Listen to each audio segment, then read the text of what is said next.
This is the broadcast from City Hall, the home of the Greater London Authority. Please stand by.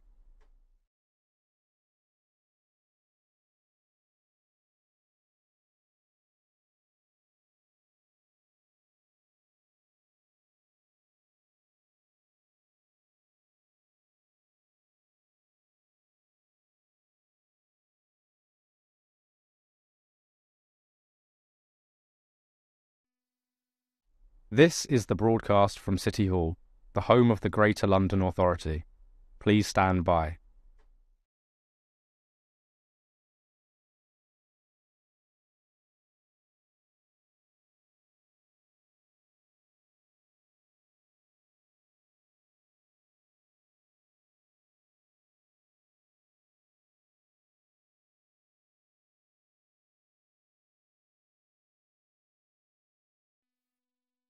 This is the broadcast from City Hall, the home of the Greater London Authority. Please stand by.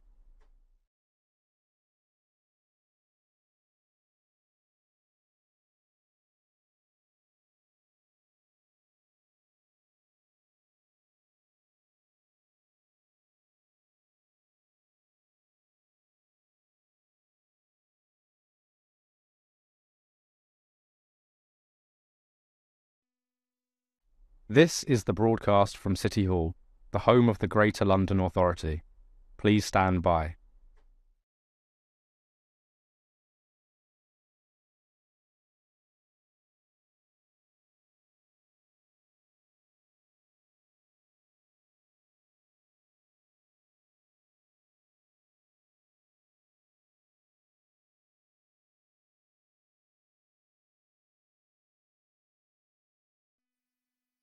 This is the broadcast from City Hall, the home of the Greater London Authority. Please stand by.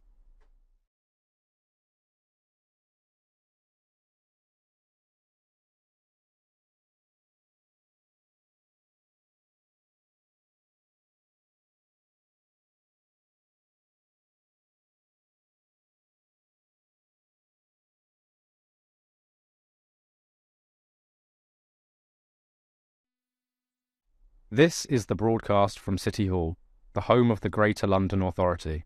Please stand by.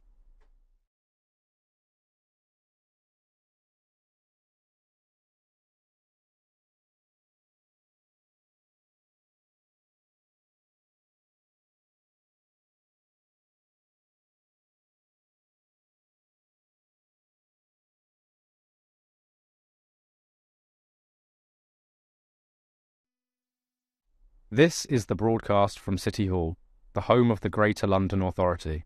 Please stand by.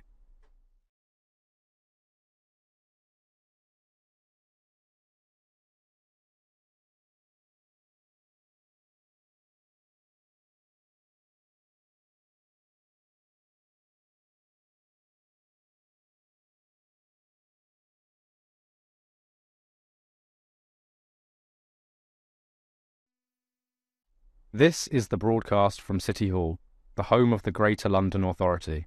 Please stand by.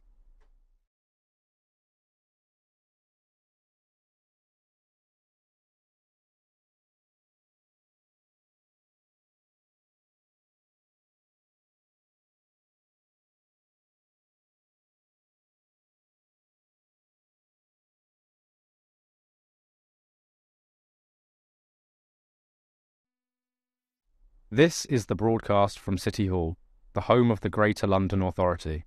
Please stand by.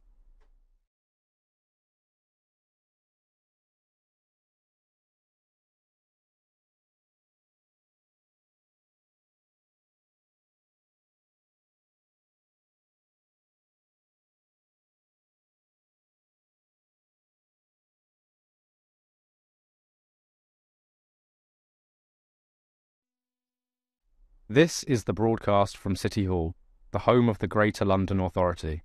Please stand by.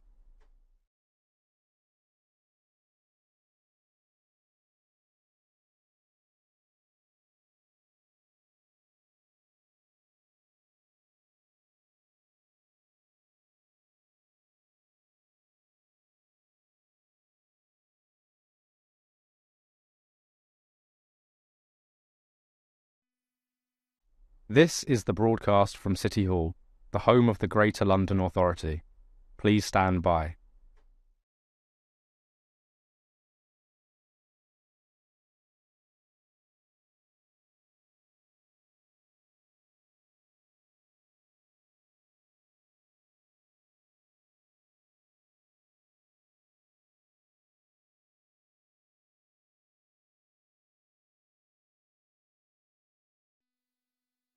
This is the broadcast from City Hall, the home of the Greater London Authority. Please stand by.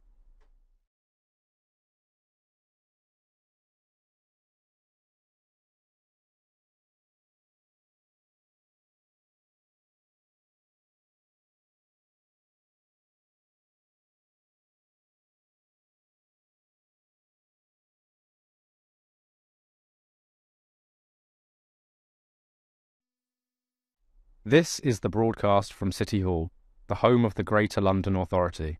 Please stand by.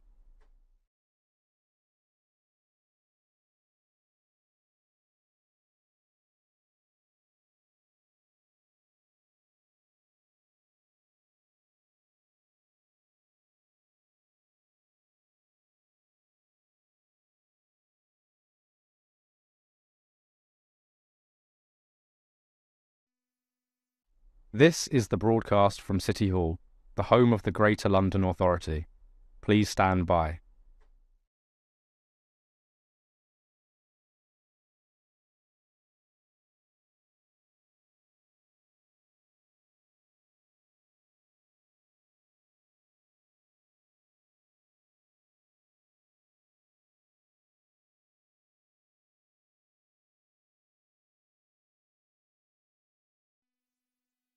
This is the broadcast from City Hall, the home of the Greater London Authority.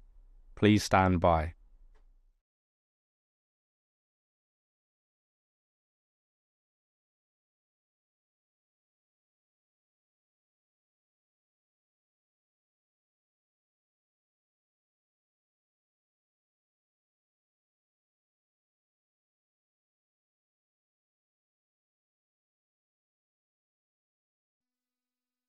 This is the broadcast from City Hall, the home of the Greater London Authority.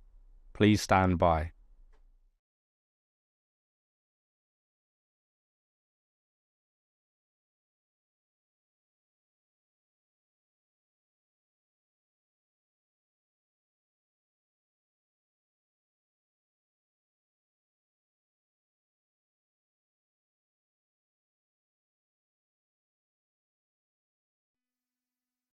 This is the broadcast from City Hall, the home of the Greater London Authority. Please stand by.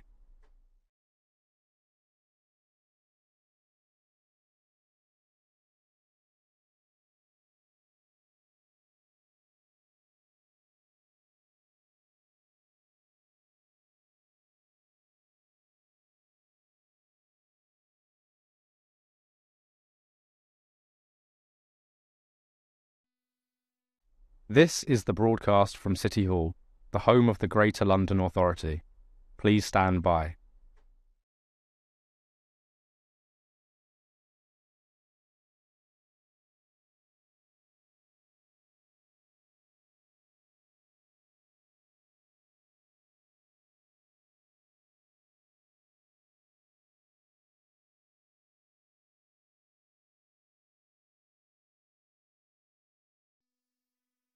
This is the broadcast from City Hall, the home of the Greater London Authority. Please stand by.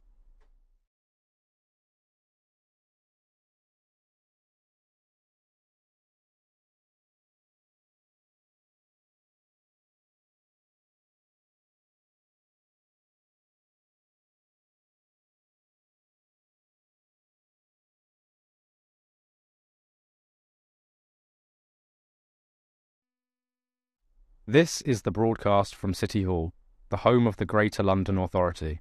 Please stand by.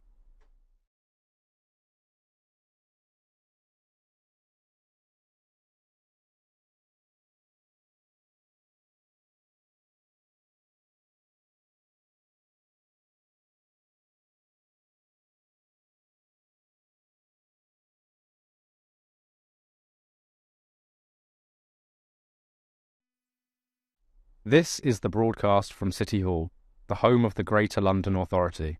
Please stand by.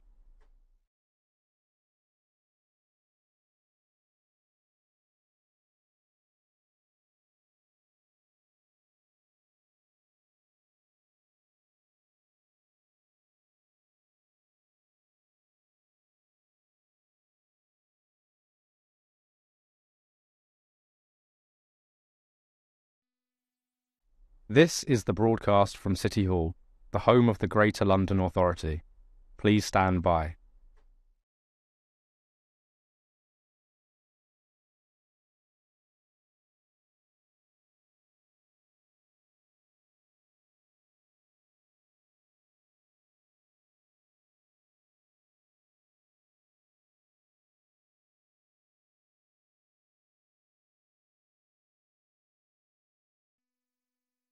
This is the broadcast from City Hall, the home of the Greater London Authority. Please stand by.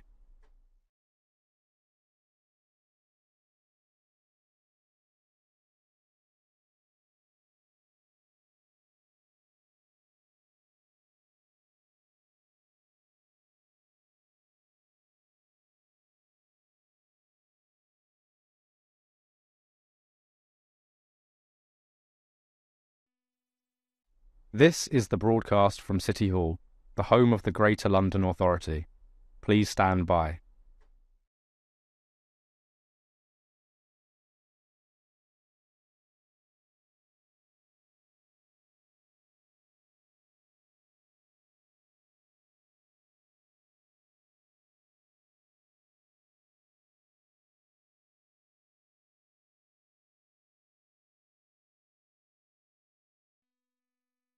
This is the broadcast from City Hall, the home of the Greater London Authority. Please stand by.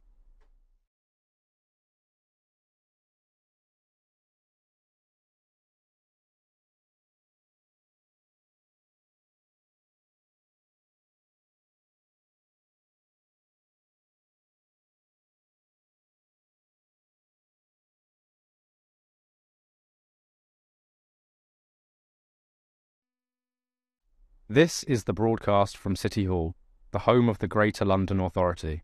Please stand by.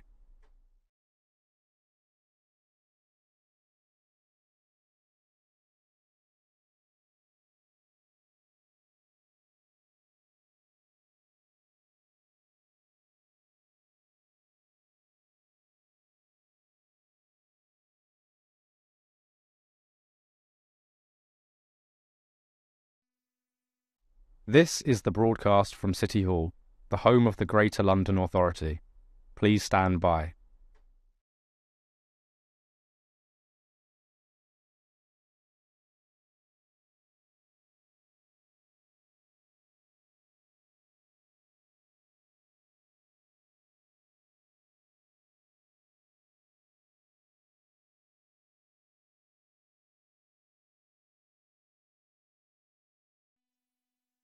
This is the broadcast from City Hall, the home of the Greater London Authority. Please stand by.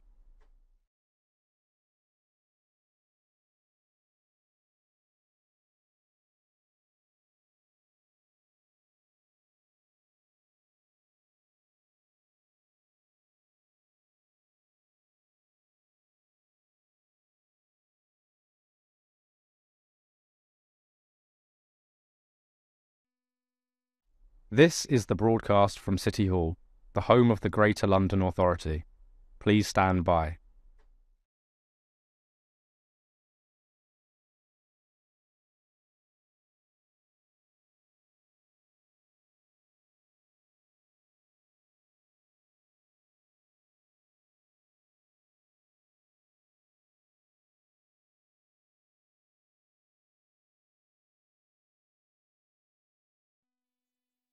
This is the broadcast from City Hall, the home of the Greater London Authority. Please stand by.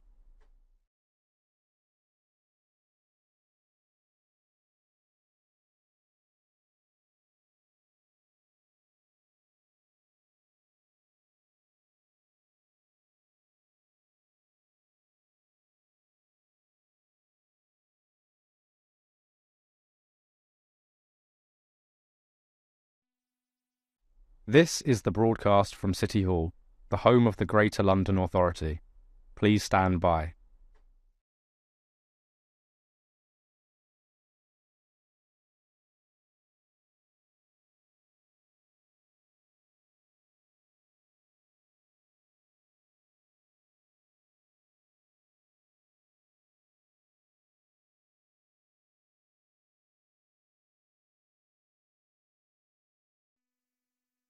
This is the broadcast from City Hall, the home of the Greater London Authority. Please stand by.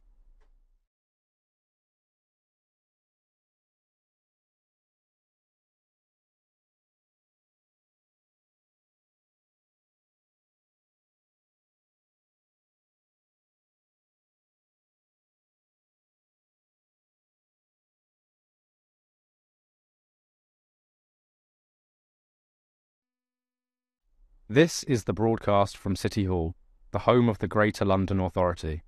Please stand by.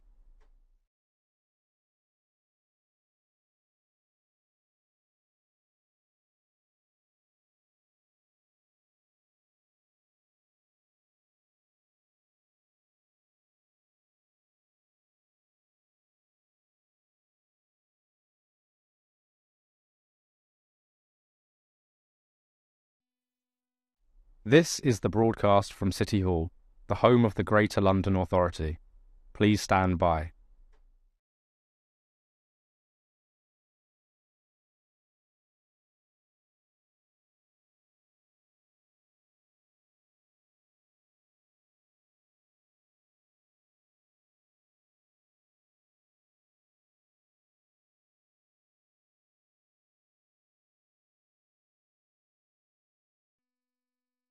This is the broadcast from City Hall, the home of the Greater London Authority. Please stand by.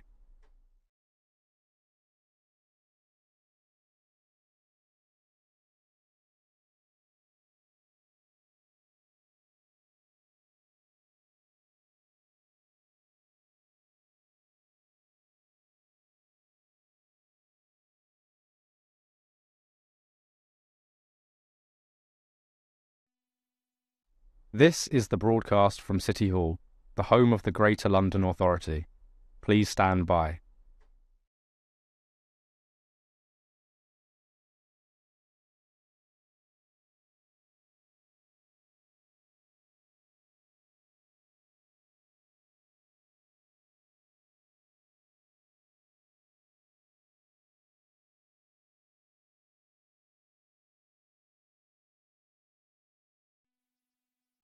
This is the broadcast from City Hall, the home of the Greater London Authority.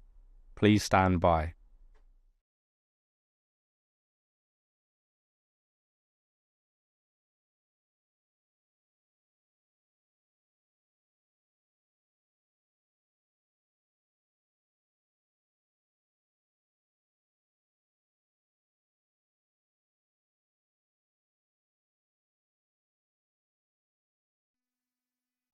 This is the broadcast from City Hall, the home of the Greater London Authority.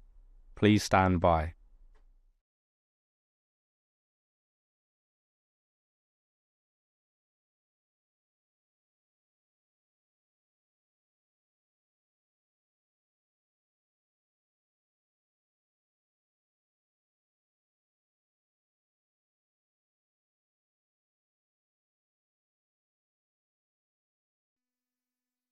This is the broadcast from City Hall, the home of the Greater London Authority.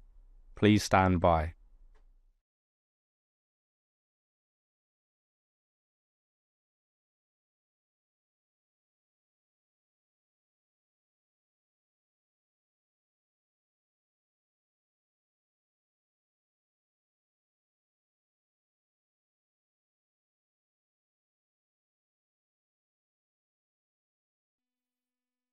This is the broadcast from City Hall, the home of the Greater London Authority.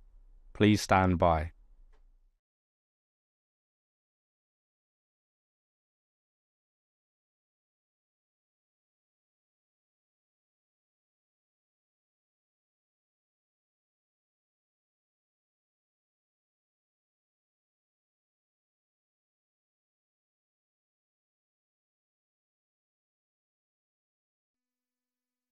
This is the broadcast from City Hall, the home of the Greater London Authority. Please stand by.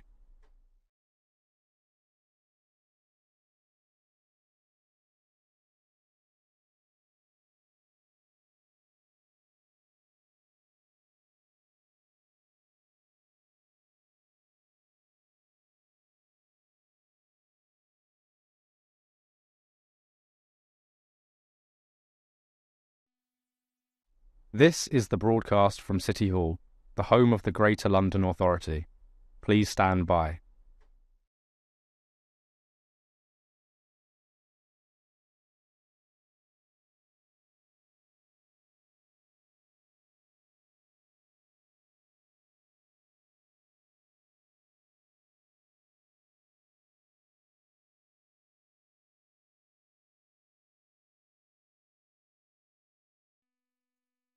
This is the broadcast from City Hall, the home of the Greater London Authority. Please stand by.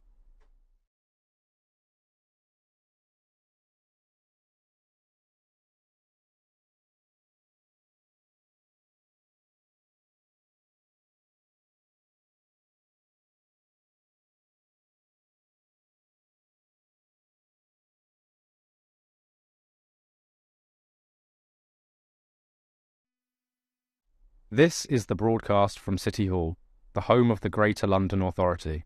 Please stand by.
The London Assembly is the voice of London, composed of 25 members elected at the same time as the Mayor in order to hold him to account and scrutinise his policies.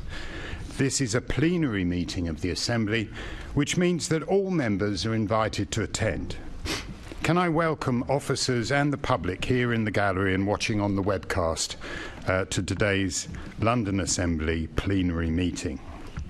Members are reminded that any electronic devices should not be placed in front of microphones, which must be turned on to speak and turned off once finished, please. Can I now ask the Clerk, Rebecca Arnold, to confirm any apologies for absence, please? Thank you, Chair. We have apologies today from Assembly members Devonish, Fortune and Hall. Thank you. I will now provide an update on some recent Assembly activity since the last Assembly meeting on the 27th of February. The London Assembly voted to approve the Mayor's final consolidated budget without amendment, but with one budget-related motion passed. The Housing Committee wrote to the Mayor with 8 questions regarding the financial sustainability of the housing sector. The Fire, Resilience and Emergency Planning Committee quizzed the London Fire Commissioner on the areas covered by the committee in its 2023-24 work programme. The Police and Crime Committee wrote a letter to Sir Mark Rowley QPM, the Commissioner of the Metropolitan Police, sharing its views on where the Met could further strengthen its approach to money laundering in London. The GLA Oversight Committee met to scrutinise the work of the London Partnerships Board and any progress made by the board since their last meeting in October 2023. The Audit Panel met to discuss a number of internal audit reports and the Corporate Risk Register and expenses monitoring, amongst a number of other items.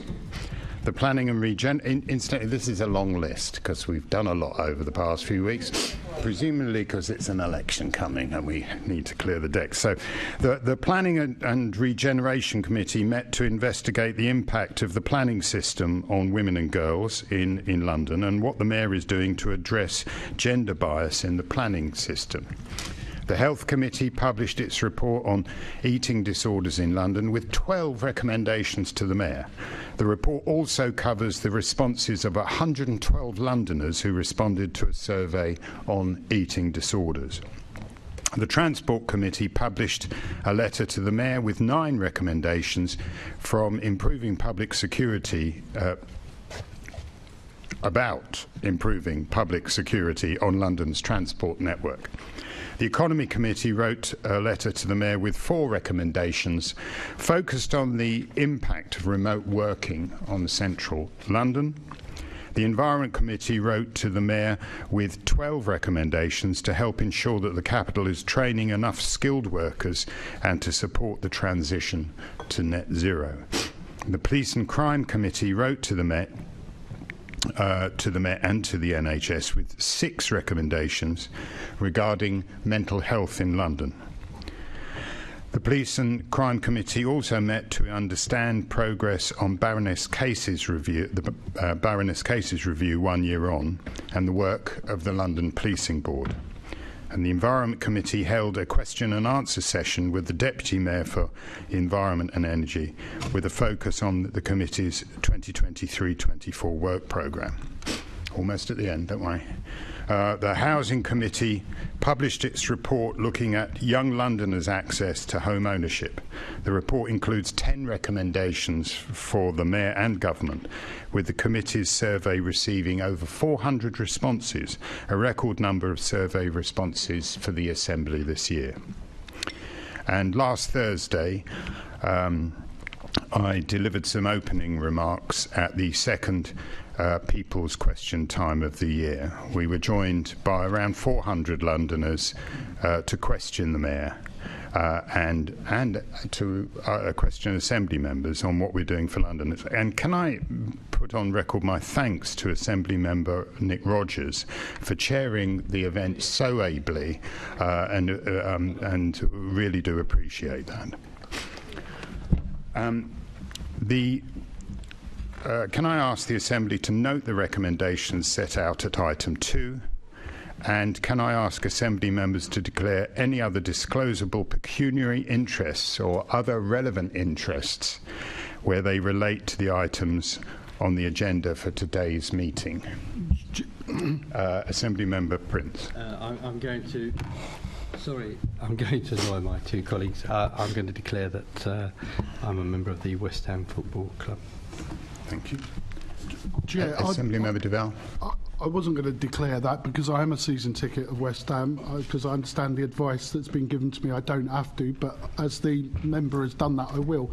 But my issue was that before you moved on into declarations, I just thought it was appropriate, as we were all together, that we should congratulate Baroness Twycross and Andy Rowe and his team on the news that we received yesterday that the fire brigade is out of special measures.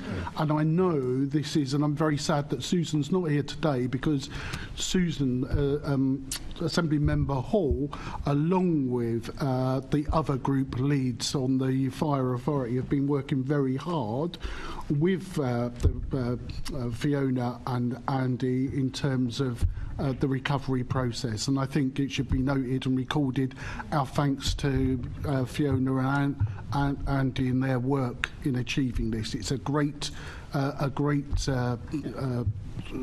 issue that they've done. I think we can record that as generally supported. Yeah. Yes. Oh, I beg your pardon. I have a declaration in a motion later on. Do I declare that now or at the rise of that? You can do it now. Just to say that with the food bank motion, I'm a trustee and a volunteer at a food bank. Thank you. Any other declarations of interest? You can declare whenever you like.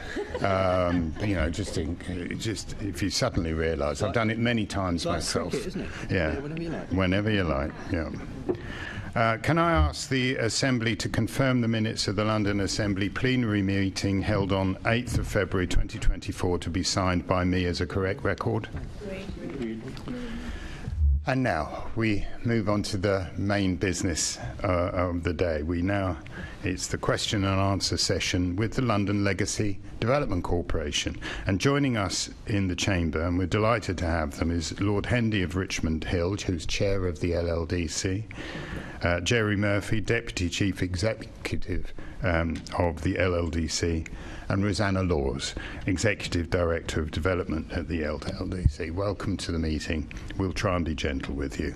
That's a lie, because we probably won't. But there will be a lead-off question from me as chair to all our guests, Assembly members that may then put supplementary questions to our invited guests.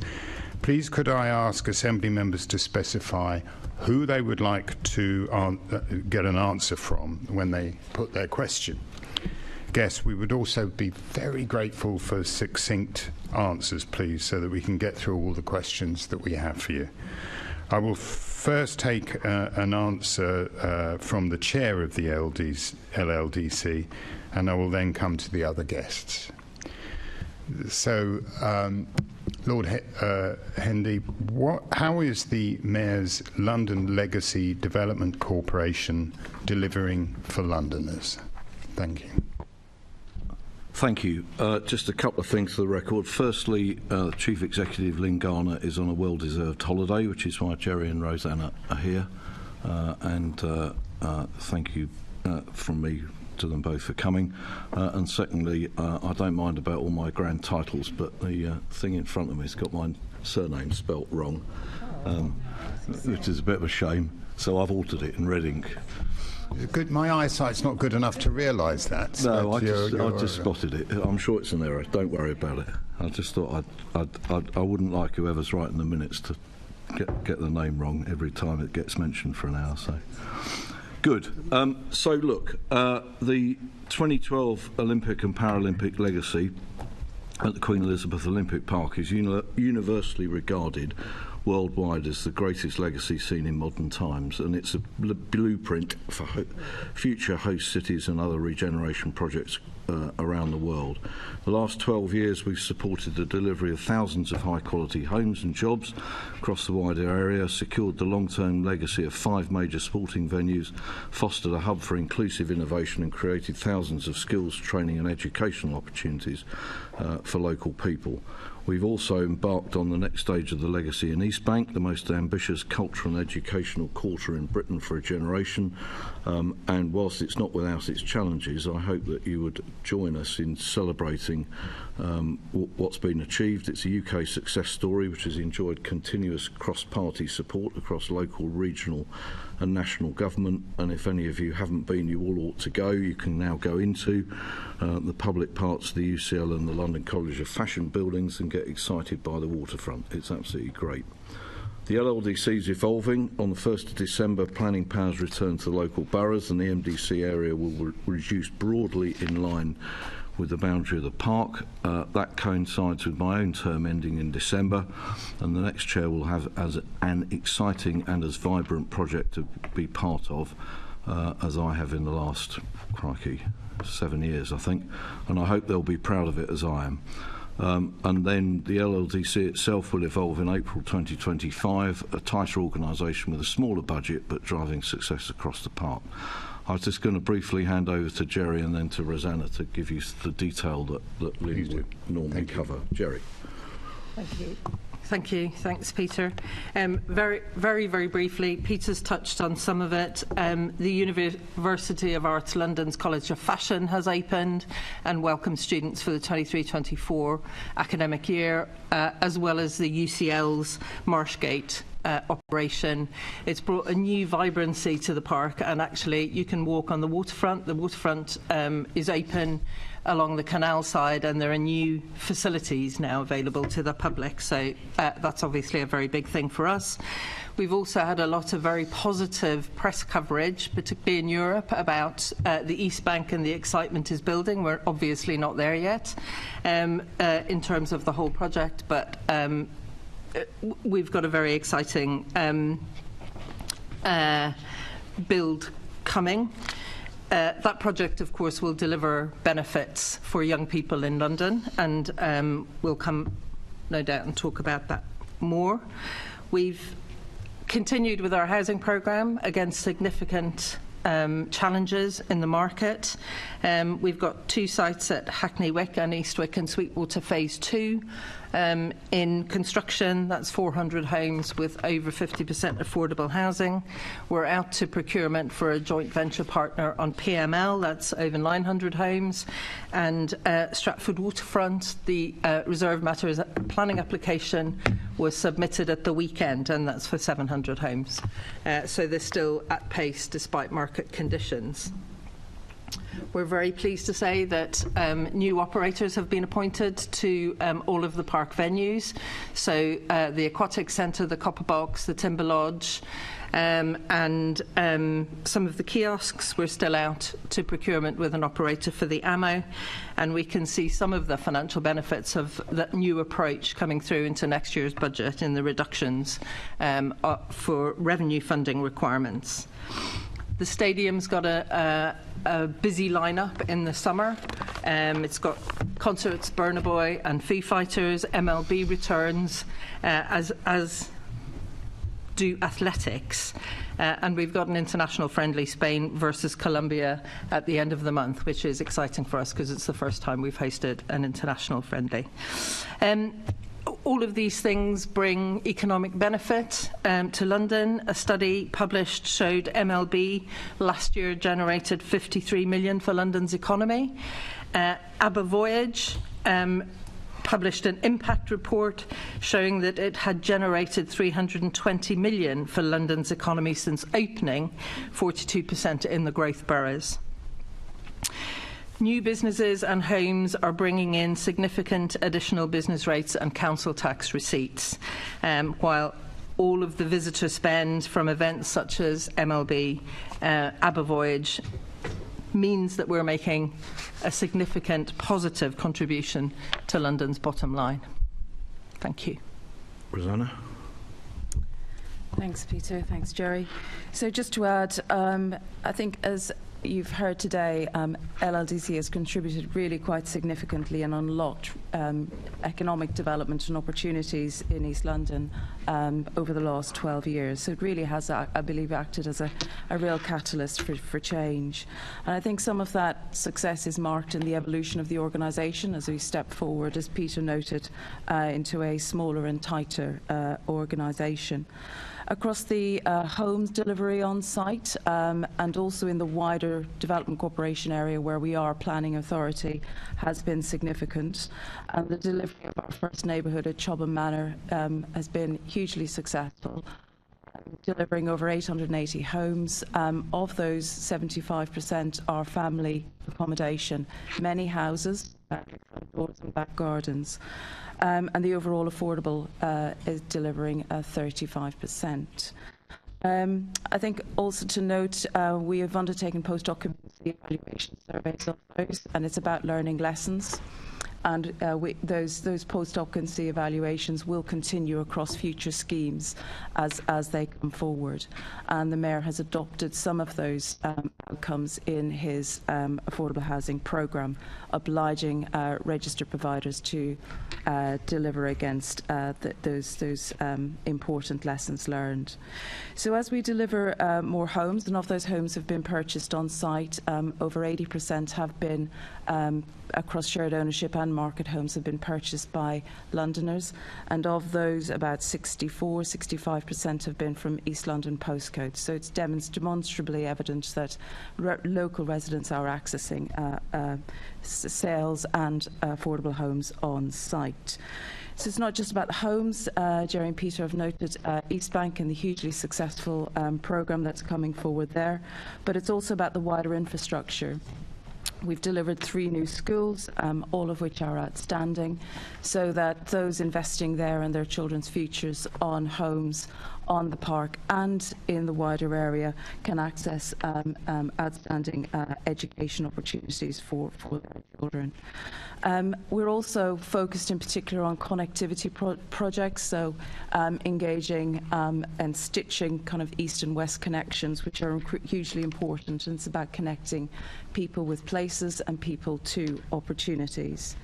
One of those big connectivity projects is Stratford Station.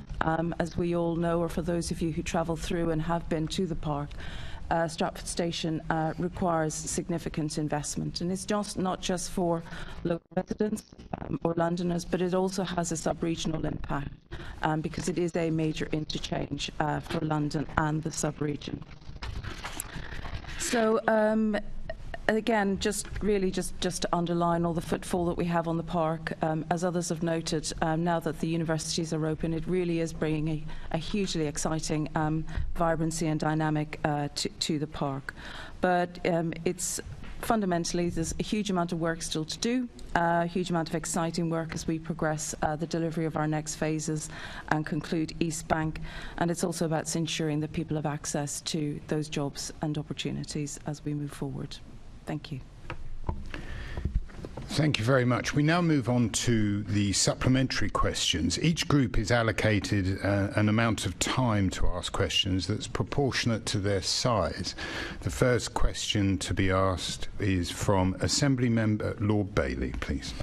Thank you, Chair. Good morning to the panel. I want to quickly just focus on housing delivery. If I maybe start with Rosanna, and then if the other 2 panel members have anything to add, please do feel free. In the 2022 CURSLATE review, it was found that LLDC housing delivery team was well resourced, but housing delivery numbers were modest. Are you satisfied with the LLDC's housing delivery? Are you satisfied it's providing good value for money? And if not, what will you do to resolve this? So yes, LLDC, just in its broadest remit, both as landowner, where we're responsible for directly delivering, along with our joint venture partners and developer partners, about 5 neighbourhoods with other smaller sites. And of course, as a development corporation, our responsibility out with our land ownership is as a planning authority. In terms of our delivery, once we've completed all of our schemes, we'll have over 5,800 homes on and around the Olympic Park, where we are directly responsible. We've already completed just over 1,100 homes, and of those, 37% are affordable. As we move forward, we've always delivered in line with mayoral policy.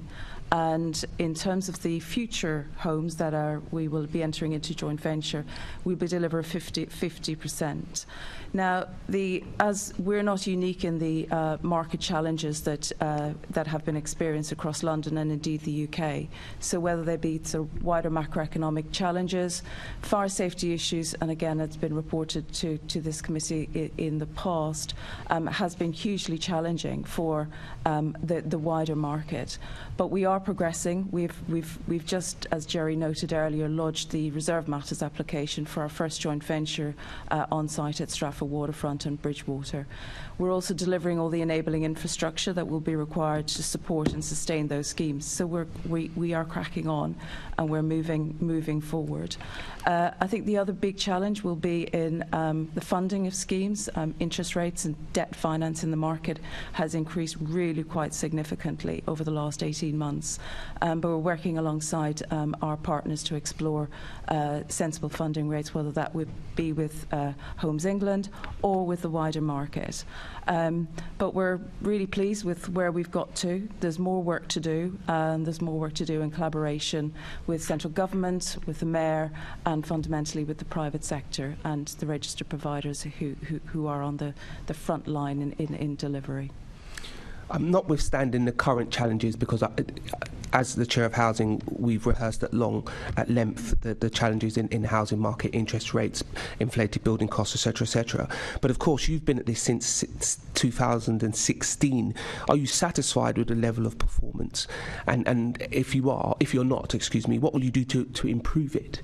Because the times are ticking. You could have delivered more up to this point, so you'd have avoided some of the tough circumstances that we find ourselves in now. So are you happy with what's happened so far? Yes.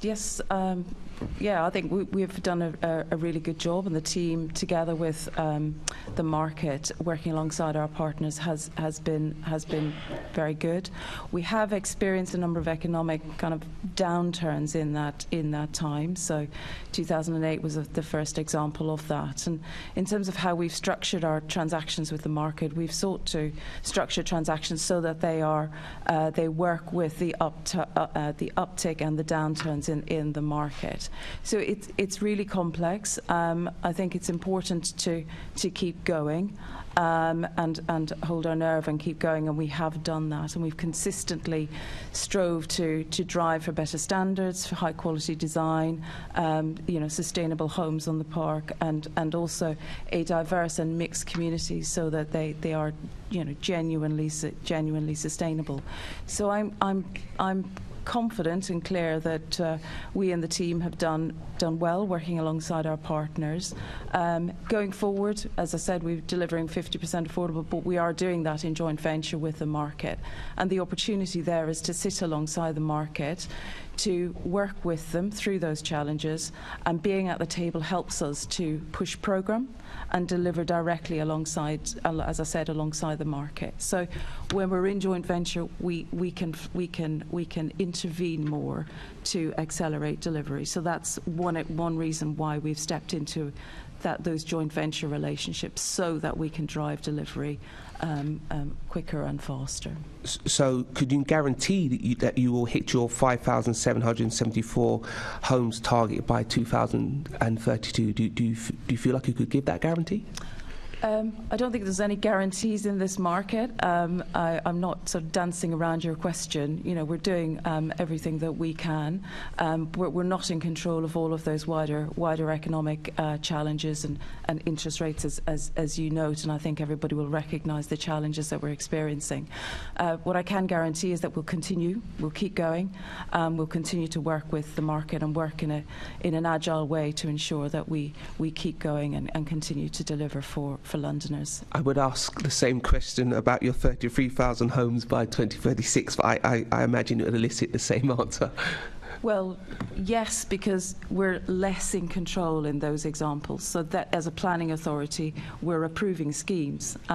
We're not directly responsible for the delivery of homes out with the land that we directly control. So we're reliant on the market, and I think the market, as we all know, is experiencing some of those same challenges.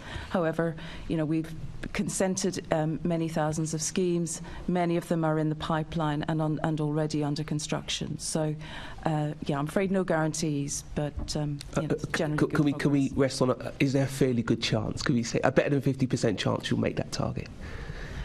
I'd be in a better position to talk about the ones that we're in control of. I certainly won't be guaranteeing the delivery or the performance of the market out with as a planning authority. Okay, I'm just trying to nudge you along. Maybe I quickly come to Lord Hendy.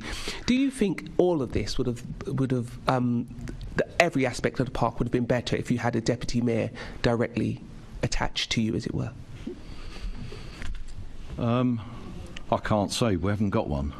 We've got Jules Pite, who sits on the board, who is a very helpful link with the mayor. We regularly see the mayor's chiefs of staff. Lynn and I saw the mayor, I think, in December last. My view is the governance from City Hall is quite adequate. What Rosanna's described to you, since more or less the day I got there in the middle of 2017, the market for delivering housing has got steadily worse, even before COVID. And I think myself that her expression that we're satisfied is not without a huge amount of effort, especially by Rosanna herself and her team. But actually, I don't think more governance would have helped deliver more. This is a reflection on the housing market in London and the UK, the circumstances surrounding it. But she's also right that actually we've got to carry on. This grand scheme of the Olympic Park isn't finished until all this is delivered. So that's what's important.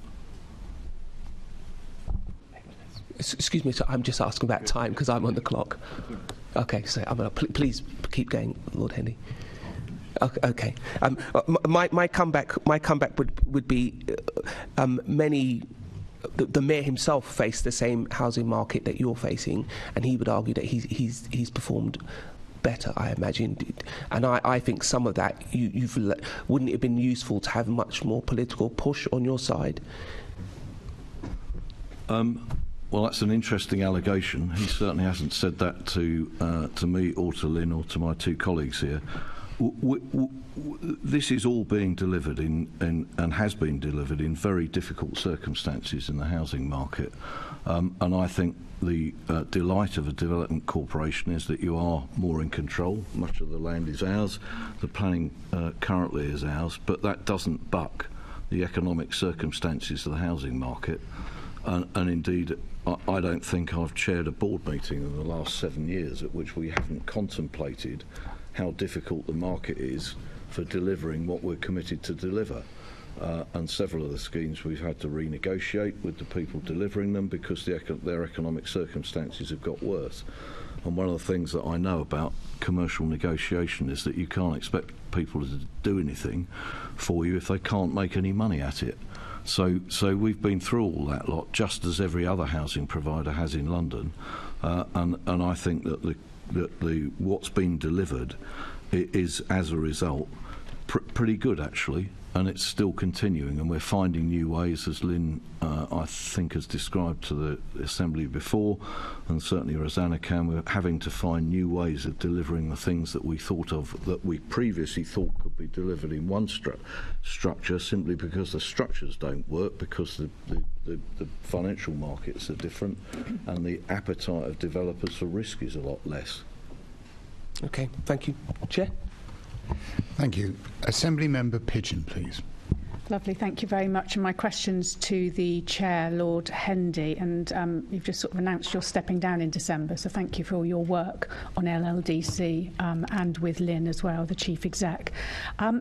I want to pick up the issue of Stratford Station, which Rosanna briefly mentioned at the start. But last year, you will recall, I talked about Stratford Station, one of the busiest network rail stations in the UK, one of the busiest stations on the TfL network. It's straining to cope with demand with the sort of fragmented layout and narrow corridors and so on. The business case was submitted 31st of July last year, and this Assembly supported it through a motion from myself and Assembly Member Desai at the plenary session we had in June last year, which was carried unanimously. What is the latest on this business case, and are there any timescales you can share? So, thank you for that, for your first remark. As far as Stratford Station goes, we how many hats can I wear on this? I can certainly wear two, which is as the Chair of Network Rail as well. We have a collaborative endeavour between the LLDC, Network Rail, TfL, and such representation from government departments as we can get, particularly the DFT, who are normally there, and DHCLG, who haven't been, but we're making strong efforts to try to engage them. The business case has been submitted. We are moving forward, actually, in the next stage of it. And actually we're moving forward rather uniquely for a big station redevelopment without government money, because there isn't any government money for doing much for the railway station south of about Birmingham. And we're making steady progress. I don't suppose in the remaining life of this government that they would be much interested in putting large-scale contributions into Stratford. We are getting that case ready for whoever is in the seat at the Department of Transport in the next government, because, as you remark, and you're absolutely right, the place is really under pressure, and the difficulty isn't that it gets unsafe. It will never get unsafe. What it will have to be, if it gets too full of people, is either probably close to entrance, and that's really unhelpful for the local economy. So I personally, as well as the LLDC's contribution to this, actually I spend a fair amount of time on Stratford Station as the chair of Network Rail, because it's one of a number of places that we know that has to be fixed in order to keep the economy of London going. And I'm anticipating that we will be in a strong position to press the next government for funding for Stratford. In the meantime, we've got a meeting, I think, next week with DHCLG, who I would like to have been more engaged than I have been to date, but senior people from DHCLG are coming to see us, I think, is it Tuesday? Some day like that.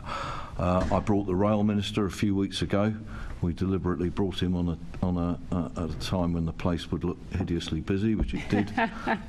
Hugh was actually he was very supportive, but I don't think the government is yet in a position to understand it. And the other point is that actually we have to work out what the best case for more work is. You could do anything from fairly minor schemes in it to a massive rebuild. It obviously depends on the scale of the development around the station that we can stimulate, because that will give a contribution to it. And part of the next stage, and the money for the next stage, Rosanna, is actually to work out what the best scheme is. But you're absolutely right to highlight it. I mean, it is extraordinary, because that station, if you cast your mind back to 2012, we were all very proud of the place, and we had a new Northern Ticket Hall, and it all had plenty of space, and it all looked great compared with how it looked when I was a young man, which is now a very long time ago. But now it's full of people, so we've got to do more. And you're right to press the point. Lovely. Okay, I'll leave it there, I think. Thank you very much. Thank you. Assembly Member Sheikh, please. Thank you, Chair, and good morning to the panel. It's been really fantastic to hear about what's been achieved so far in the LLDC. And I think for me, one of the founding aspirations, not just with the LLDC Regeneration, but more broadly with Regeneration in London, is to ensure that any regeneration of the area also improves the lives of local people. So, you know, as I was saying, the founding aspiration, one of the founding aspirations of the LLC Regeneration was improving the lives of local people. A lot of the policies subsequently have been geared towards exactly that, whether that's discounts for the facilities. So I wanted to ask, what data have you collected that demonstrates local take-up of housing and participation in the facilities of the LLDC area?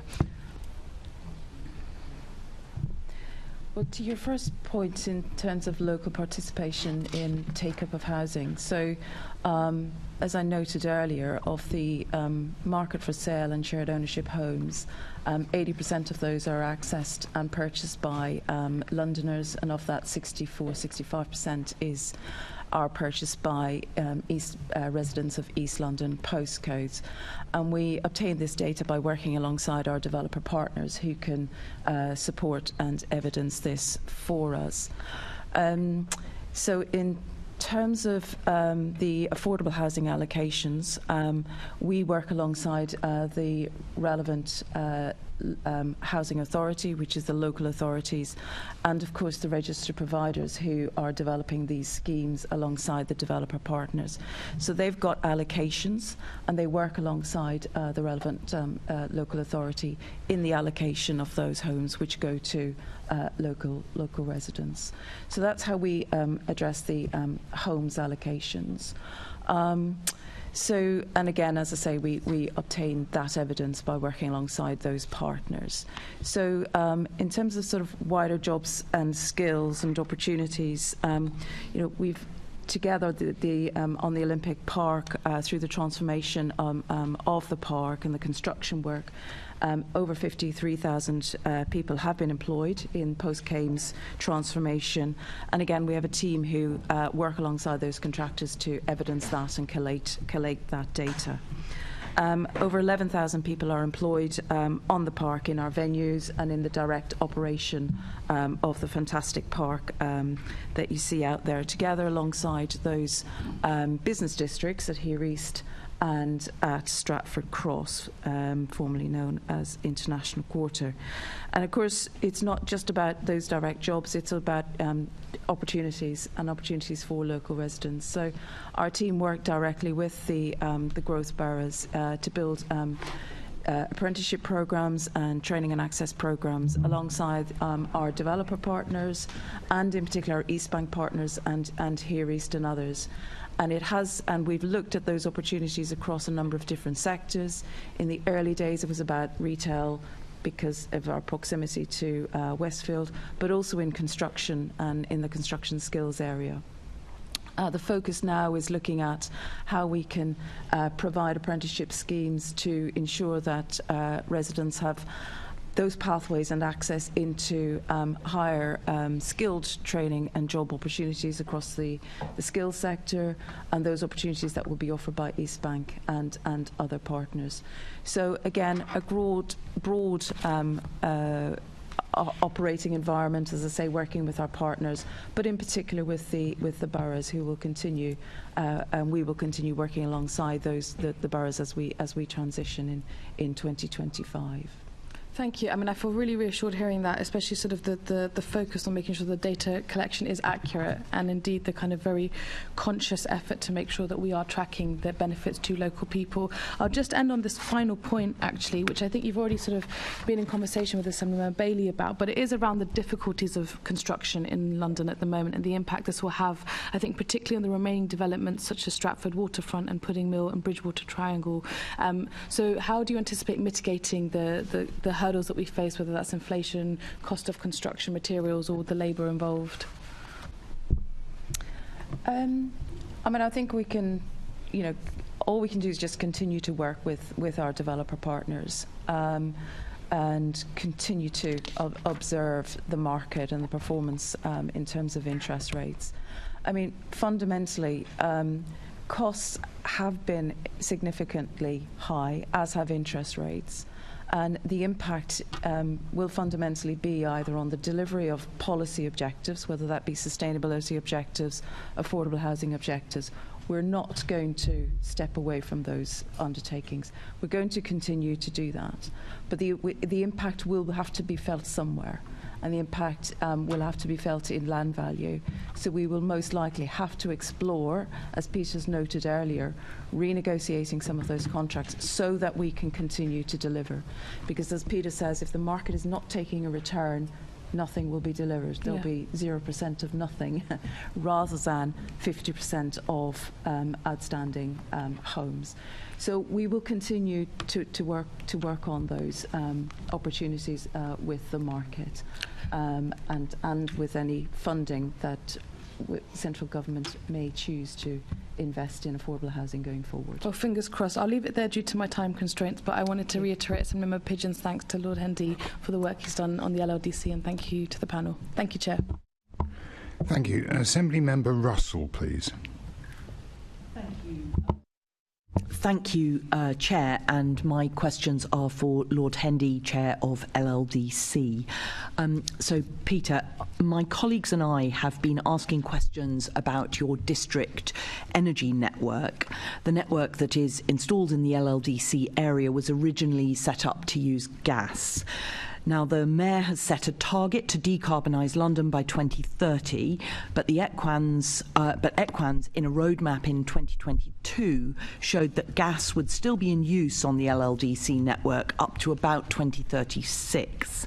Now, you do have plans to move to zero carbon forms of heat, but they seem to be delayed.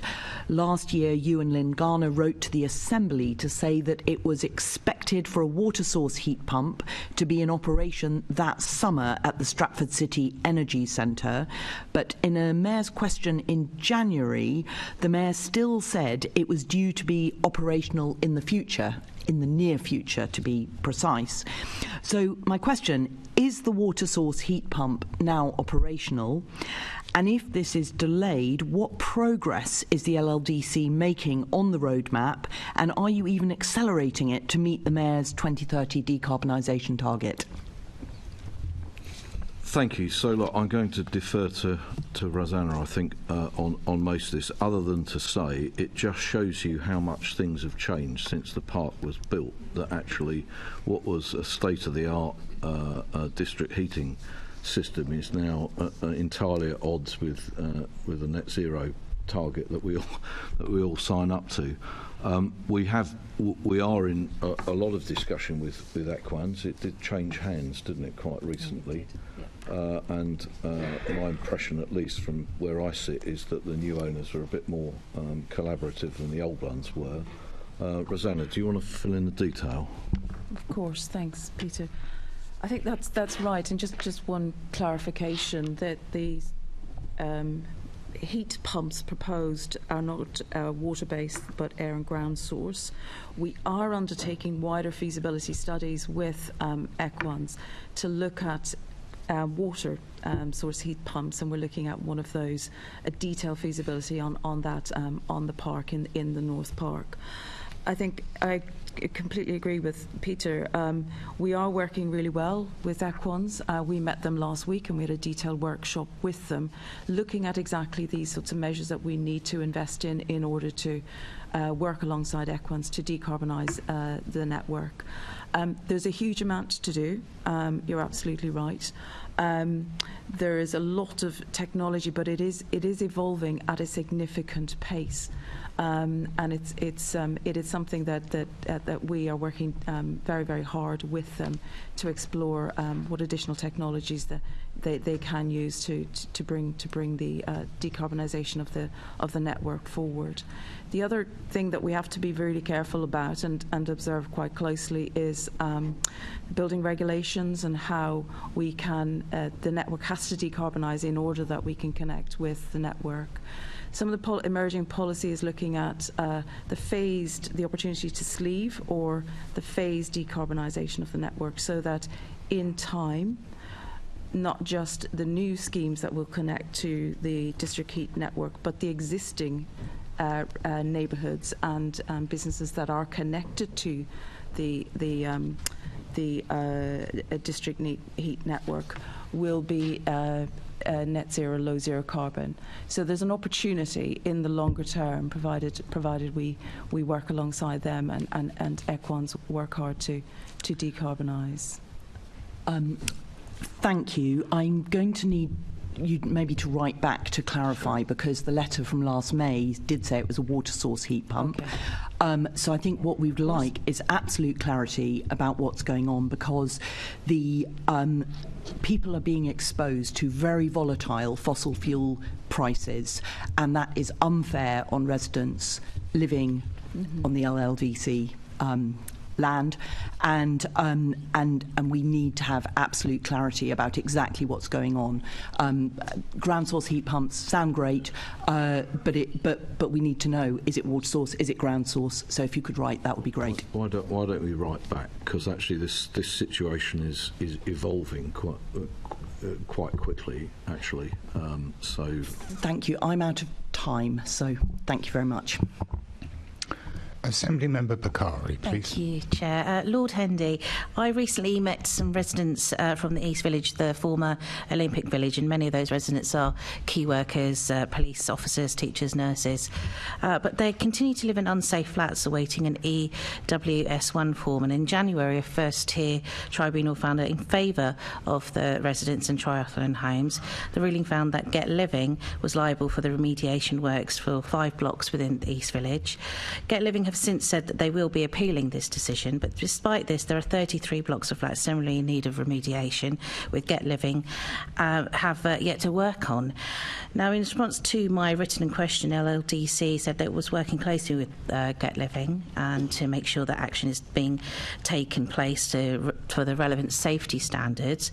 How many times have you met with Get Living or Triathlon Homes over the last 12 months, and what were the results of those meetings? So I'll have to defer to Rosanna if she can give the detail. What you do have to remember is that actually we don't own the land on which the development sits, neither do we have control over its management.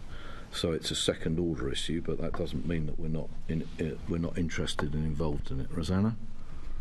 Yeah, I think that's right. We'd just underline those points. And yes, it's through a planning authority. As a planning authority, we have a remit in addressing any applications that come forward for any remedial work. But we're very happy to write in terms of the numbers of times. So you haven't yet actually had any meetings with Get Living or the Triathlon homes over the last 12 months. Is there anything? I personally haven't. Right. In our planning decisions team, who deal directly with those planning applications, may well have done, and I'm very happy to take that away and provide the detail. Great, thank you. And also, I'd like to know a little bit more about in June last year was reported that it was planning permission for Get Living to construct 848 rental homes, 504 student rooms in the East Village. We understand that there needs to be new housing across London, but can you confirm how many of these developments will actually meet the definition of affordable housing? Do you know that? We'll have to I don't have the percentage for you. Again, very happy to take that. Please do. And also, I'd like to know whether you've received any funding from the Mayor's Affordable Homes Programme or any funding scheme. Yes, we have an indicative allocation of about 67 million towards the portfolio of 50% affordable across our 3 sites: Stratford Waterfront, Pudding Mill Lane and Rick Roberts Way. Okay, so policy S12 of the LLDC local plan states that the Legacy Corporation works with a range of development partners and stakeholders in order to ensure and maintain safe and secure environment within the area that is resilient against emergencies and threats such as fire. Now, do you think the residents have been let down in this regard? And will you commit to meeting the residents of East Village alongside myself to discuss this situation? Well, look, the policy is obviously a policy that all planning authorities should have. The difficulty here is that actually we are, as I said, not the owner of the land on which the development sits, nor do we have any control over its management. So that doesn't mean that we aren't interested, because, as Rosanna says, we're the planning authority, and it's through that leverage that you get that we will press for change. The only reason why I wouldn't want to immediately agree to that is because you don't want to give the residents the appearance of being able to do something which actually you can't do, which you can't actually achieve. So We'll drop you a line further and see what else we can do for the residents. That's what you're. Yeah, I mean, we do need to clarify the point that the ruling in the original tribunal did say that Get Living, due to its association with the original developer of the 2012 Athletes Village, and it was also had the ability to bear the cost of financial difficulty. That's the reason I'm having this discussion with you, and I think the residents are very, very keen to see that responsibility taken up by yourselves. And I can completely understand that, but actually the development was delivered by the ODA, which is quite a long way away from where we are now. It's constructed by Lend-Lease and taken over by Delancey and Qatari Dia post-conversion. So actually the one thing that you don't want to do with these residents, whose plight I absolutely sympathise with, is give them the impression that we've got leverage that we haven't, because that's entirely unhelpful to them. But let's write to you and see what else we can do. I look forward to that correspondence. We absolutely take the point. I mean, very sympathetic to people in that situation. Assembly Member Berry, please. Thank you very much. Pardon me. Thank you very much, Chair. So I also have questions that I hope Lord Hendy might be able to answer. So, Peter, I wanted to pick up on active travel. In May of last year, there was a press release from the LLDC that said there was £150 million of investment in walking and cycling to come. It outlined, I think, 26 schemes in total. Now, much of this was, I think, work that should have been done in the Olympic Park plans from the start, not added in later, much as the heat networks my colleague was just talking about. Green voices here have been making that point for essentially decades now. But I'm not ungrateful. I'm keen to see all of this delivered. And I couldn't actually see an update since last May on these schemes in your corporate performance reports. I've looked at other transparency data you provide. Doesn't seem to be there either. So can you summarise for us here and give us more details in writing after the meeting what progress is being made on these schemes, and in particular the 10 schemes that your May 23 press release said were partially funded and so would be post 2024. Can you give us an update on funding as well as delivery? Sure. So look, I think actually the point is the same about the pace of change in policy, which is that, and I'm pretty sure you've asked me this before when I've come actually, that the substantive layout of the park was agreed in about 2007-8.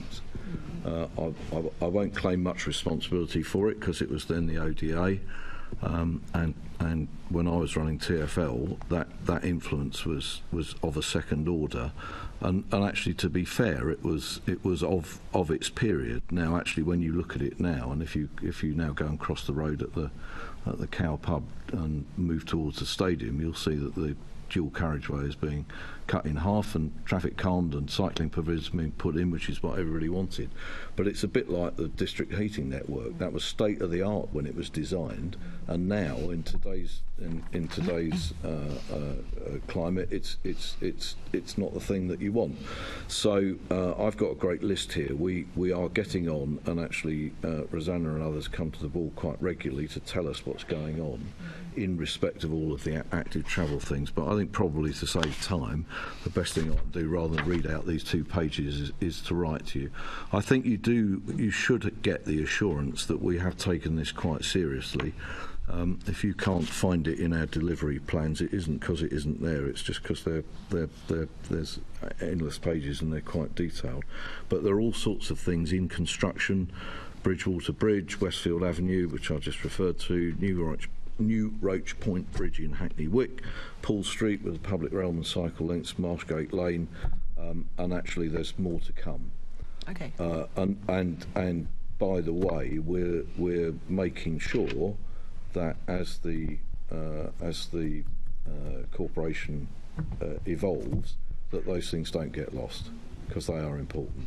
Okay, thank you very much. I mean, I'm concerned it isn't an afterthought or separate from your main delivery. It's really important, and I would quibble with the idea that any Green members, my predecessors, would have agreed it was state of the art at the time either. I'm sure we were making the point that there should have been better.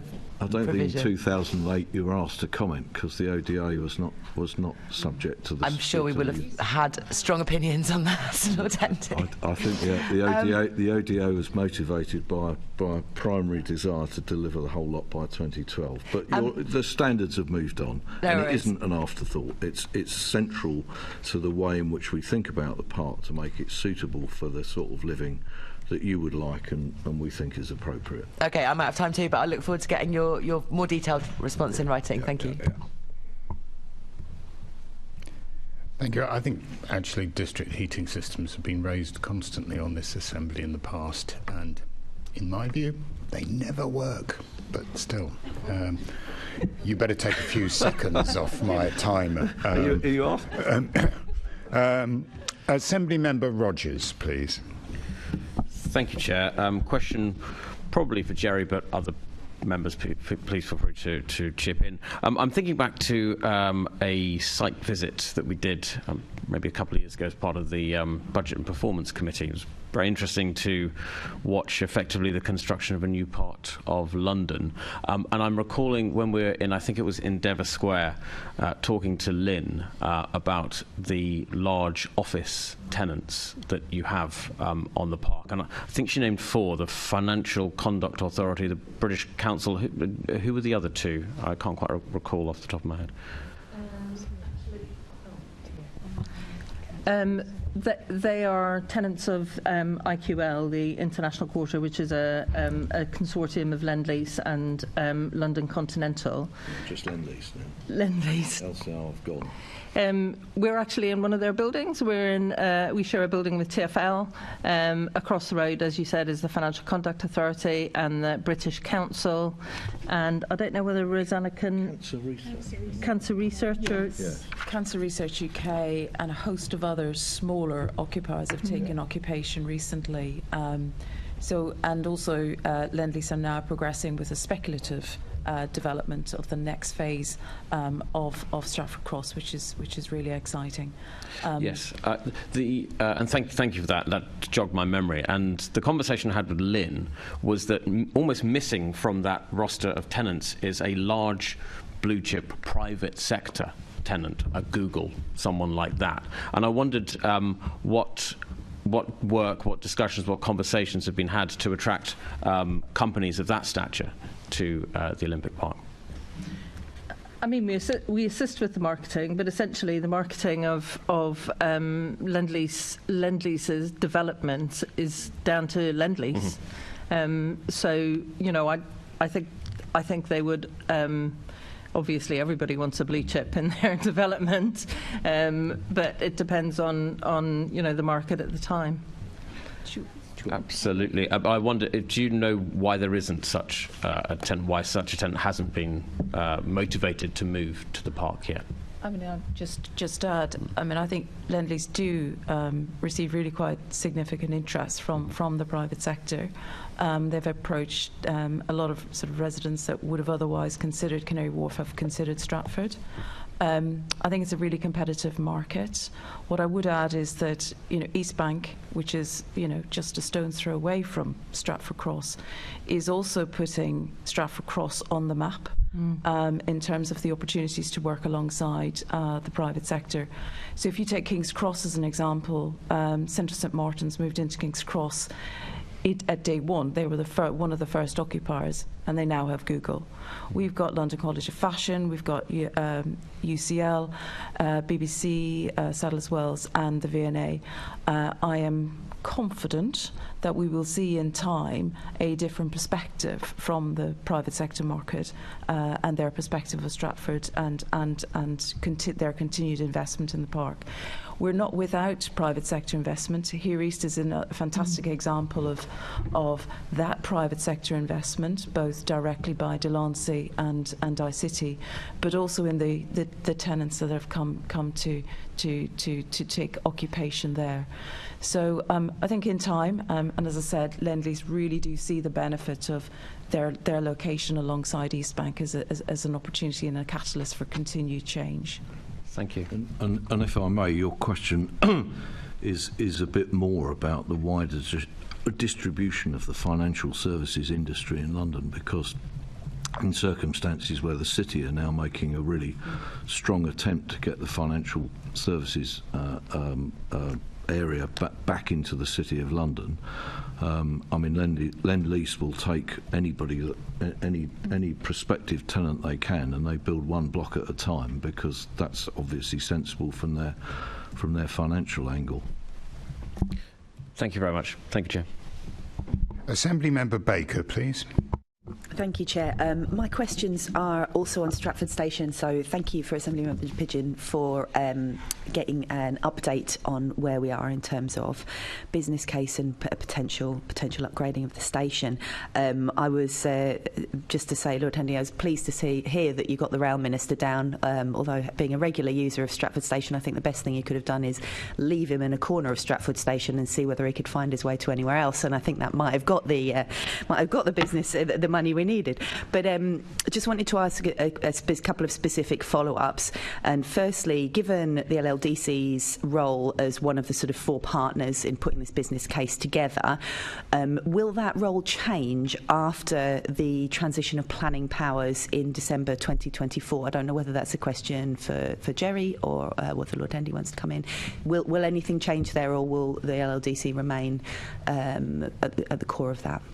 Well, I'm sure that LLDC will remain interested. One of the questions is in what timescale beyond the work that we're currently funding will actually bigger work take place, and what sort of work it will be.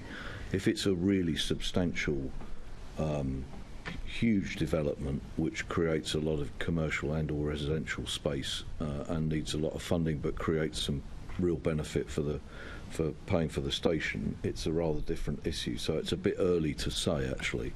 I can't believe that the LLDC as a successor body, even without planning powers, won't be interested. And I think one of the things we haven't done yet, but we will do in the next stage, is to also bring in the other big commercial partners. One of the things I do as chair of Network Rail, rather than chair of the LLDC, in these station developments, is to bring together the people who have an interest in the economic and social outcome. So the borough have been very supportive. Rosanna Fios has been consistently coming to these meetings, which is a good, clearly from her point of view, good use of her time. We need to get Westfield involved. We need to get other potential players involved. I think myself that it is likely that there'll have to be some element of development there, simply because otherwise the cost of altering the station will fall entirely to the public purse, and that looks vanishingly unlikely in the economic circumstances we're in. But if it isn't led by the LLDC post the planning powers, it will have to be led by one of the other partners. Clearly Network Rail's a strong contender, because in the end the place is our freehold. But it's complex because Newham will have a big interest in it. It's Network Rail's freehold. The station is run by TfL, and if we develop on any significant amount of land round it, then there'll be other parties involved. So that isn't a clear answer, and it's deliberately not one just yet. I think it's as clear as it can be, and I think you've made it clear why it's not clear. But that's really helpful, thank you. And I wonder whether you're able to, I mean, we've talked a little bit, I think we've talked a little bit about the specifics of the station and what benefits it would do in terms of the actual station.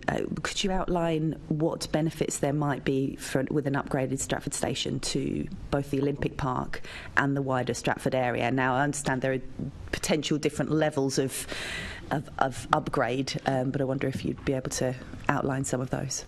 So the real basic requirement is to stop the place having to be closed to incoming passengers in the peak hours, because that's a real detriment both to the economy of Stratford and Newham and to the economy of the park. And the problem with Stratford is that there's a very large amount of interchange within the station.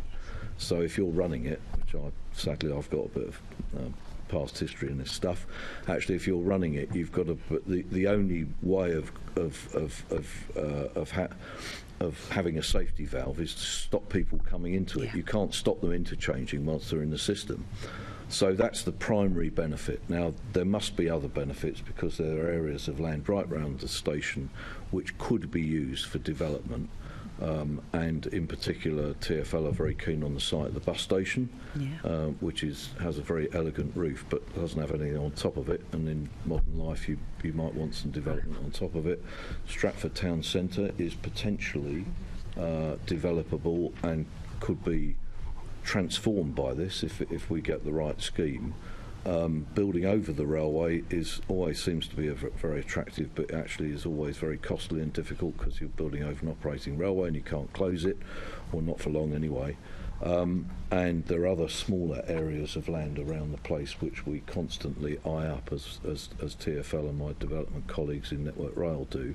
So I think we've just got to but in the end we've got to produce a business case that is acceptable to the government, because actually I think in the end there will have to be some public sector money in this. It's pretty unlikely we can do anything worthwhile with that station without some element public money, and I think, unless anybody knows better, that it is more likely to come from the Department of Transport than anywhere else.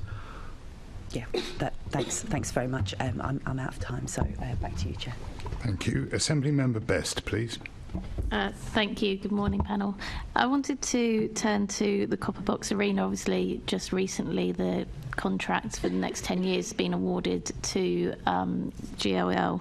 And I wondered if you could talk a little bit about what you see as the future for the Copper Box Arena for the next 10 years, as well with the investment that's going to be made. As you say, GLL were the previous operators of the Copper Box, but the new arrangements that we've put in place for all of the venues moves that from an operating contract to a lease. So essentially that gives the operator control to extend the business, if you like, of the Copper Box. There will still be community use, there will still be events, but the tenure and the arrangement allows investment in the Copper Box. So we still expect it to be a community use venue, but also to bring events that we're seeing now at the Copper Box. And what do you see the plans for 2034 being? Because presumably then the LLDC will be looking to wind up at the point where this next lease comes to an end. So the LLDC's future phase, once all the development on the park is concluded, we will still have amazing venues and a park to run. So whatever and the structure of that organisation has been left for the future. So the transition that will, or the evolution, I think, that we'll have next year in 2025 is more about fitting the size of the organisation and the MDC area to the activities, but actually we still expect in the future to have a park and venues to run well as part of the Olympic legacy. So I don't think there's any future, there's no decisions being made about the future of the LLDC that far in advance. I think those considerations and consultations would need to take place as the development programme has played out, if you like, has been built out. Thanks. And dare I mention naming rights, but not in relation to the usual stadium? We have done an awful lot in the past couple of years to build the platform on which we can present ourselves to the market. So we have invested in understanding what our market is, in building a customer relationship database, in building our digital platforms and our connections with business to consumer and business to business marketing. So we have a much better platform now for approaching the market. We have, in terms of the Copper Box, just to confirm, sorry, the first approach was in 2012, though, right? For stadium, sorry, I thought we were for stadium naming rights. Yeah. Sorry, I beg your pardon. I thought you were talking about the park. I beg your pardon. We have. All of those things have helped also to place the stadium and the park in the right place to secure naming rights. However, we are at the behest of the market in that. We have had very fruitful conversations with the market, but we are not there yet. And those we will most definitely come and tell you about a stadium naming right partner, when we are through that process. It's difficult to define a timeline. Yeah, I mean, it that. just seems difficult to me when we first went out in 2012, and now the Copper Box Arena is at a place where not only do you have the biggest team. I don't want to upset any fans, but the biggest team in UK basketball. But you also have all these amazing events for gaming, for like some of the biggest games in the world as well, and must be a real market there. I'd hate to name some of those sponsors that I can think of. That there's not really a place like that that's combining a massive sporting team, which also has a lot of sponsorship around, you know, brands, with the gaming industry as well. That's a really big opportunity, and I just find it hard to believe that there's no one invested in that, or there's not a way to push further on getting those naming rights. We have actually sold a package of sponsorship with the new arrangements at the Copper Box, so that will be money into LLDC. So the GLL operators, as part of the new lease, have also bought sponsorship rights. So that's an early indicator of monies back into the corporation for some of this effort and work that we've been putting into building the platform. So I think in that respect, as a corporation, we'd be fairly happy with the return on the Copper Box sponsorship. Do you know what that sponsorship was worth then? I do, but I don't know whether it's confidential, but I'm very, very happy to take that back and write to you with the details. I don't know whether the money's in the public domain. Thanks. And perhaps as well, if you could write as well about next steps for the naming rights, because I see that would be another big opportunity for sponsorship as well. Still. Yeah. Thanks. Thank you. Assembly Member Ahmed, please. Thank you, Chair. Good morning, panel. Gerry, you painted a really lovely picture of what the East Bank is at the moment and what it's going to be like. When can we expect it to be fully open?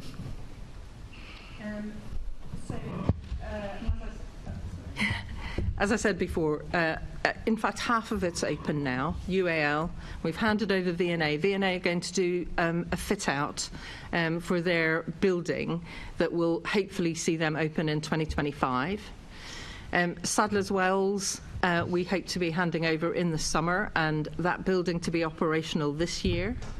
The BBC, we hope to be handing over later in the year, and then they have a technical fit-out. It's a very high-tech building, studios, and I think we're looking at 2025, potentially 2026 for the BBC. So half of it's open. You can go and buy a coffee at UAL. You know that, and all of the waterfront. Public realm is open, which is very exciting for us. It's a challenge. We've encountered a number of challenges on the project, but we can see it getting there, and the sooner that the thing is open, the sooner our liabilities close off on that. Right, so the very latest 2026, you think? Yes, right. Yeah, and I think most of it will be open 2025. Okay, lovely, thank you. Rosanna, how has the LLDC been able to cover the increasing costs of East Bank as it nears completion? And you talked about interest rates earlier. I mean, what has the implication been? Is that Gerry? I think sadly that's a question for Gerry. Okay. Yes. So the GLA are the funder of last resort on the East Bank. We've had partnership funding, and one of the partners, UAL, partakes in risk. So if their costs go up, there's a proportionate increase in what they have to pay. But for the majority of the East Bank partners, we take the cost risk. In our budget this year, we asked for an additional funding allocation for East Bank. The anticipated final costs have increased by 53 million on the last year. Not all of that falls to the GLA. About 44 million of that falls to the GLA. So we have agreed additional grant from the GLA in order to support the East Bank project. In our wider long-term model, where we borrow from the GLA and pay back from receipts and loan payments due from East Bank partners, we've had the cost of East Bank, but as Rosanna's outlined, the very difficult market conditions for development. So we would normally try and balance what we can through receipts from developments. They only stretch so far, and in this particular market they have been delayed as we try and resolve viability issues. So ultimately the GLA has had to put in additional grants. Thank you. Lord Hendy, we've had a picture painted of vibrancy, of a place that people are going to want to visit, people want to live. Could you tell us what you believe the social and cultural benefits of the East Bank will be for Londoners as a whole? Yeah, certainly. So the individual institutions themselves are clearly both individually and collectively going to put on what they do in a way that actually attracts Londoners to it. The thing that and they could speak to for themselves in explaining precisely what their programmes are going to be. But what I would say is that each of the partners and the partners collectively have only come on condition that they make that they make an offer to Londoners, and particularly East Londoners, about employment and progression, and we think they're doing rather well at it, actually. I think one of the benefits of any and all of you coming to the park would be not just to admire their beautiful buildings, but more to the point, understand both what the cultural and educational offerings are going to be, and how much they're already drawing on the local community for jobs and skills. It's a tremendous effort, and actually I didn't think myself that we would get them so involved in the years before they actually arrived, but in fact they are involved. Whenever you go to the buildings, even the ones that haven't been finished yet, you can meet apprentices both on the building projects and for the organisations concerned. I'm so sorry I'm out of time, but thank you very much. Assembly Member Duval, please. One of the successes of your organisation, Lord Hendy, is the getting together the stadium issues post the new administration, and ordering all the making it more transparent about what the actual problems were and getting a plan to rectify it. There's still some outstanding businesses. One of those is the continuing relationship between West Ham Football Club and yourselves and the franchisees, and other franchisees of users of the stadium. Can you give us an update of where we are with that conversation and discussions?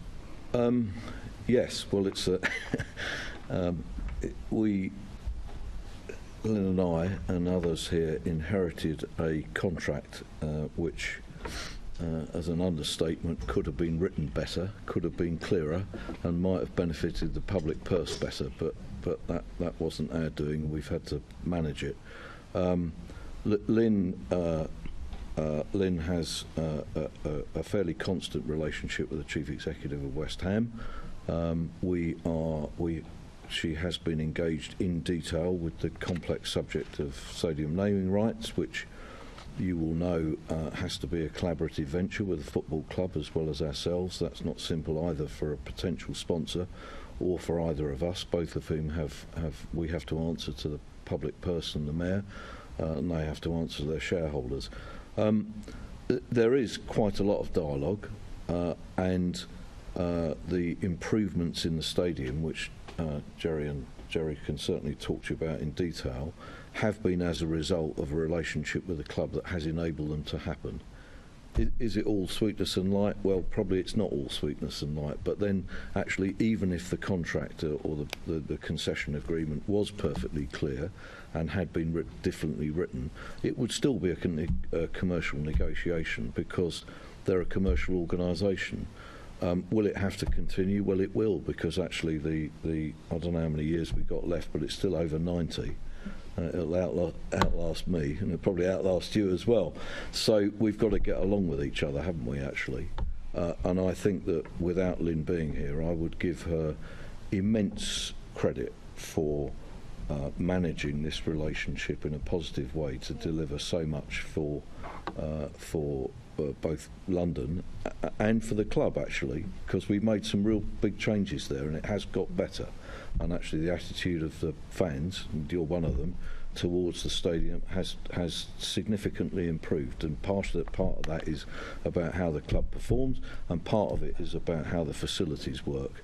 I'm not making any comments about how the club performs, but what I can say is that actually we and they together have made that place a better place. I think Lynn deserves huge credit for doing that, and she does a lot of that personally, not to belittle Gerry and others' contributions, but she does a lot of that personally with the chief executive, and one of my jobs is to support her doing that quite clearly, because it's difficult negotiation from the public sector's perspective, and I think the result of it is as you can see. Thank you for that. So in terms of the problems that you inherited and dealt with, I think the stadium, making the stadium fit for purpose is nearly there, and as someone who experiences the stadium, it's working, and I certainly think the relationship between the club and yourselves is much improved around that. Secondly, you know, the issue of the finances of the stadium, the thorny issue of the subsidy that will always be required, and the nature of that stadium and its environments around that. Now, of course, one of your missions is to drive down that subsidy as much as you can from the public purse around the stadium. Maybe it's a question to Gerry. Where are we looking at? How are you squeezing those costs downwards? There always will be a subsidy while it's in ownership of the public sector, but you know, can you just tell this forum where you've got to on that?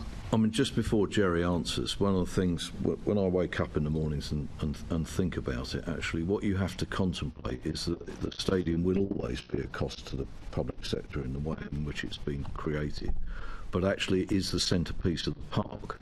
So actually you have to consider it in the round with the other benefits of the park, and it's not an inconsiderable issue for the benefit of the park that 60-odd thousand people turn up there when football's playing and use the facilities not only of the park but of the commercial surroundings, commercial businesses surrounding it. So you have to look at it in the round. But go on, Gerry, talk about where we might get to.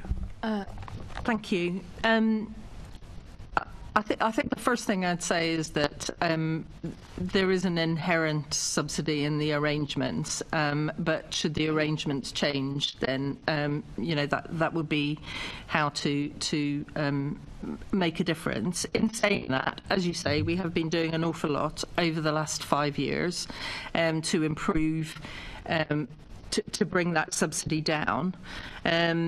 We've put in investment into the seating, so we've brought the cost of moving the seating down dramatically. It was 6 million in 2019, and this year it's 3.6, including MLB. So like for like, that's probably about a 55% reduction. The seating, the seat move costs were always a big factor in the bottom line, and we had a project early on to try and reduce those. We've also put a lot of investment into upgrading the lighting systems and the building management systems. So it's LED lighting and more efficient building management systems, which is, you know, a tick in the money and a tick in the sustainability box, which we're very happy about. And actually, the team have also been at the stadium have been hugely engaged in getting the usage down. So I think in 2022, I hope I get my units right here, the stadium used 12.1 million kilowatt hours, and this year, 2023, calendar year, it's down to 10 point something, so that's kind of quite a substantial reduction. They're also looking, just by the by, at solar membrane on the roof, which will further reduce costs by another 10%, I believe, or usage by another 10%. Costs, as we know, on utilities have been extraordinary. They are coming down, but they are nowhere near down to where they were in 2019. I'd say the other thing is the summer event schedule. We've brought in MLB. Actually, a year with MLB means that the summer event schedule is contributing to the overhead of the stadium, and that's a really, really good thing. So that summer event schedule not only bringing new and diverse customers into the stadium, actually, it's also a bottom line winner. But it's a very short summer schedule, and the team have to work incredibly hard. They made a really good. They had a really good season last year, and we're hoping this year will be just as successful. The other thing, as Peter mentioned, working with the club, we have increased the usage fee over time, so there's additional capacity, and that brings in money into that increases the usage fee that West Ham pay, and also some of the branding around the pitch they have bought out. So we have increased what West Ham pay, and they get greater capacity and more branding. We have tried to keep match day costs down. A big chunk of those match day costs are security and stewarding, and that's London living wage drives some inflation into that. But looking at different ways of buying barriers, different ways of spend to save on flooring that goes down in the summer and comes back up. Overall, the management accounts reported a loss of 18.4 million in 1920, and this year that's down to 15.6, and that includes all that super inflation on utilities. So I mean, it's not. It sounds small, but over time, we are trying to get that down. But structurally, unless you change the arrangements, you've got a kind of structural loss in there. And you can change those arrangements if someone comes along and offers you a very substantial sum of money that protects some of the London interest, if I can refer to them as that, to take it off your hands. That's what you mean by that word of. I think yes, the arrangements, and as Lynn has said before here, we're very open to that. We're very open to that. As Peter's reflected, the stadium's the pearl in the middle of the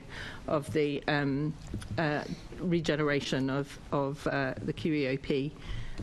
So we're actually looking at the development potential of the stadium site at the moment, because we need to be looking at everything that we possibly can, but it's very important to the overall regeneration. I'll just finish by saying that actually we have yet never had that offer, either from a football club or anybody else. London taxpayers may live in hope. Thank you, Chair. Assembly Member Moema, please. Thank you, and good morning, panel. My first question is to Gerry. Has there been any progress? Oh, sorry, that's not me. I'm not Langeval. So how is the LLDC progressing with its plans to return planning powers to the boroughs by the end of this year? And I guess that's in the context of my constituency, Hackney, Islington and Malvern Forest, obviously has a clear interest in making sure that that transition works out well. Absolutely. Thank you. Well, the work on transferring the planning powers has been long in gestation, and I think the Mayor made a decision in 2022 to approve the return of planning powers. Then he wrote to the Secretary of State at DLUC.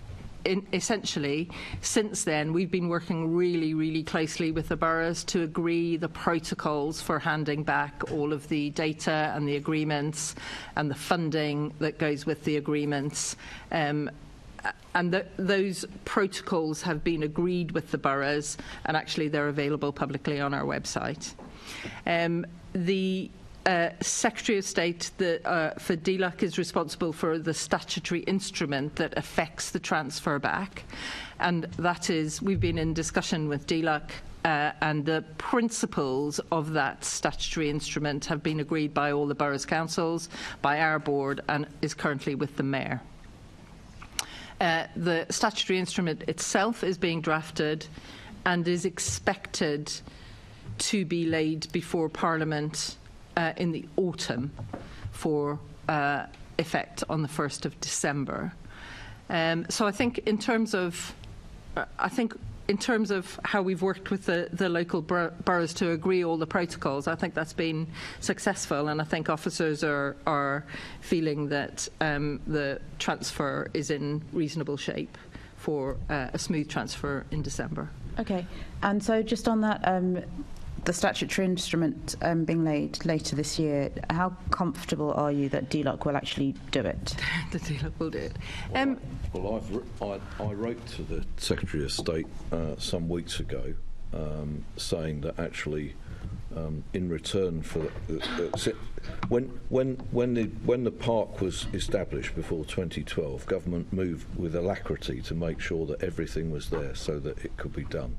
And I wrote to the Secretary of State a few weeks ago to say that in return it would be nice to think that the department would act with alacrity so the planning powers could be handed back on time. We do have a mitigation if they're not, but it would be really helpful if it was a smooth transfer. Okay. Oh, sorry. No, I was just going to say that mitigation is a temporary delegation of powers back to the boroughs. So that is our plan B. But as Peter said, okay, so that's good. There is a backstop if it doesn't happen. Yeah. Fine. Yeah. And so, assuming it does happen, or you have to use your backstop to move us to the 31st of December to have that transfer over, one of the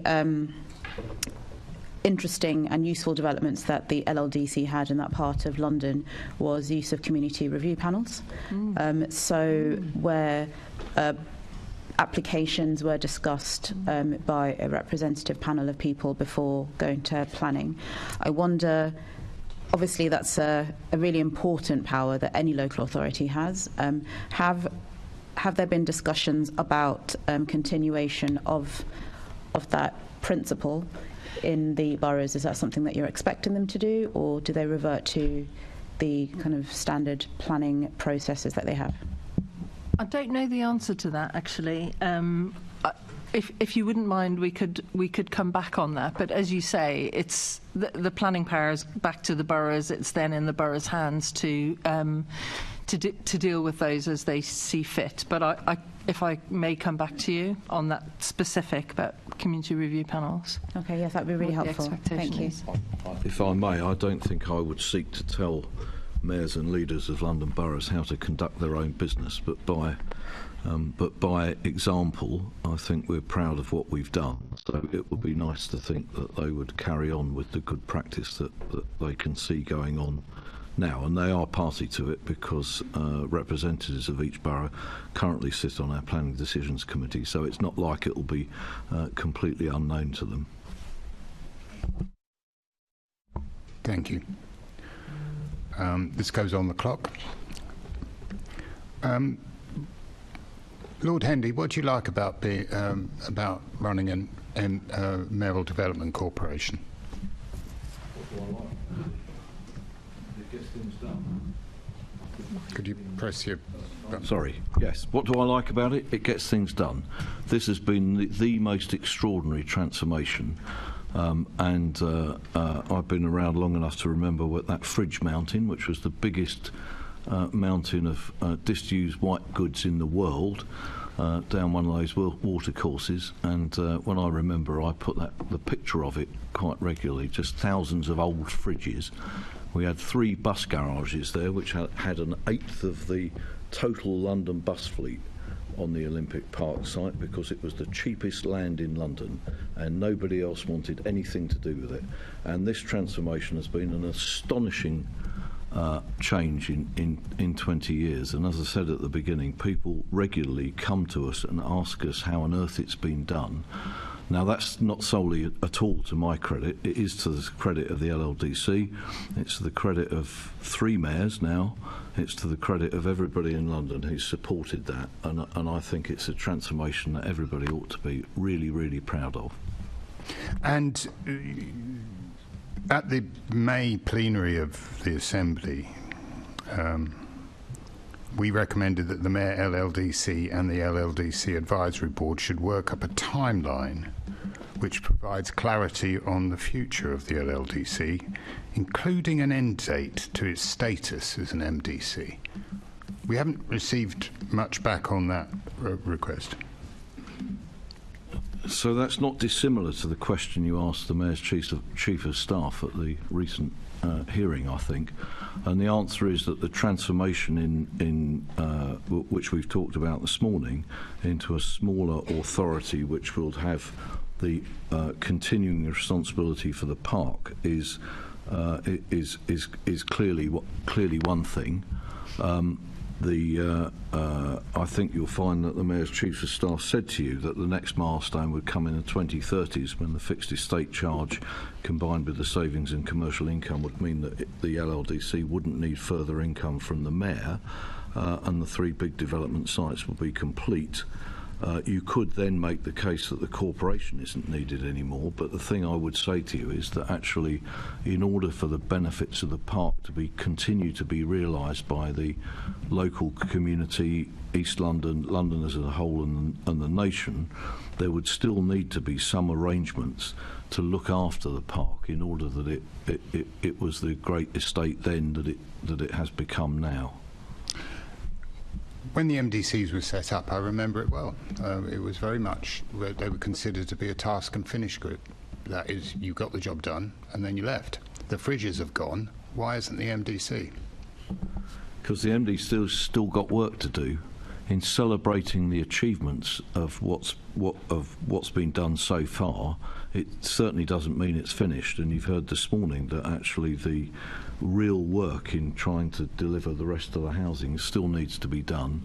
But the park also needs to be looked after to make sure it's as good for the next generations as it is now. So I'm not sure the task and finish is about the comprehensive planning of the park. There's a continuing need to finish the housing development and for that matter East Bank, but also a longer term issue about looking after the park so it remains the place that we can all be proud of.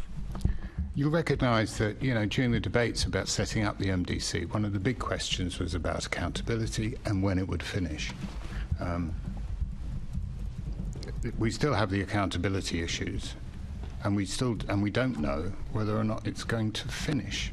Because, you could be sitting in that, well, it won't be you sitting in that chair in 2035 saying, actually, we need it to go to 2065 because we're still managing the park. When, we just want an end date. So there are 2 different things in there, aren't there? One of them is we would have hoped to deliver especially the housing that Rosanna talked about earlier than it will now be delivered, and that's because of an astonishing difficulty in all sorts of areas that could never have been predicted. I do think it's worth emphasising that somebody will have to look after that place in the condition it's in for the long-term future. I don't actually recall a discussion that ever said, oh well, this will all be done and nothing will need to be looked after as a consequence. And I think that you're exaggerating this point. What I think is important is that the milestone comes when the way in which the income comes together means that the corporation doesn't need further income from the Mayor. At that stage, that's a real achievement. But still, we'd end up with a mayoral development corporation that doesn't require funding. Well, look, from the Mayor. Is that correct?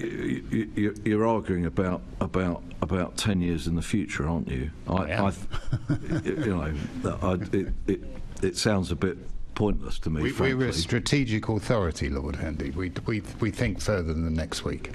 And so do we, which is actually we need to finish all this housing. We need to get East Bank open. We need to hand the planning powers back to the boroughs, which is the first stage of the change, and then the successors in the LLDC will need to work hard to make sure that the park doesn't any longer need further income from the Mayor. At which point, a decision about how it's to be managed in the long-term future would be much more easily made. Nobody denies it needs managing. Nobody denies that there shouldn't be a body in place. The question is about why it needs to be an MDC.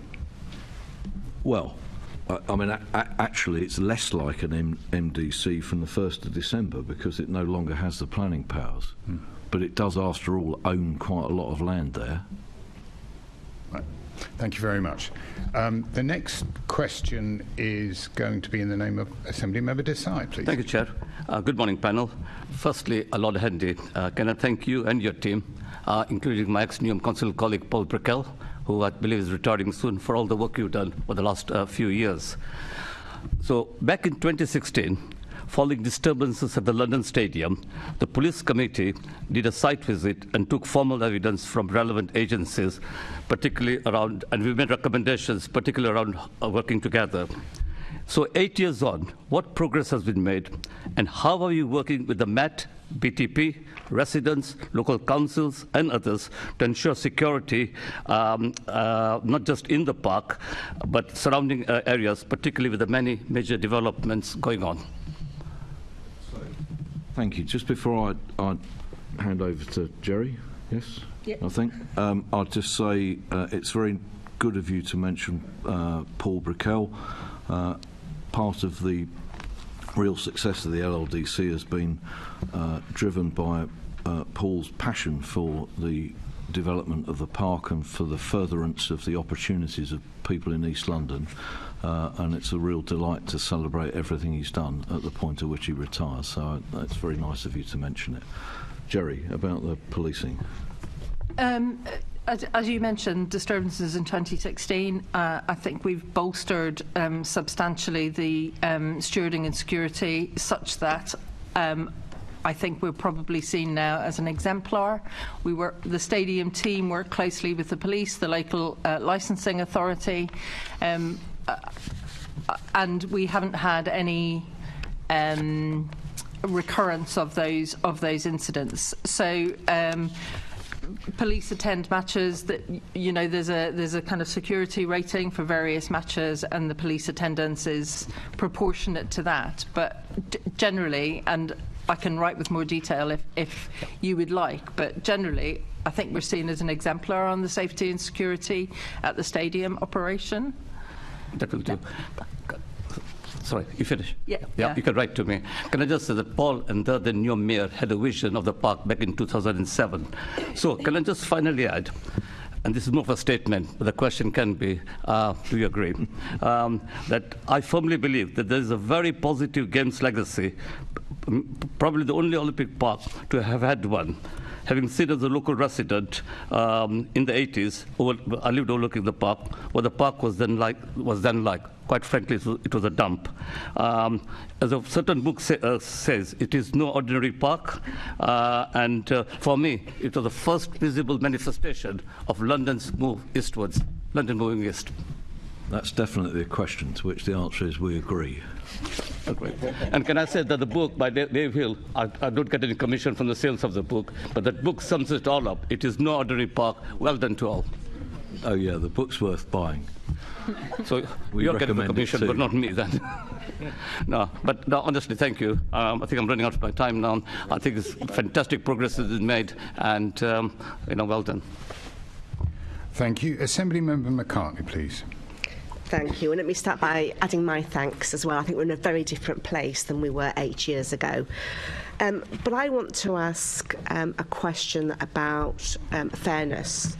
And one of the challenges always with a big development like this is how local people can benefit from it, both socially but economically as well. And I think the original convergence agenda, the targets set out, had quite mixed and quite disappointing, to be honest with you, results. But in 2022, you signed a memorandum of understanding with the Mayor and with the boroughs around an inclusive economy agenda. And at the time, Lynn said you hadn't quite nailed what that meant and how you would measure it, but you're working with the University of London on that. Could you just give us an update on that, please? So, Rosanna, I think you've got some more detail on this. Yeah, thank you. Thanks. Thank you. So, yes, the transition from growth to economy is to really fundamentally explore how we work in more depth with the market and to connect existing residents and residents to opportunities on the park to deliver significant benefits. But the question, I guess, fundamentally is how do you measure those? And the work that we've done with the UCL's Institute of Global Prosperity is to build a model to look at exactly that. It is a longitudinal study. It will take many years to collect the data, and we had some good questions earlier about data and the robustness of data, and that will prove the point. And I think that's really, really important. So we're doing some really good work with UCL in that space. It's begun, I think it's probably just 2 years or 2 to 3 years in its gestation. I think it's a 10-year longitudinal study, and it will take time to deliver those benefits, but also to measure those benefits. But I'm very happy to write in more detail on the brief and on the particular metrics that they will continue to study. Yeah, that'd be helpful. And maybe I should just add that actually the borough mayors and leaders were very anxious to take responsibility for the inclusive economy agenda, which was the reason for the accord that we signed. I think that measurement is helpful to them to see how they're doing, and we are currently doing everything we can to make sure that they're as prepared as they possibly can be, because it's a huge responsibility. East London is not yet an equitable part of London in the sense of opportunities given to people. So we need to keep going on making sure that all of the businesses within the park give people the opportunity, businesses and educational establishments give people that opportunity, and the boroughs will need to work on what those are to continue the progress towards equality compared with the rest of London. Thank you. And as part of that documentation that we had at the time, it did state that there could be a 2-year, I think it was a 2-year period, the way you could take some risks and be experimental in what you were hoping to achieve. Did you have any good ideas come out of that you're scaling up? And again, if you want to write to us afterwards, that's fine. Yeah, I mean, I think the work that we do with the Good Growth Hub and other interventions, I think, have been hugely successful, whether they be directly with the construction sector or other business providers. But we've also moved to the Inclusive Innovation District Shift, which is fundamentally about upscaling and how do we work more with the private sector and industry to accelerate the good growth that we have had on the park, but really plug that into the DNA of how businesses do business and connect locally to residents and communities. So very happy to add a section on that, perhaps when we write back. But that's a good example, I think, of how we're seeking That'd to. Be great. Yeah. Looks like you're going to be sending us an entire report, but thank you for that. We'll keep it short. Thank you. One more question. Leading on from that, one of the things that we debated over the many years of the MDC is about the problem of the cliff edge, of there being development inside the Olympic Park, but that not being reflected outside the park. And you've touched on that sustainable nature. I mean, what are we doing to ensure that the cliff edge doesn't exist? And I'm talking in a month where you go on about the great successes on the Olympic Park, and in that same month, small businesses at Stratford Market Village being just summarily turfed out of the businesses that support them. It doesn't seem that they've benefited much from being so close to the Olympic Park. Well, I mean, I disagree with the cliff edge analogy. I think, fundamentally in the setting up of the Development Corporation, we looked at examples of how it has and hasn't worked elsewhere, and the objective really of creating a Development Corporation that had planning powers out with the boundary of the Olympic Park was fundamentally to ensure that those sorts of questions were addressed. I think in the master planning, for example, of the park, we looked at how the master planning on the park connected both in fabric and physical connections to the existing part of the city. So, for example, we built all of the social infrastructure and be the schools on the edge of the park, because schools are a very important piece of community fabric, and it's where people meet their neighbours. It's where people make connections, and it's where people have after-school clubs and clubs and other community events, so that people can come together and meet and connect. So I think those are that's one example of those sort of physical interventions that we have done in order to ensure there are no cliff edges. So we also, in working alongside the boroughs that sit on our board, Hackney, Waltham Forest, Newham and Tower Hamlets, we work very closely with the boroughs to look at ensuring that we don't do that, and we haven't done that. Some of the connectivity projects that were noted earlier are other examples of how we've sought to ensure that those connections are made and continue to be made. I think Hackney Wick is another good example. We worked alongside Hackney, London Borough of Hackney, jointly to produce a master plan of Hackney Wick that looked at protecting the heritage, that looked at retaining employment and affordable workspace, which is incredibly important, but also delivering 50% affordable across that master plan, and looking at how each site could deliver its contribution to the fabric of that place, but also, as I say, maintain the heritage of that space. I think, continue to work in collaboration. It's not just the work of the Development Corporation. I think we've been really strong in working in partnership with the boroughs, with the mayor, with central government through its various iterations, but also with residents and communities. So I think the success that you see, not just on the park, but out with and in other schemes elsewhere, and other employment and other community projects, I think is testament to the work of us, but also the work of partners and the boroughs. Thank you. I hope that many people outside the park can be reassured by what you say, but I still think that the experience of a lot of people around the park is not as you've portrayed. We'll go off the clock now.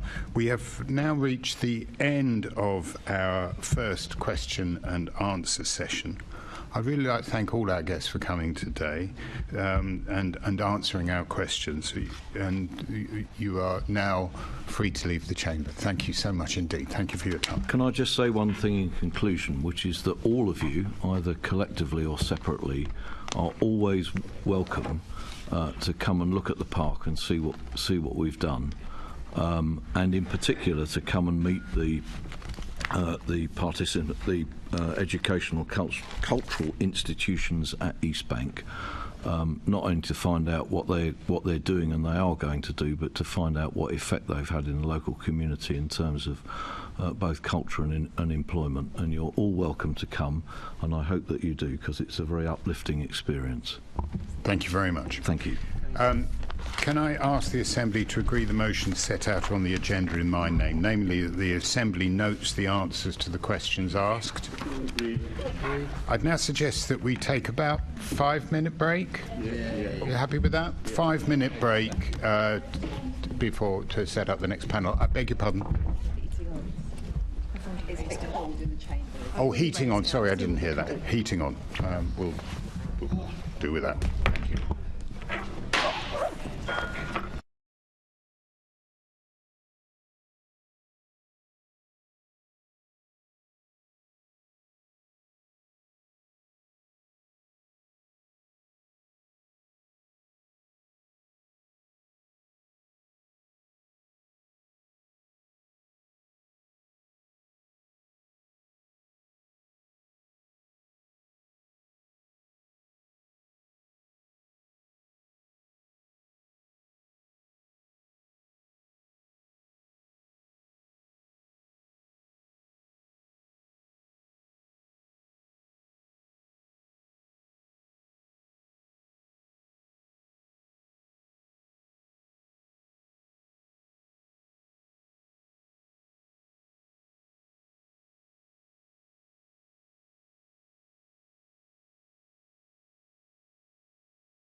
We now move on to the next item of business, a question and answer session with the Old Oak and Park Royal Development Corporation. Joining us in the chamber we have David Lunts, who's the Chief Executive of the OPDC. Welcome. There will be a lead-off question from myself as chair to both to him, and Assembly members may then put supplementary questions.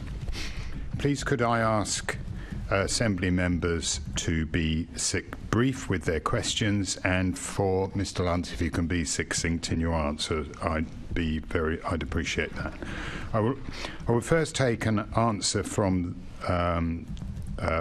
Luntz, and I will, the answer I'm looking for is to the question: how is the Mayor's Old Oak and Park Royal Development Corporation delivering for Londoners? Mr. Luntz. Well, thank you very much, Chair. Can I just begin by giving apologies on behalf of my chair, Liz Peace, because the session's overrunning somewhat. She's had to unfortunately leave us because she has to catch a flight. So she wanted me to pass on her apologies for the session today. In response to your question, how is OPDC delivering for Londoners? Well, the Old Oak and Park Royal Development Corporation is supervising and leading what in many regards is perhaps the largest new regeneration project in the city. It's a very substantial opportunity involving a great deal of brownfield development land, which of course will be coming to the market for development as the high-speed to interchange station at Old Oak Common starts to get closer to completion. So our job really is to supervise the process of bringing land together and organising quite a complex series of stakeholders and partners across government, across rail agencies, across local communities and businesses and boroughs to see many thousands of new homes, many of which will be affordable and are badly needed by Londoners. We have a long-term strategic target of 25,000 new homes and 56,000 jobs in what will become a thriving, substantial and very forward-looking new community in which people will live, work and enjoy themselves. So I suppose in a way, I know that you've been spending some time this morning talking to colleagues at LLDC, our sister development corporation, which is nearing the end of its current life. If one looks back at the history of that part of Stratford and East London over the last 20 years or so, and see the transformation that part of London has enjoyed, OPDC's job is to do something similar in what is currently a very deprived and quite isolated part of West London. Thank you. I will now take questions from members. Each group has a remaining amount of time for these two sessions to ask questions, and the first question to be asked is from Assembly Member Garrett, please. Afternoon. It's a shame we weren't told about the time pressures, because I think our meeting's taking as long as it would have taken on the clock, and we perhaps could have swapped the two sessions over if we'd had some warning. But anyway, that's water under the bridge. My question, I suppose, is about, effectively, this is a huge development project, as you've described. It's not like adding a bit to an existing place. It's effectively creating a whole new place. And so I suppose my thought is, what kind of place is that likely to be for the people who eventually will be living there and calling that home for centuries to come? And how much of a focus is that for you, thinking about what kind of place that is in the long term to live in? Yeah, I mean, it's a really appropriate question. I think there are a few things that are very clear about the kind of place it will be, and some things, frankly, which will emerge and evolve over the coming years. So what I think we're clear about is it will be a very well-connected place, which it really isn't at the moment, because we're going to have the largest single railway station that's ever been built in the UK, right in the heart of our area, which will bring the Elizabeth Line and the Great Western and high-speed services into the heart of Old Oak. So it's going to be very well connected. It will have many, many more people living in this vicinity, in what we are very committed to being a very sustainable and mixed community with many, many affordable homes as well as market homes. And, you know, in the core of the area, we have site allocations for around 3 million square feet of new workspace, most of which will be very close to this new interchange station. Now, quite what that workspace will be is a really interesting thing to speculate. I suspect it won't necessarily be traditional offices as we've known them, because the workplace is changing. I think there are all sorts of interesting opportunities to build on some of the success stories elsewhere in London, some of which are very close to us. So I would point to developments like, you know, the White City campus that Imperial have developed. We're enjoying some very interesting conversations with them. They launched their new growth strategy just a couple of days ago. The other thing I think that's really interesting about the area is that although there's a lot of brownfield land to develop, and although there's going to be phenomenally improved public transport, it's also, of course, home to London's most successful and largest industrial estate. So we have something close to 45,000 people working in Park Royal, in over 2,000 businesses, ranging from household names like McVitie's and Amazon, through to the largest film and TV studio infrastructure, through to a thriving creative artistic community. So I think the opportunity to evolve this place into somewhere that has many more homes and enjoys a genuine live, work, recreational offer is something that's very, very exciting. And as our plans develop and as we appoint investment and delivery partners to work with us, we'll be evolving those themes into hard delivery targets. So that's quite exciting, quite interesting. I'm quite pro all of that. I suppose, I don't want to sound critical, I suppose that's quite a utilitarian description of it, if you like, in terms of outputs. And I suppose the other thing that I'm really interested in is what is it like as a place to live in? You know, some places feel like, you know, it's all very, it's a beautiful place to live in with, you know, it's a place to be and to feel positive about being in. And those sorts of places, seems to me, thrive much more long term, versus sometimes you can get, you know, let's call it award-winning architecture, which is not always a lovely place to be as a human being. So how much of a focus is that for you? Like what it will actually be like to be there, to walk around there as a person? Yeah. Again, I mean, I think a really interesting question. I mean, the way I answer this is to say that, first of all, we're placing a real priority on public space and green space. It's an area that is currently quite deficient in terms of good quality public realm, so at least 30% of all new development must be given over to green space, parks and landscape. We've also got an incredible amenity because the Grand Union Canal runs right through our boundary, and at the moment that's underused, but bringing water into the heart of the area and getting that amenity really well used is going to be very important. But I think in what will inevitably be a relatively high density area, not density at the very high scale, but it's certainly going to have quite a lot of buildings, and some of those buildings are going to be quite tall. The crucial thing, I think, is that the public realm and ground floors and first floors need to be really thought about very carefully. You see, I think the more density that comes into an urban project, the more important it is that what's going on at the ground floor, people's day-to-day experience, how they walk through, cycle through, or enjoy the public realm, is absolutely crucial. So things like, you know, active ground floor frontages, things like safe spaces, thinking very carefully about how people move through space. These are absolute priorities in our local plan. They are supplemented by a range of supplementary planning guidance. So what I don't want to see, and none of us want to see, is something that just looks like a whole load of really dense buildings with no real attention given to how people move through those spaces and enjoy the neighbourhood. That's music to my ears. I'm delighted to hear you say it. I don't know if you have any sketches yet. We do. Okay, I do. And I'm very happy to share those. Please with, do. Yeah, with I'd be very keen members. to see that. I know possibly you suggested that because I did ask you about it before, but I'm very pleased that you've said all of that without me having to prompt you. So that's excellent. In terms of those tall buildings and what goes in there, sorry, I didn't mean that to sound patronising. I think one of my colleagues thought I was being. I always appreciate it when that's obviously on your minds. That what that ground floor looks like is on your mind. It's not something that you just say defensively when I ask you 3 times about it. That's really what I meant.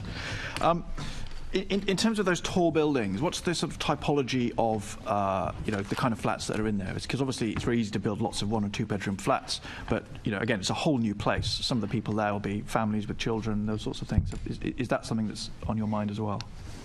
Yeah, very much so. So, I mean, we have had some success building larger family homes already. I think we've approved something over 500 family homes, by which I mean 3-bedroom plus, and around about half of those are now complete.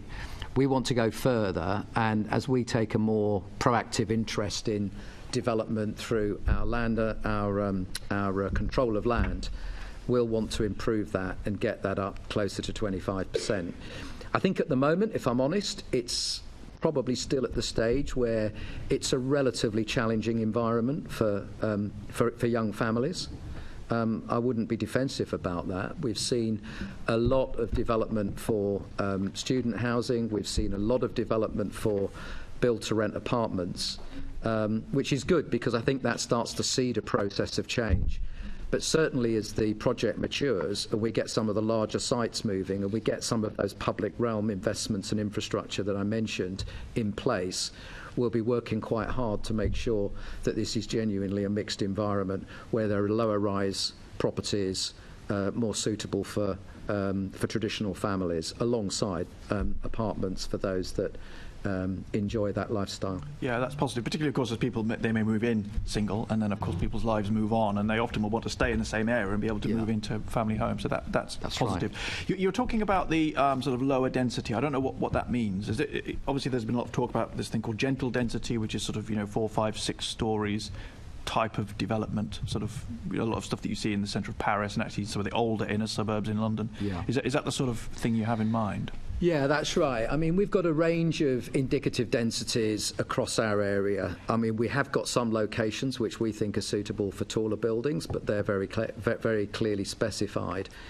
We're sort of looking at densities, I suppose, that we're talking about sort of buildings of 8, 10, maybe 12 stories. So, I mean, your analogy or your reference to Paris is probably kind of in the sort of area that we're talking about. And if one thinks about recent developments that colleagues may be familiar with in London, I would point to schemes like perhaps Elephant Park in the Elephant and Castle, or perhaps King's Cross. Those are the sorts of densities that we're looking at. We're not looking at, Surrey Quays, Canary Wharf. We're not looking at Vauxhall, Nine Elms. We're talking about something that's significantly lower density than that, but which will be sufficient to meet our housing targets in the London plan. And also, crucially, we need to get some density that is sufficient to animate the place, to get, restaurants, bars, retail, and other infrastructure working successfully in an area that currently has a very low population. And in terms of that, I don't know if I'd say double figures is medium density, but anyway, let's not argue about that. In terms of those lower density than 20, 30, 40 stories, perhaps what we're talking about elsewhere, obviously there's a big difference in terms of what it feels like on the street. There's a big difference between the sort of slab-fronted buildings where it's a completely flat frontage all the way up 6 floors, 8 floors, 10 floors, versus what you see in older developments where it tends to step back as it goes up. You see that in London and in older developments in other cities. Is that the sort of thing you're thinking of? It lets a lot more light down into the ground floor and makes that density feel much less oppressive. Yeah, that's right. I mean, it's quite interesting actually. I mean, I've spent a lot of my career thinking about this and working in this space. I mean, I'm probably one of the few people that have actually run architectural organisations for both Richard Rogers and Prince Charles as was. So I've kind of seen this from a number of perspectives, and I think For me, I think the most successful relatively high density environments are the ones where you can actually enjoy tall buildings if they're beautifully designed, but what really focuses you is what's happening at the street plane at the ground level. So if one thinks about some of the more exciting, vibrant, interesting, high-density urban environments like, I don't know, Manhattan in New York, or even, dare I say it, at a lower density, the Elephant Park. It's quite interesting, actually. I've been taking a few colleagues... Apologies for interrupting. I have only got 13 seconds left. And did you actually say that you will do stepping? So as the floors go up, they step back? Was that a yes, or was it just a sort of vague, that's a nice idea, maybe we will, maybe we won't? Well, I mean, certainly stepping back is a very sensible way to actually get light, space, and a sense that tall buildings are not so oppressive. So, yes, we'll certainly be doing that. The Conservative group is now out of time. The next question is in the name of Dr. Sahota. Thank you, Chair. One of the challenges you have is the land assembly on the site. Because unlike the Olympic Park, you didn't own any of the site, any of the land. So how successful have you been in putting together the land assembly? Well, happily, more recently we've become very successful, I think. I mean, you're right that when OPDC was established, it was established with no land assets and no budget to buy land. So that was a major challenge for the organisation, unlike, as you say, the LLDC that inherited the land from the Olympic legacy. So over the last year, we have successfully secured 104 million pounds of capital to start our land assembly project, and I'm happy to say that we've allocated or committed all of that. And in fact, as colleagues will perhaps have seen, the Mayor's budget has actually given us an indicative additional borrowing capability of a further £100 million over the next 2 years to hopefully successfully complete our land acquisition programme. So we've currently either completed or exchanged on 4 key sites in the area. We're in very advanced negotiations with a number of other important local landowners. So I'm quite confident that we will secure the bulk of the land that we need to acquire through private treaty and negotiation, which is a very happy place to be. The other thing to say, which is crucially important, is that the dominant landowner in our area is actually Her Majesty's Government. So the Department for Transport owns the land that High Speed 2 currently occupy in order to construct both the Old Oak Common Station and to construct the tunnelling for the rest of the high-speed railway line. And Network Rail, which is effectively an agency of government, also own a number of assets. And we have spent the last 18, 20 months in a whole series of complex negotiations and discussions with government and the rail agencies, which has secured an agreed outline business case now, which brings all of that public land into one single managed land pooling arrangement. So that means that the public land, together with the land that we're in the process of acquiring, I think gives us the basis to go to the market fairly soon to find strategic investment and development partners to bring this part of Old Oak to life as a real project. That's very helpful. Apart from the Network Rail giving you or the public land coming into your ownership, is there anything else that the government can do to facilitate you in the land assembly? In terms of land assembly, I think we've pretty much got that resolved now as a consequence of the approval for the business case. So the framework, the principles of the land pooling agreement are now set out. That includes the fact that the public sector, both us and the government side, will treat this as a single project rather than a series of if you like, kind of standalone, self-interested projects.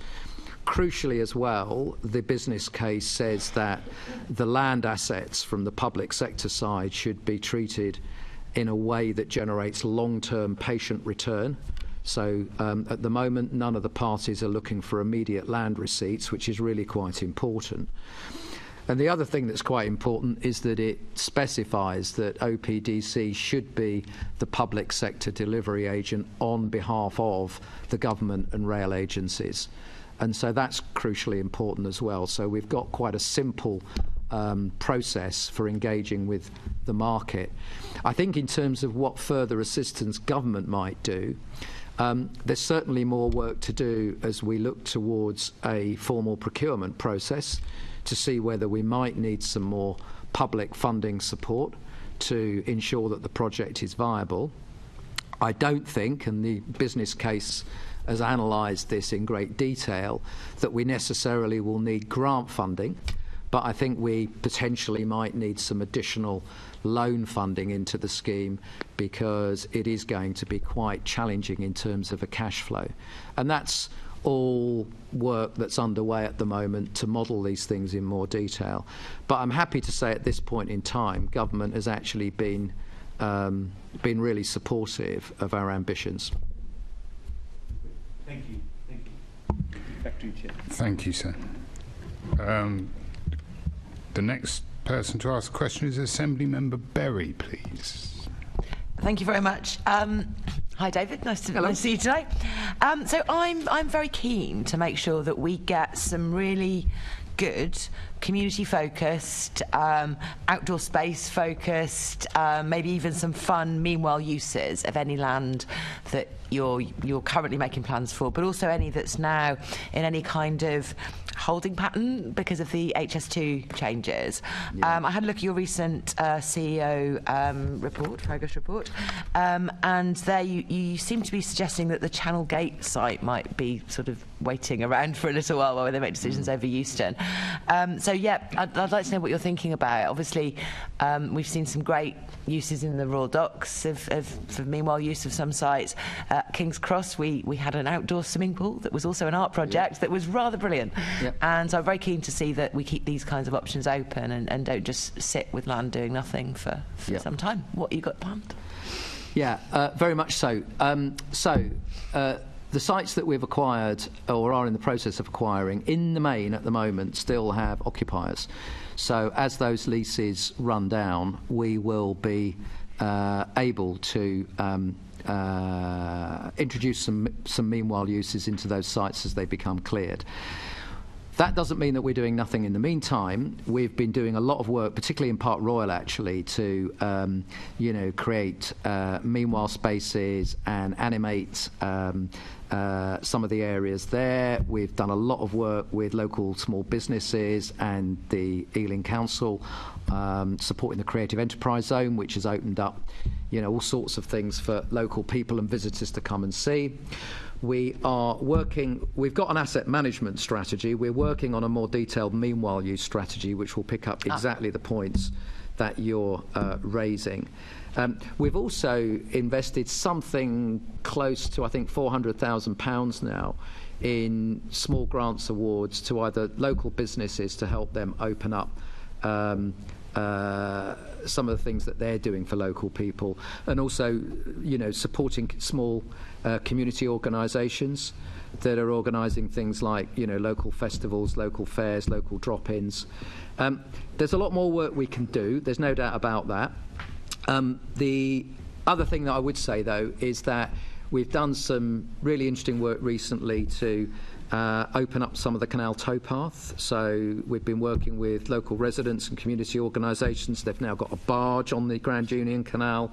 They've got some amenity space. They've got a new amphitheatre for local events.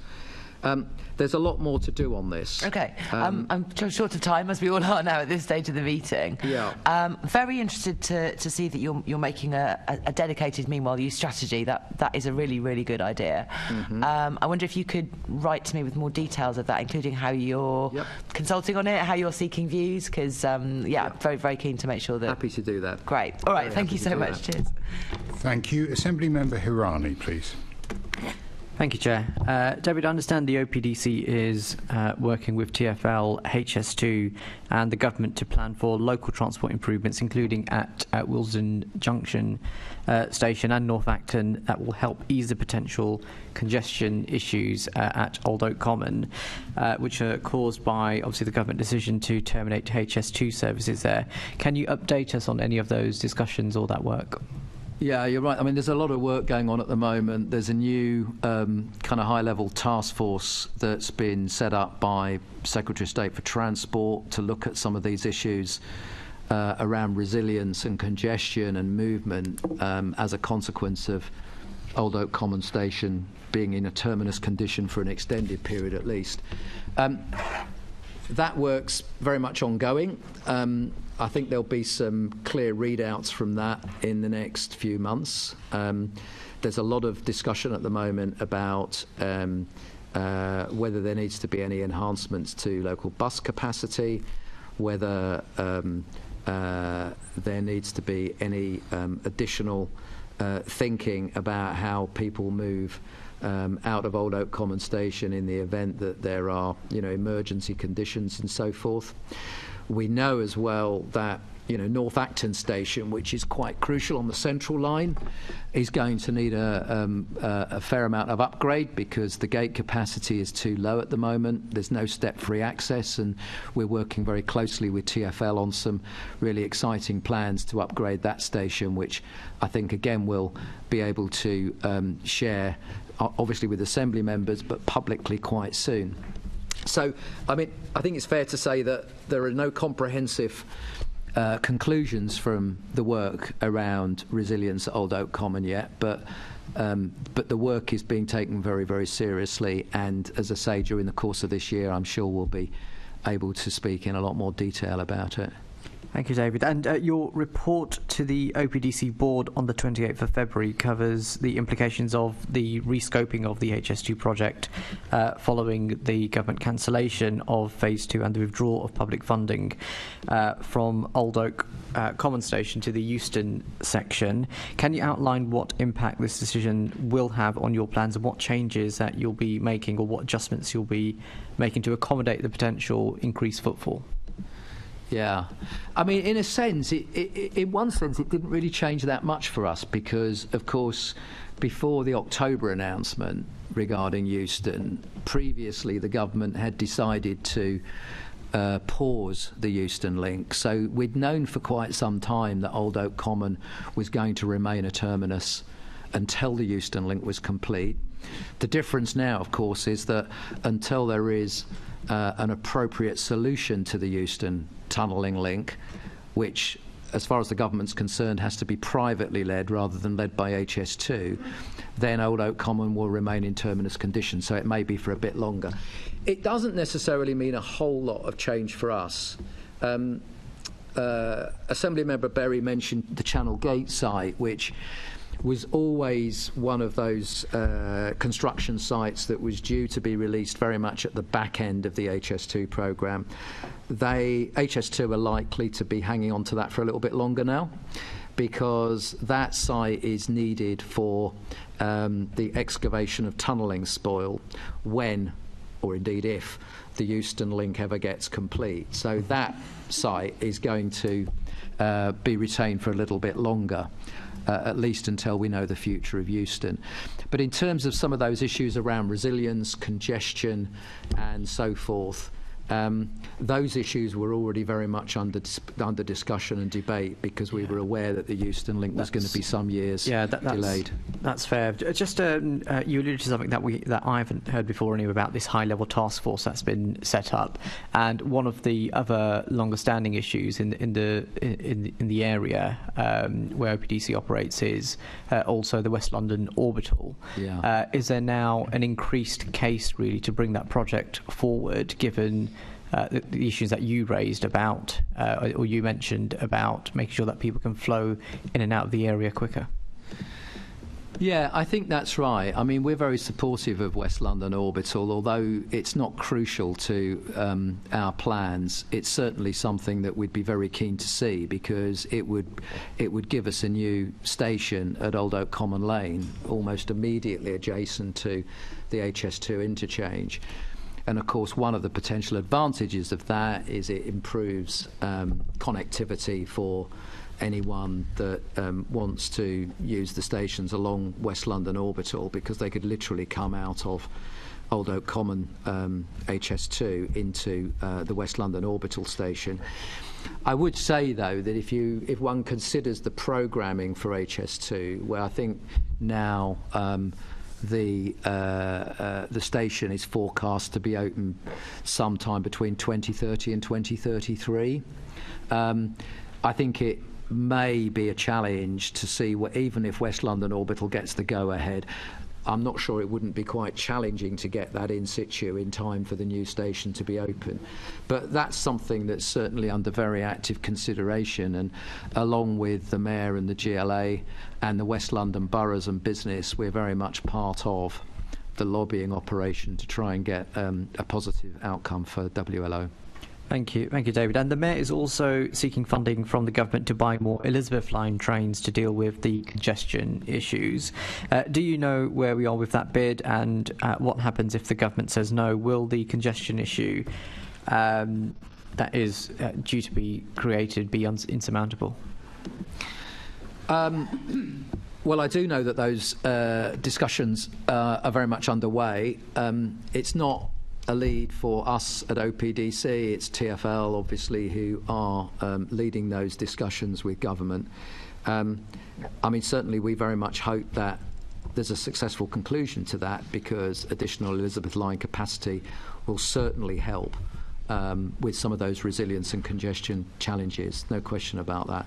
And I mean, for the record, of course, we're also very supportive indeed of any efforts to secure the Euston link, which we all believe is really quite crucial to the HS2 project. Going to have to stop you there. The leg could be Thank you, Chair. I know you were lenient there.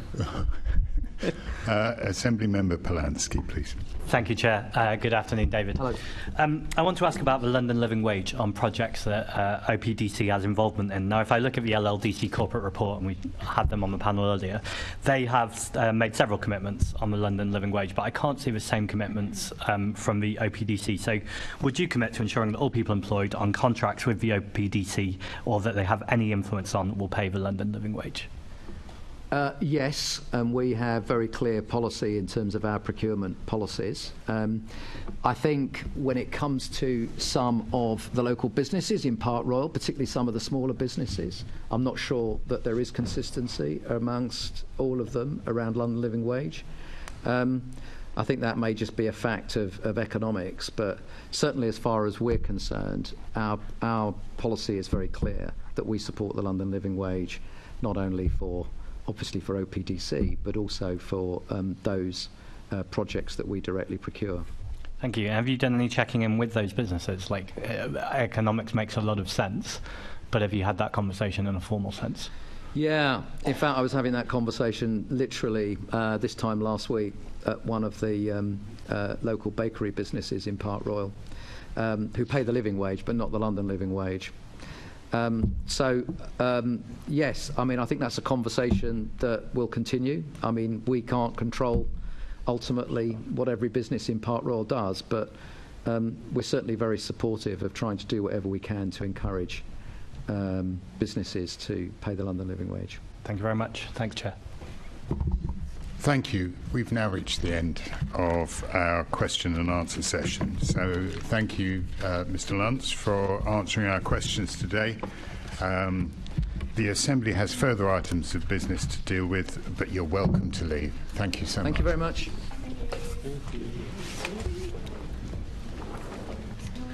Can I ask the Assembly to agree the motion set out on the agenda in my name, and that is that the Assembly notes the answers to the questions asked. In order to, will the Assembly agree to suspend Standing Order 2.9a in accordance with the provisions of Standing Order 1.1h in order to allow the remaining business on the agenda to be dealt with? Thank you. Really, I'm going to have to get a smaller form of words for that. That's your job over Purda, Rebecca, to try and get rid of that. I would like to propose that the Assembly now adjourn for 1 hour and return at 1:40 before continuing with the remaining business on the agenda. Are members in agreement? Aye. Yeah. Aye.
broadcast from City Hall, the home of the Greater London.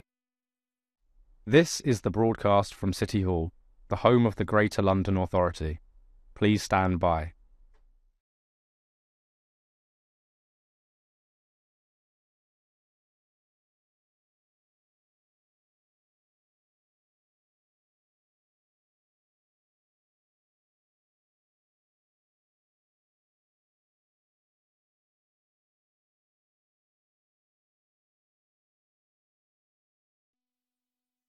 This is the broadcast from City Hall, the home of the Greater London Authority. Please stand by.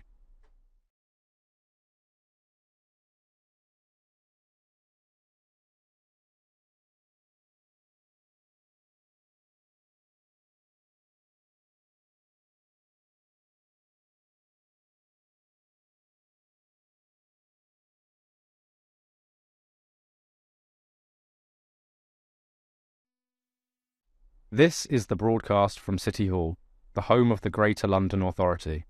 Please stand by.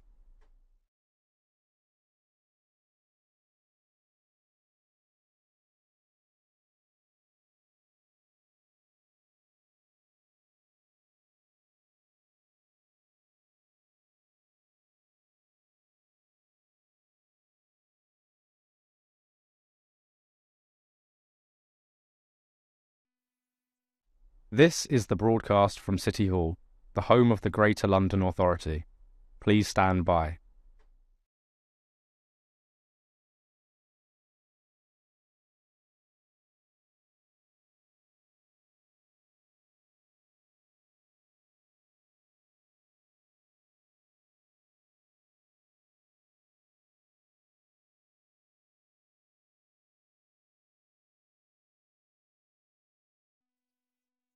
This is the broadcast from City Hall, the home of the Greater London Authority. Please stand by.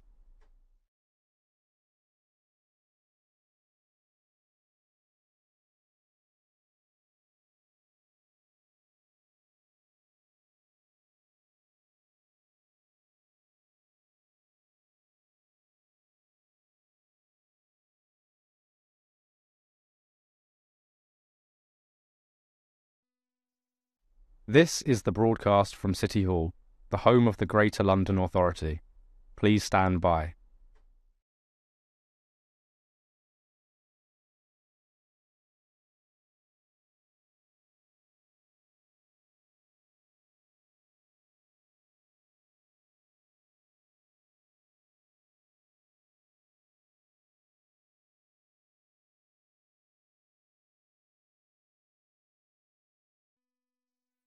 This is the broadcast from City Hall, the home of the Greater London Authority. Please stand by.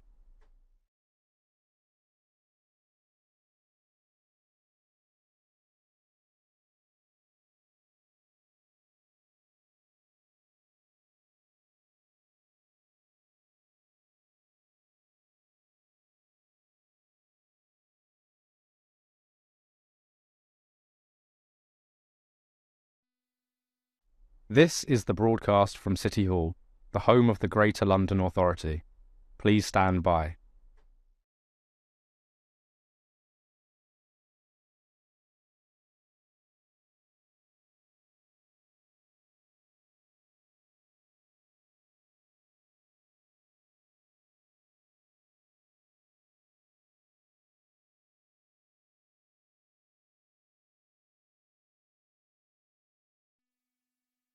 This is the broadcast from City Hall, the home of the Greater London Authority. Please stand by.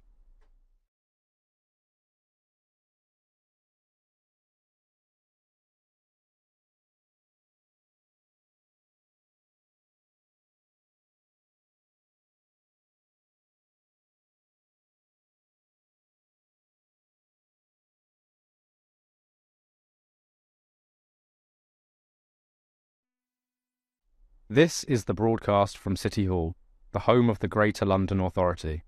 Please stand by.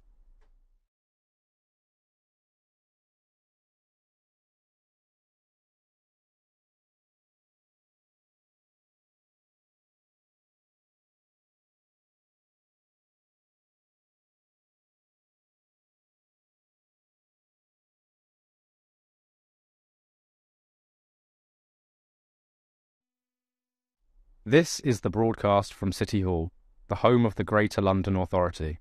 Please stand by.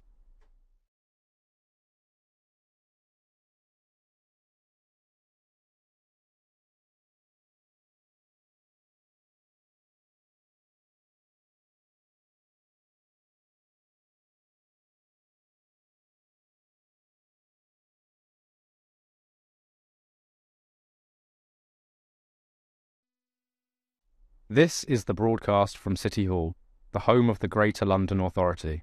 Please stand by.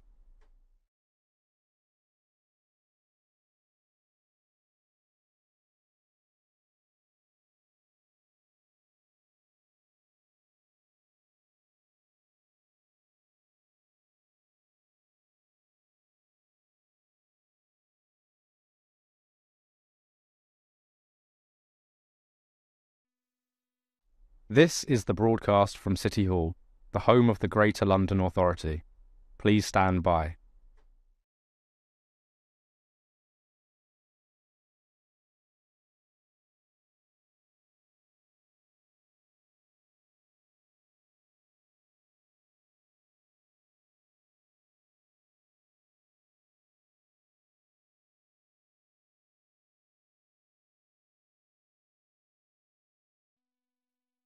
This is the broadcast from City Hall, the home of the Greater London Authority. Please stand by.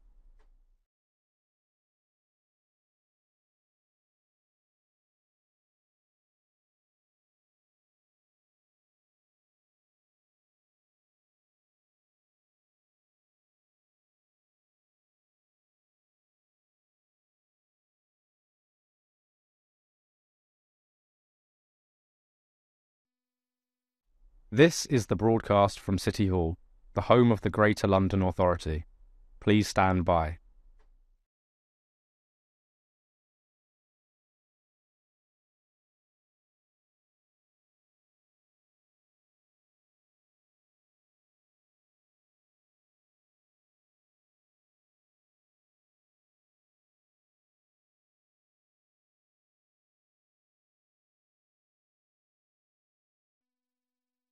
This is the broadcast from City Hall, the home of the Greater London Authority.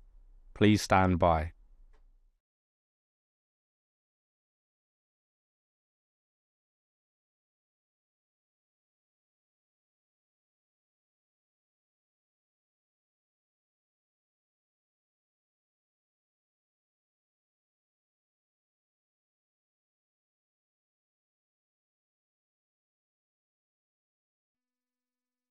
This is the broadcast from City Hall, the home of the Greater London Authority. Please stand by.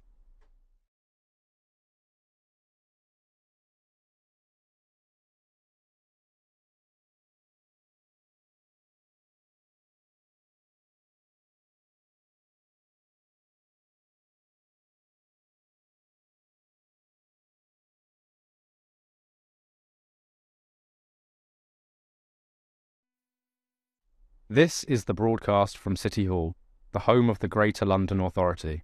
Please stand by.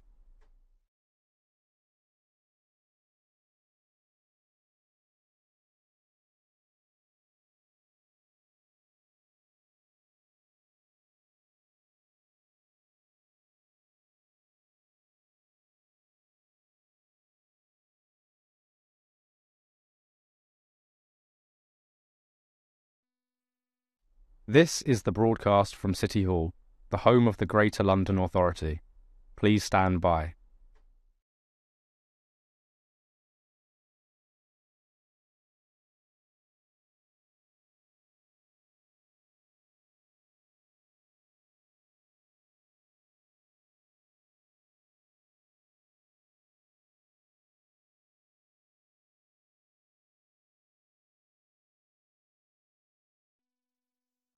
This is the broadcast from City Hall, the home of the Greater London Authority. Please stand by.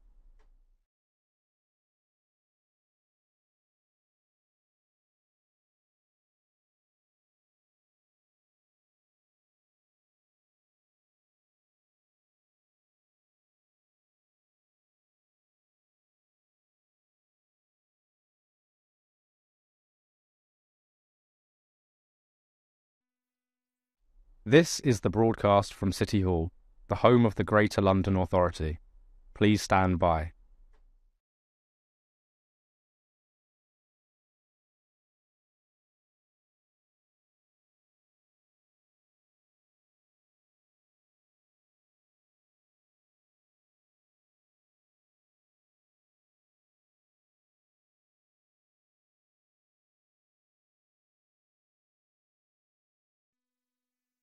This is the broadcast from City Hall, the home of the Greater London Authority.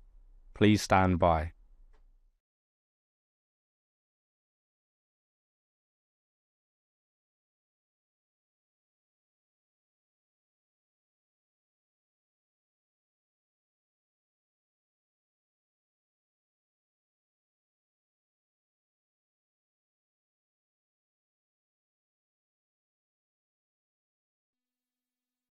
This is the broadcast from City Hall, the home of the Greater London Authority. Please stand by.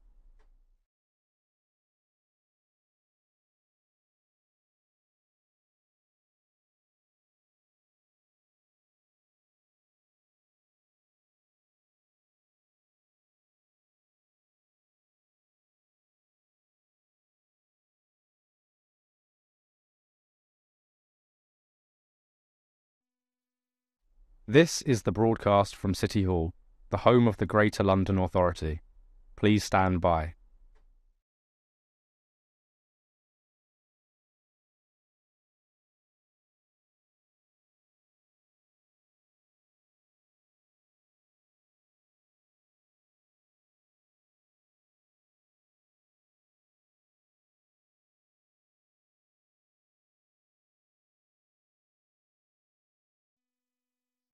This is the broadcast from City Hall, the home of the Greater London Authority.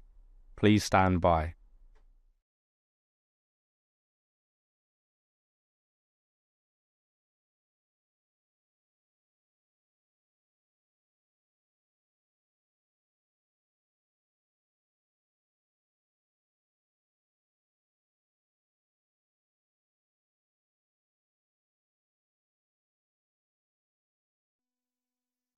This is the broadcast from City Hall, the home of the Greater London Authority. Please stand by.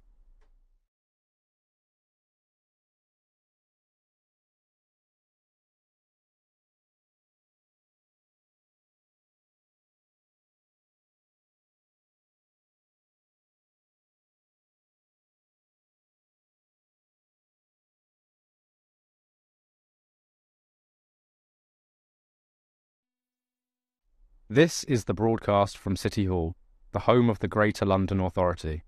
Please stand by.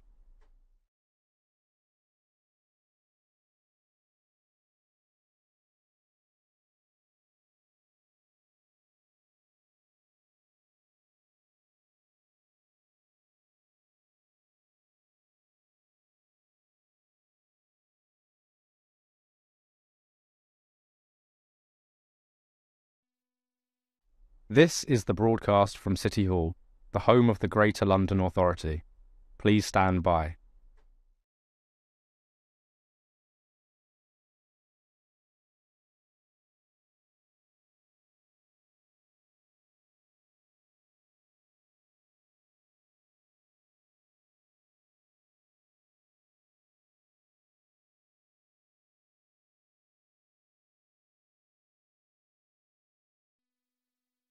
This is the broadcast from City Hall, the home of the Greater London Authority.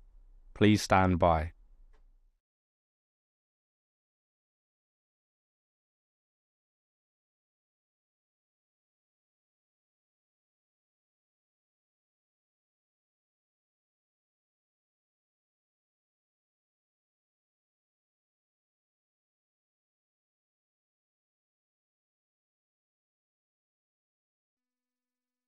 This is the broadcast from City Hall, the home of the Greater London Authority. Please stand by.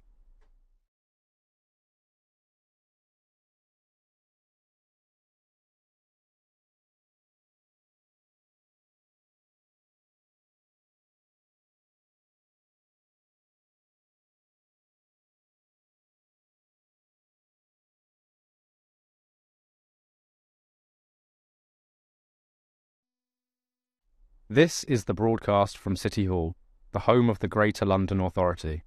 Please stand by.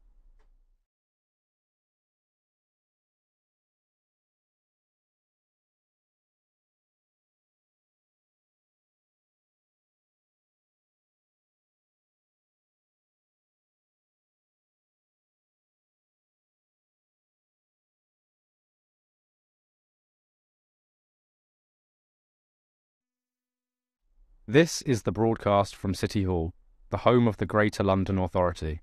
Please stand by.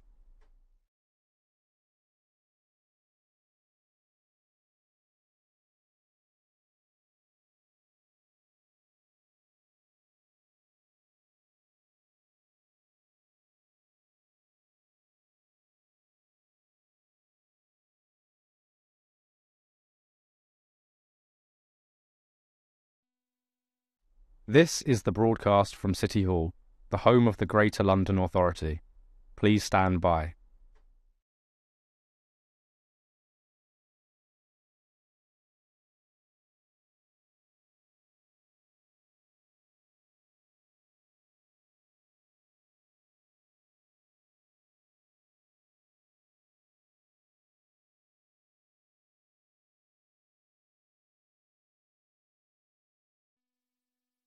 This is the broadcast from City Hall, the home of the Greater London Authority. Please stand by.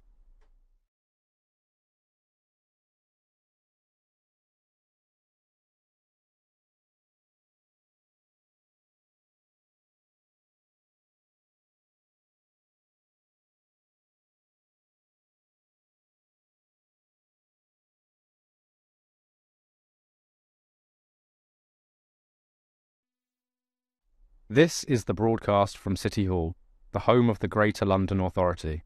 Please stand by.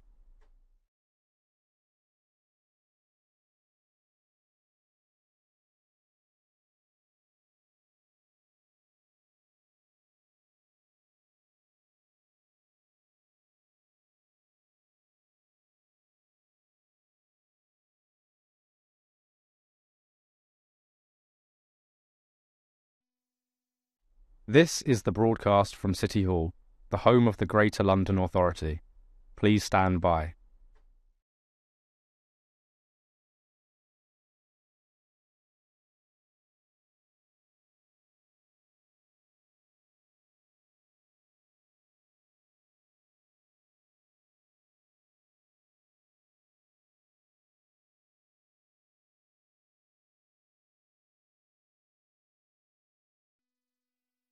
This is the broadcast from City Hall, the home of the Greater London Authority.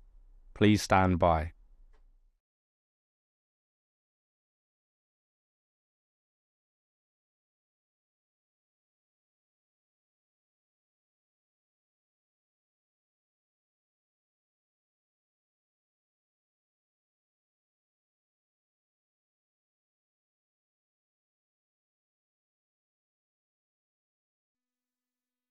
This is the broadcast from City Hall, the home of the Greater London Authority. Please stand by.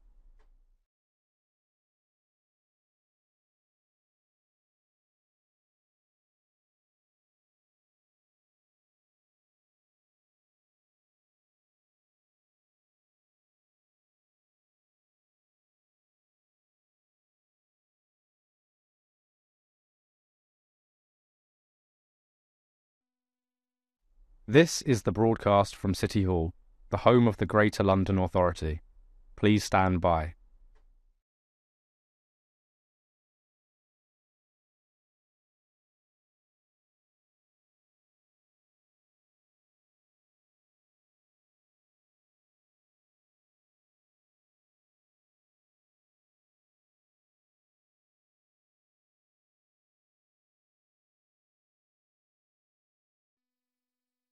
This is the broadcast from City Hall, the home of the Greater London Authority. Please stand by.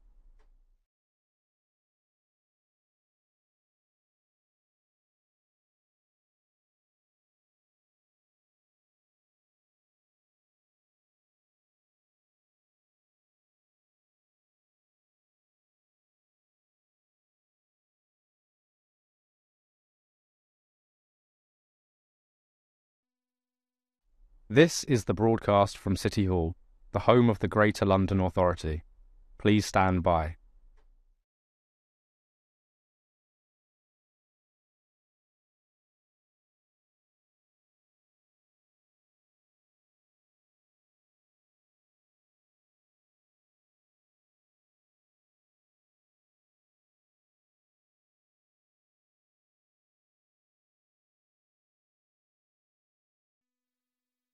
This is the broadcast from City Hall, the home of the Greater London Authority. Please stand by.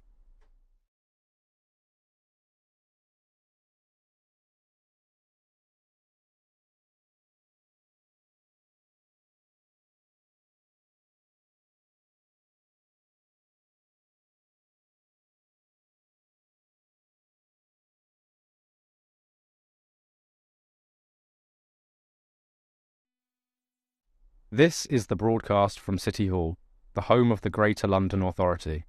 Please stand by.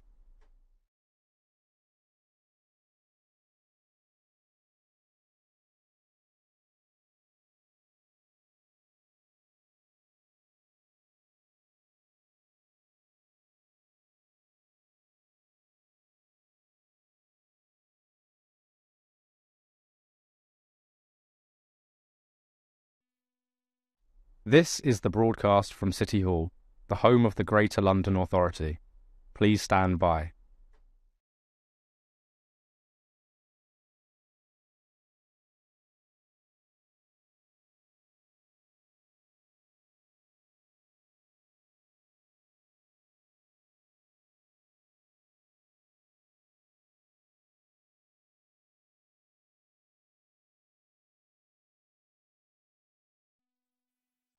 This is the broadcast from City Hall, the home of the Greater London Authority.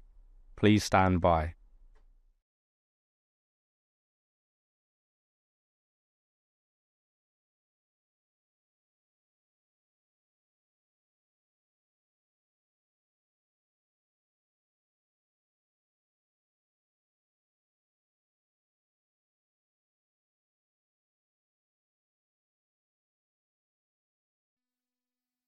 This is the broadcast from City Hall, the home of the Greater London Authority. Please stand by.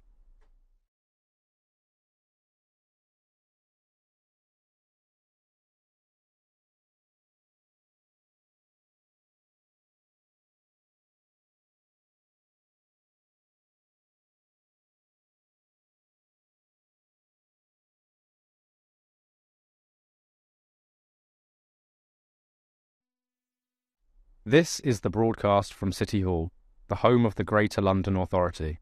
Please stand by.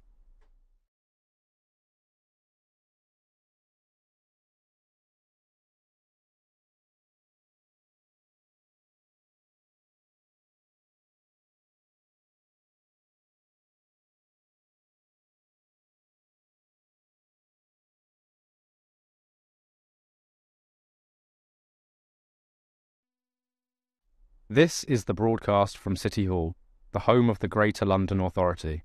Please stand by.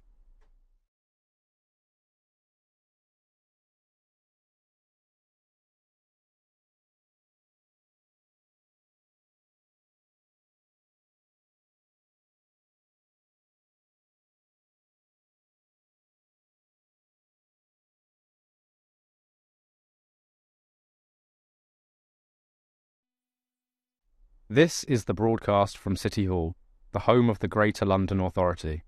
Please stand by.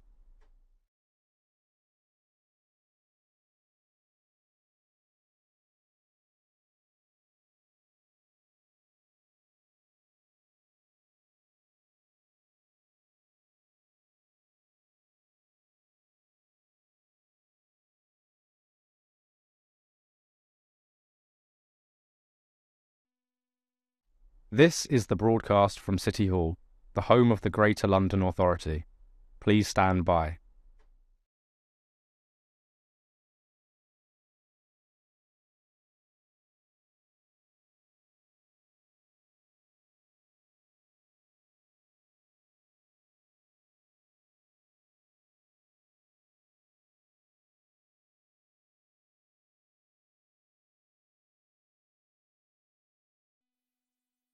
This is the broadcast from City Hall, the home of the Greater London Authority.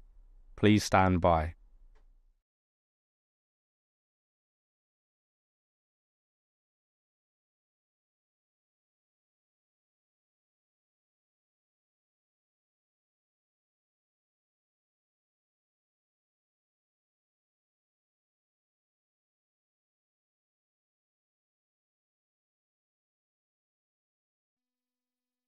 This is the broadcast from City Hall, the home of the Greater London Authority. Please stand by.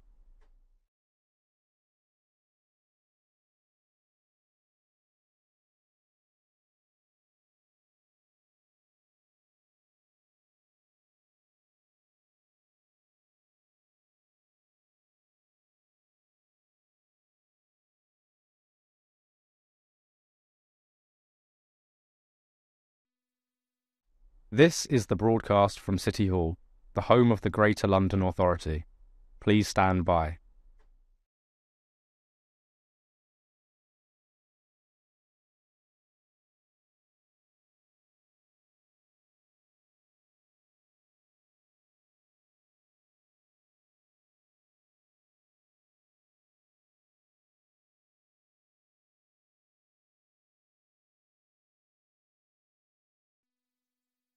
This is the broadcast from City Hall, the home of the Greater London Authority. Please stand by.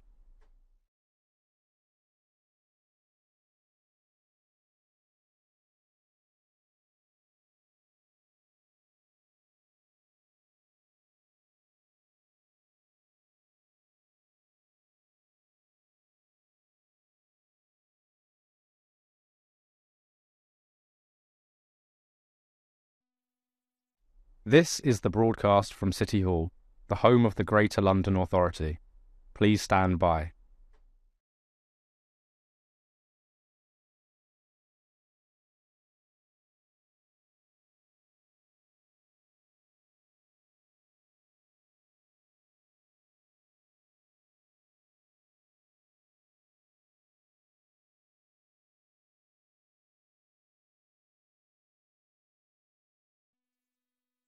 This is the broadcast from City Hall, the home of the Greater London Authority.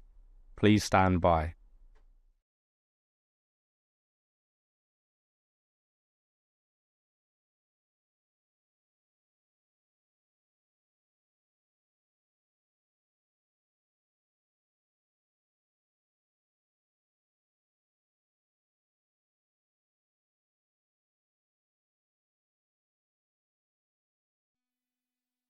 This is the broadcast from City Hall, the home of the Greater London Authority. Please stand by.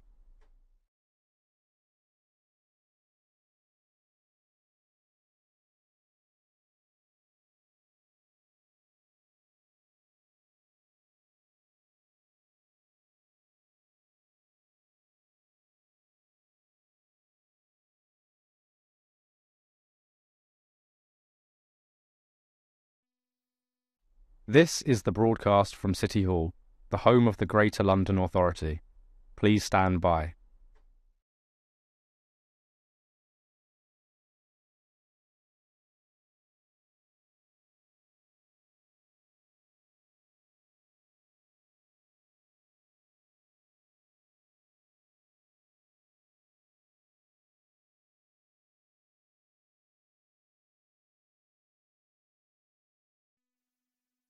This is the broadcast from City Hall, the home of the Greater London Authority. Please stand by.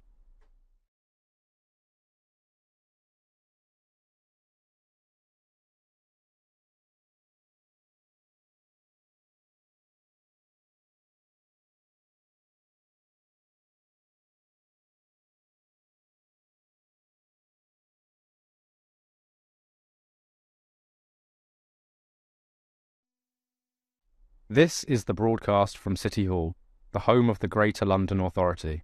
Please stand by.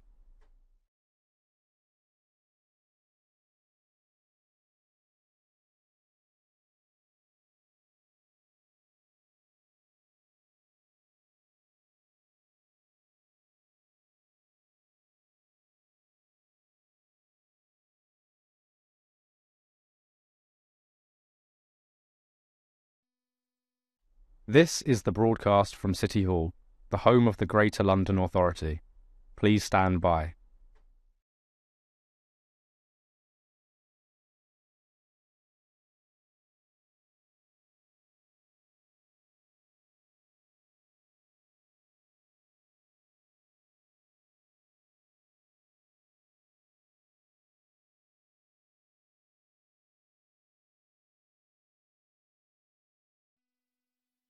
This is the broadcast from City Hall, the home of the Greater London Authority.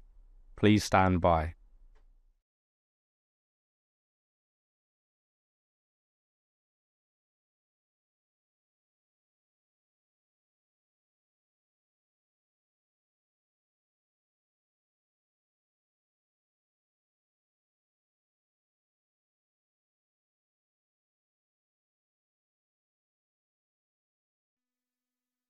This is the broadcast from City Hall, the home of the Greater London Authority. Please stand by.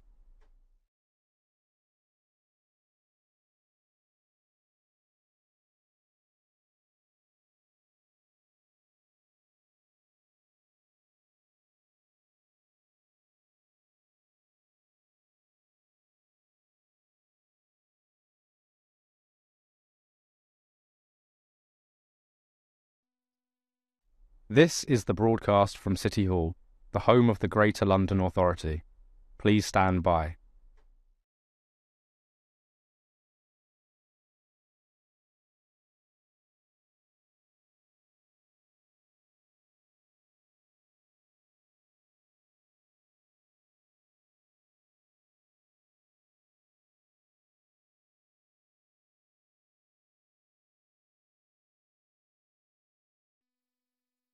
This is the broadcast from City Hall, the home of the Greater London Authority.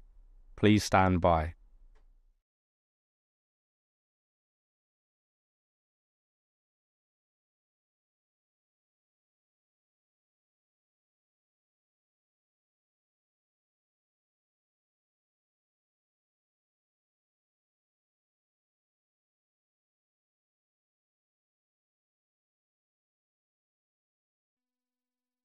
This is the broadcast from City Hall, the home of the Greater London Authority. Please stand by.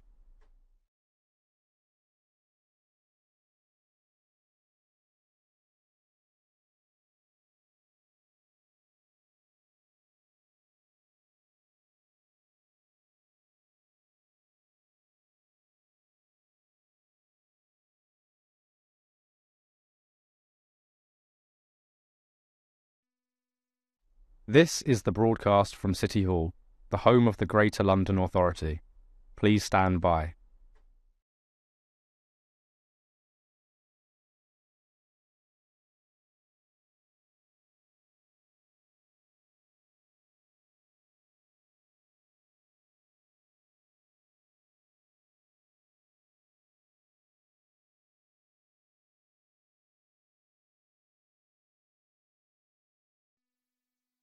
This is the broadcast from City Hall, the home of the Greater London Authority. Please stand by.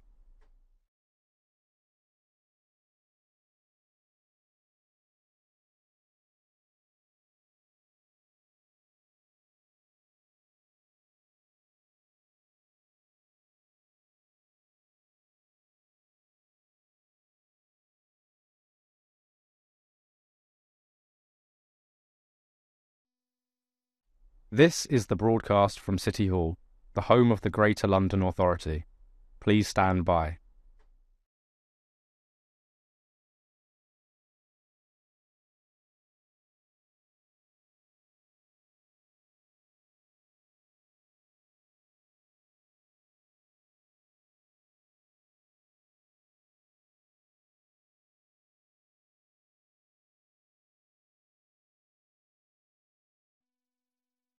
This is the broadcast from City Hall, the home of the Greater London Authority. Please stand by.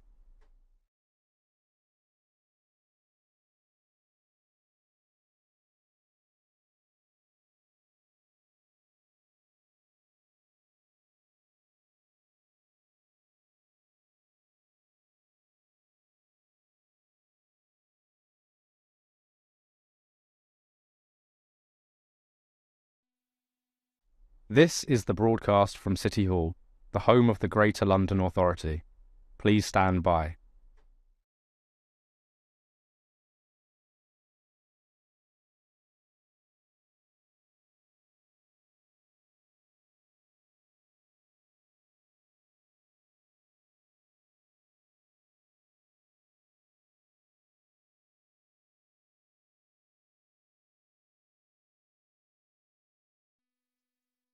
This is the broadcast from City Hall, the home of the Greater London Authority. Please stand by.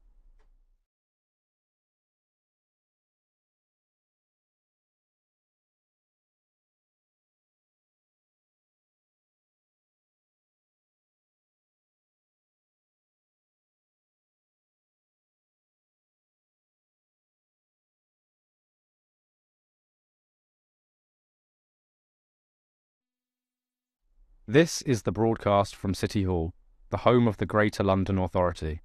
Please stand by.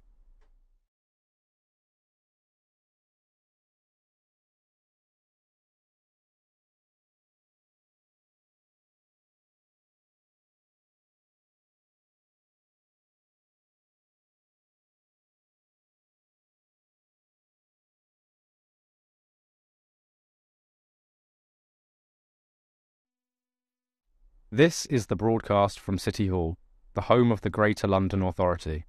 Please stand by.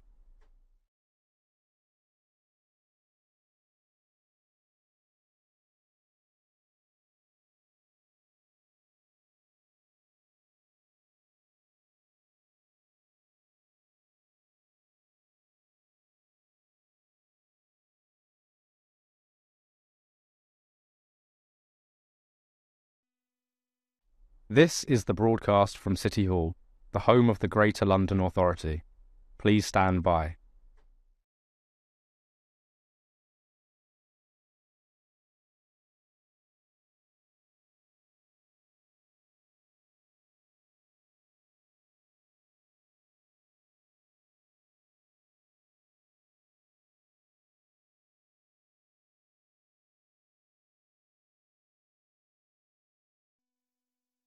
This is the broadcast from City Hall, the home of the Greater London Authority. Please stand by.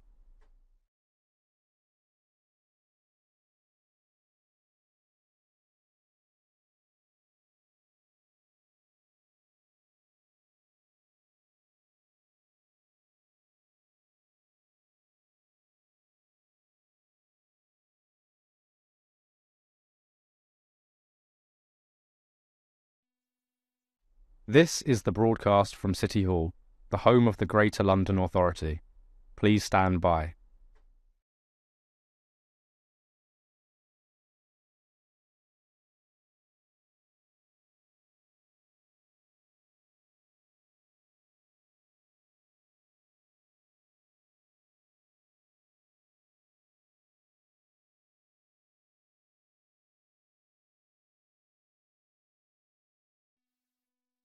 This is the broadcast from City Hall, the home of the Greater London Authority. Please stand by.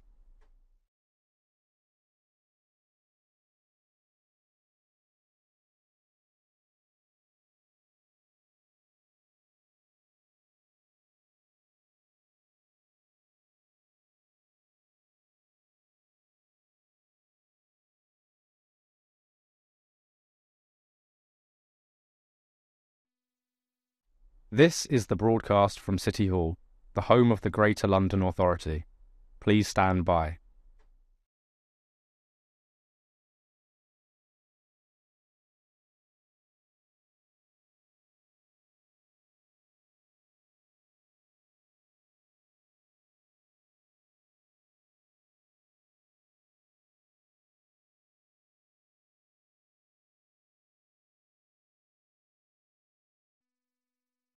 This is the broadcast from City Hall, the home of the Greater London Authority. Please stand by.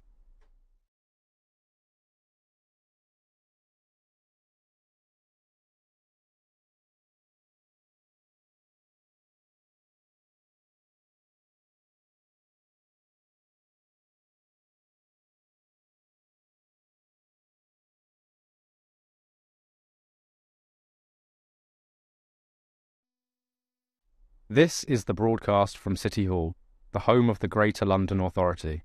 Please stand by.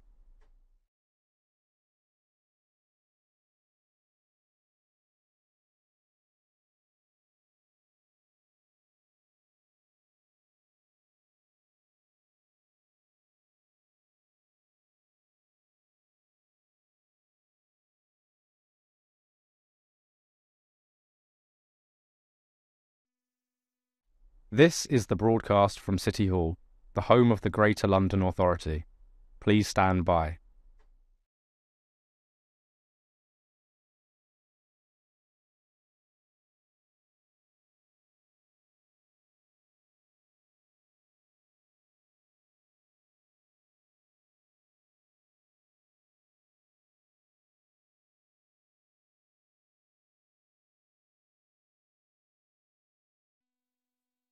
This is the broadcast from City Hall, the home of the Greater London Authority.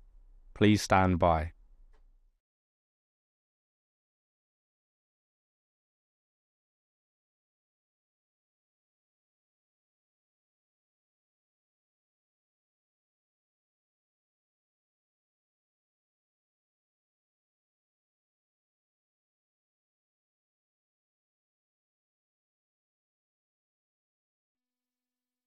This is the broadcast from City Hall, the home of the Greater London Authority. Please stand by.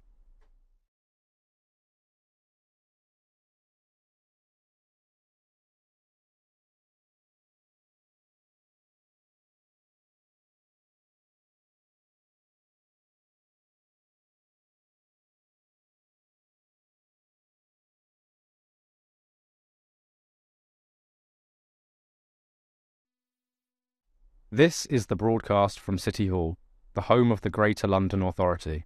Please stand by.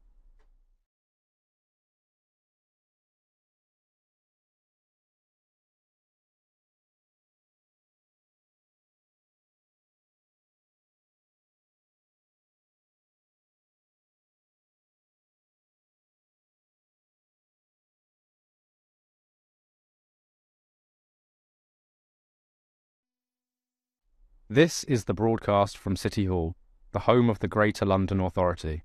Please stand by.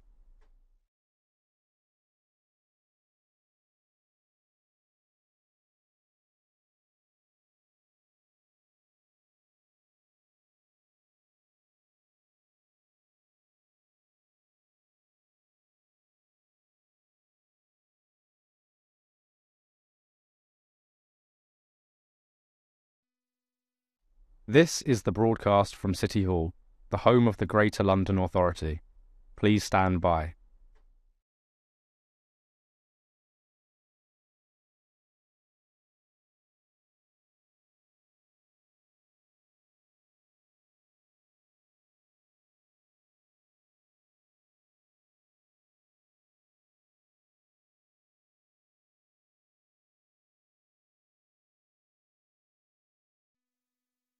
This is the broadcast from City Hall, the home of the Greater London Authority. Please stand by.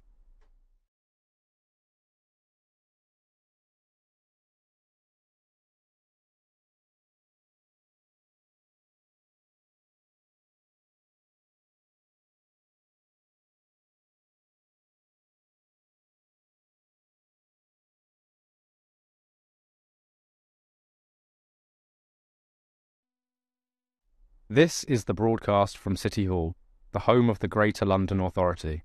Please stand by.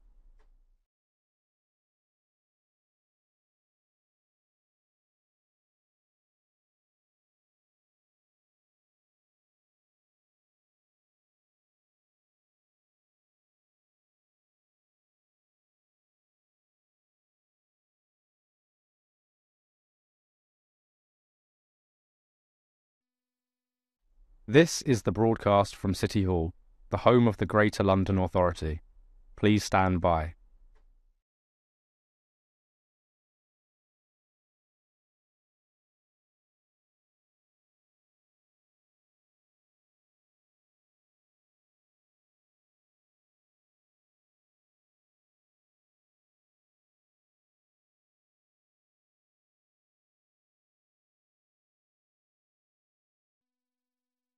This is the broadcast from City Hall, the home of the Greater London Authority. Please stand by.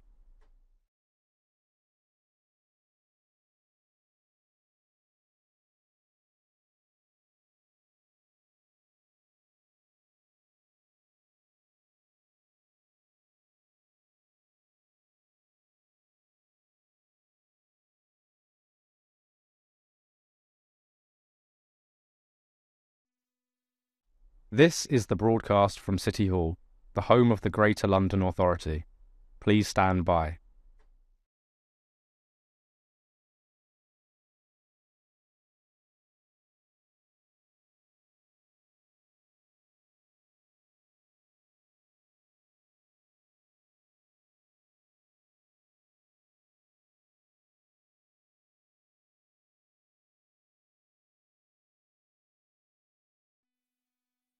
This is the broadcast from City Hall, the home of the Greater London Authority.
And we're now moving on to consideration of petitions. Can I ask Assembly Member Berry to present the petition listed on the agenda in her name?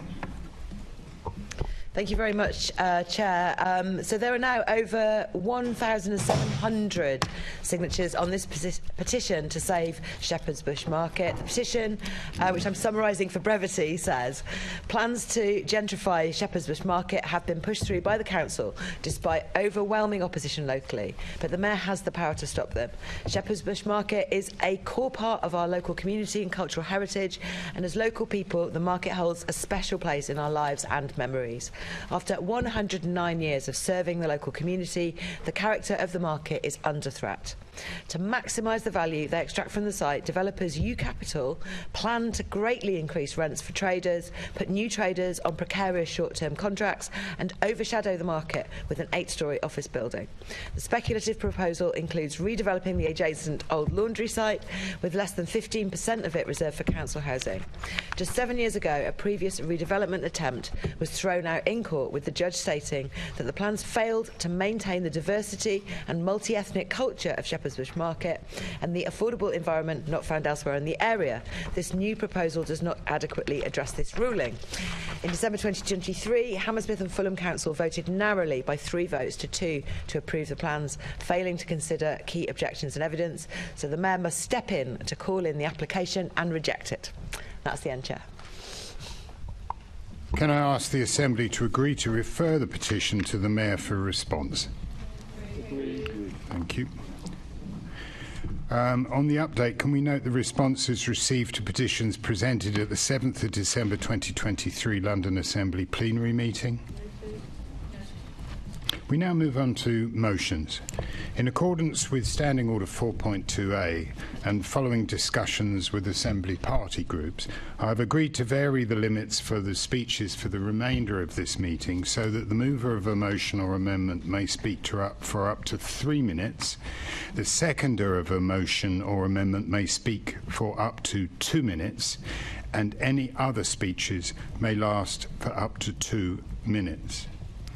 So we now move on to the consideration of those motions, the first being in the name of Assembly Member Russell.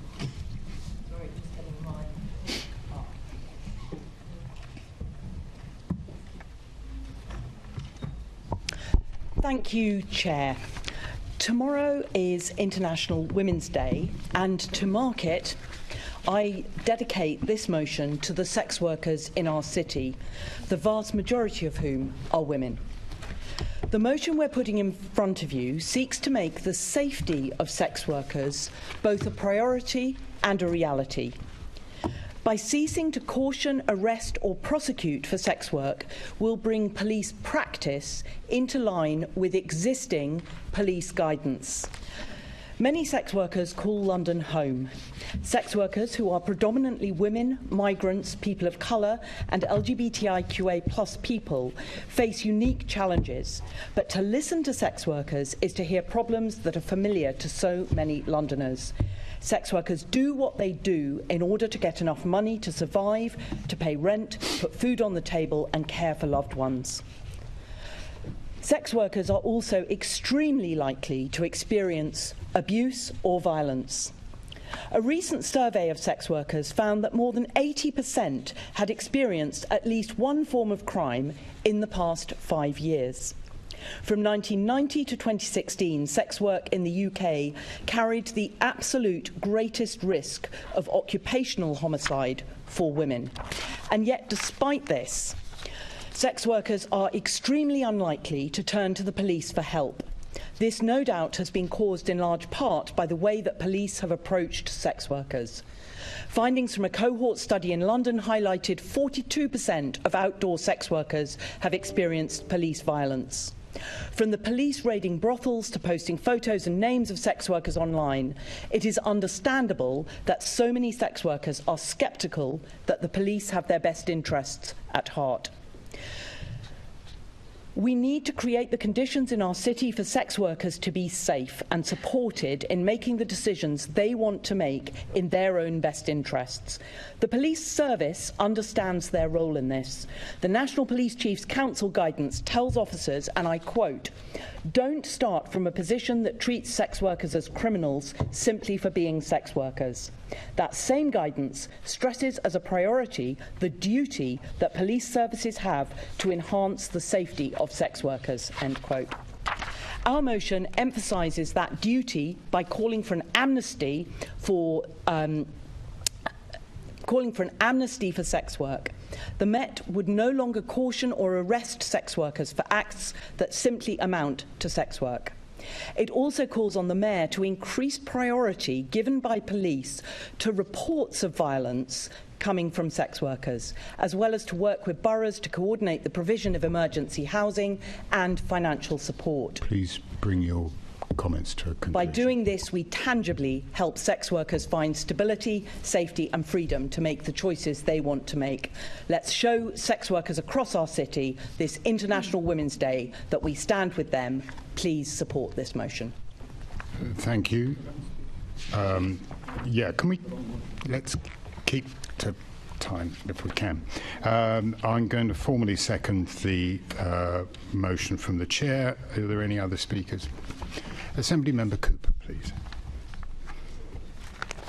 Thank you very much, Chair. We had quite a discussion about this motion, and there's various elements of it that we strongly agree with. In particular, the fact that it's quite clear that over the years the police have failed, not just in London but all around the rest of the country, to respond to violence against sex workers. I don't think anybody here would believe that the Yorkshire Ripper would have been able to carry on for as long as he did if the reports that had been made by sex workers across the north of the country had actually had much attention paid to them by the police. It was quite clear that they paid very little attention. And we all know the expression, and we've heard it on many occasions, hopefully now just consigned to the past, oh, it's just a domestic. So there has been a failure by the police, and we know that there is much that has come out of the Casey report that still needs to be tackled in the police in general in their relationship to women across London and women across the country, and sex workers most specifically. However, we also recognise that whilst sex workers are amongst the most vulnerable members of society, and we recognise the need to protect them from exploitation that they're subject to, we're not sure that this motion, which talks about decriminalising brothel keeping and controlling prostitution for gain, is the way forward. We think that would be particularly dangerous. You will probably remember that Assembly Member Umesh Desai and I have moved motions here talking about modern slavery, and we're conscious that there is quite frequently modern slavery. People are forced into prostitution as well as into nail bars and many other things. So we worry that this would crack down on the efforts to tackle modern slavery, domestic violence, violence against women.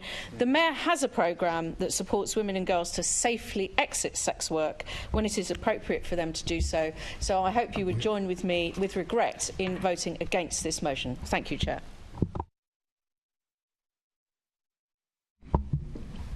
There being no one else, I'll go on to the clock, if I may. In seconding this motion, I understand the concerns of many members that sex work is often used by traffickers to control women.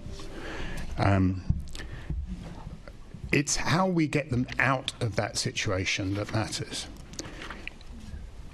If you look at one of the thing is, engagement with sex workers works.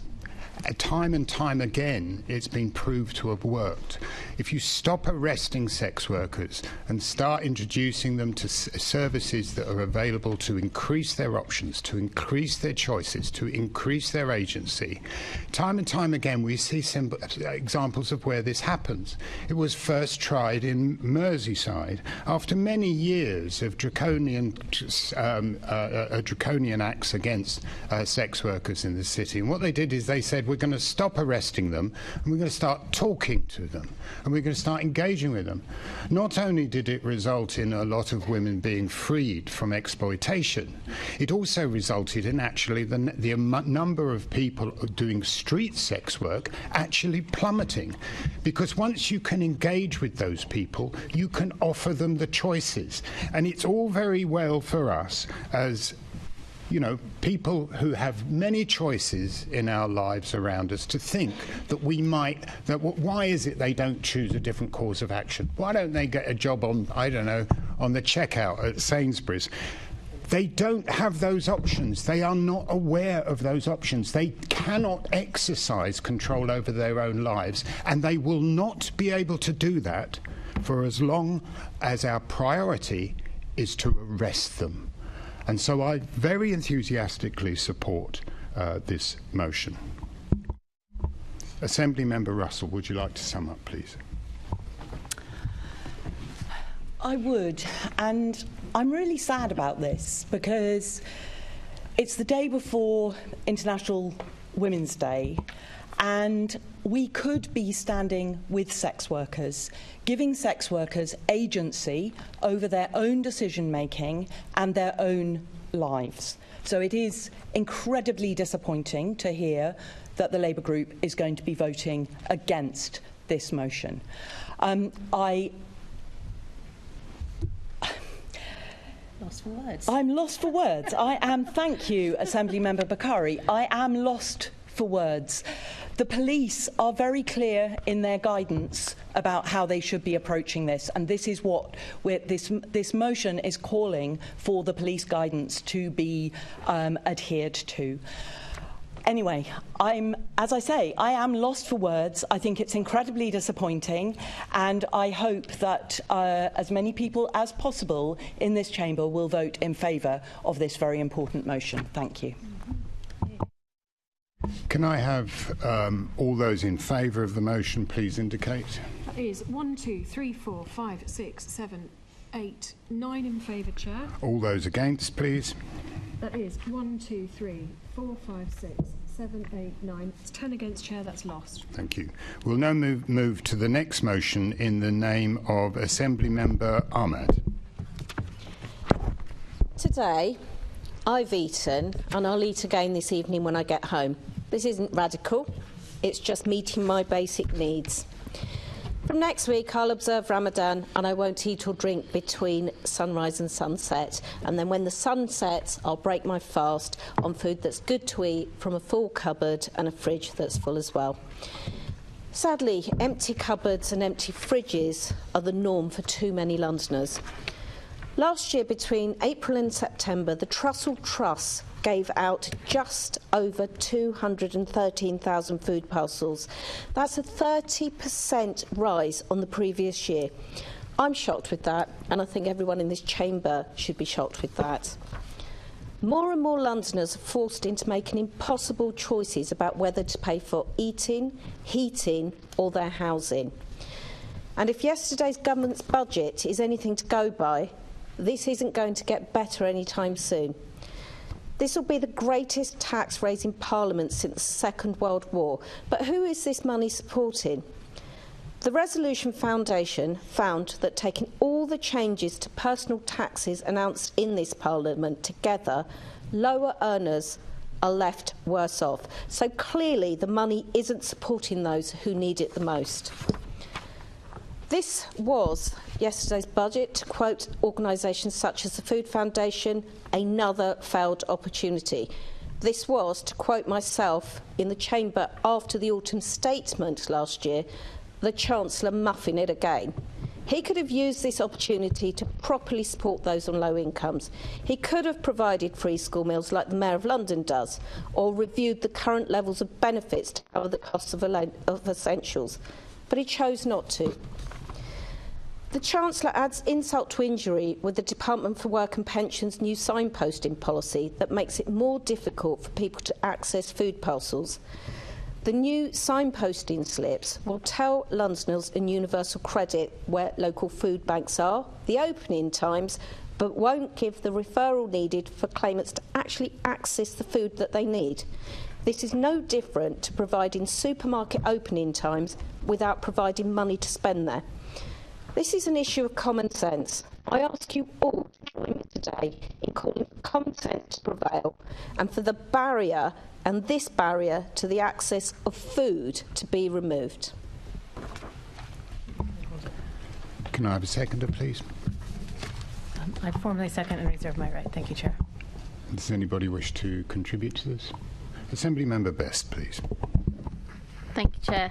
At the beginning of our meeting, Assemblymember Clark gave a declaration of her work with the food bank, and I think probably that's a declaration that most people in this chamber would also have to make in some capacity. I think most of us have worked closely with local food banks and seen the great work that they've done. I would particularly shout out, whilst I had the opportunity, to the great work by volunteers at Hymes Park Food Aid and Plate for Our Suffer, who are two brilliant organisations I've had the pleasure of either helping or working with in Waltham Forest.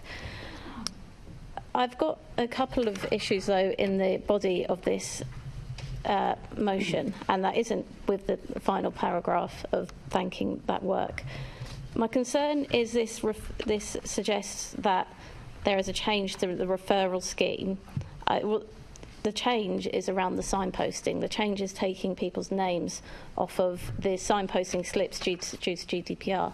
But I would like to take you back to 2014, when actually the very introduction of the job centre giving people signposting slips in order to go to a food bank was robustly condemned by the Labour Party.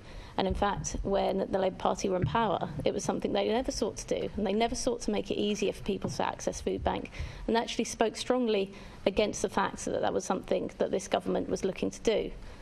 So I think we are perfectly entitled to to ask that the reasons behind the change to take the name off in relation with the GDPR be reviewed, especially as there are other organisations such as schools, social workers that won't be making that change. And I think so we need to get some idea around the consistency there.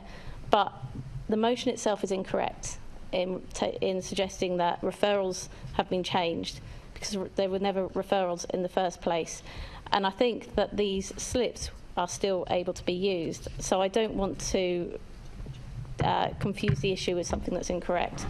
I also have a Assembly Member, you're going to have to bring your comments to a that went so quickly for me, probably not for all of you. But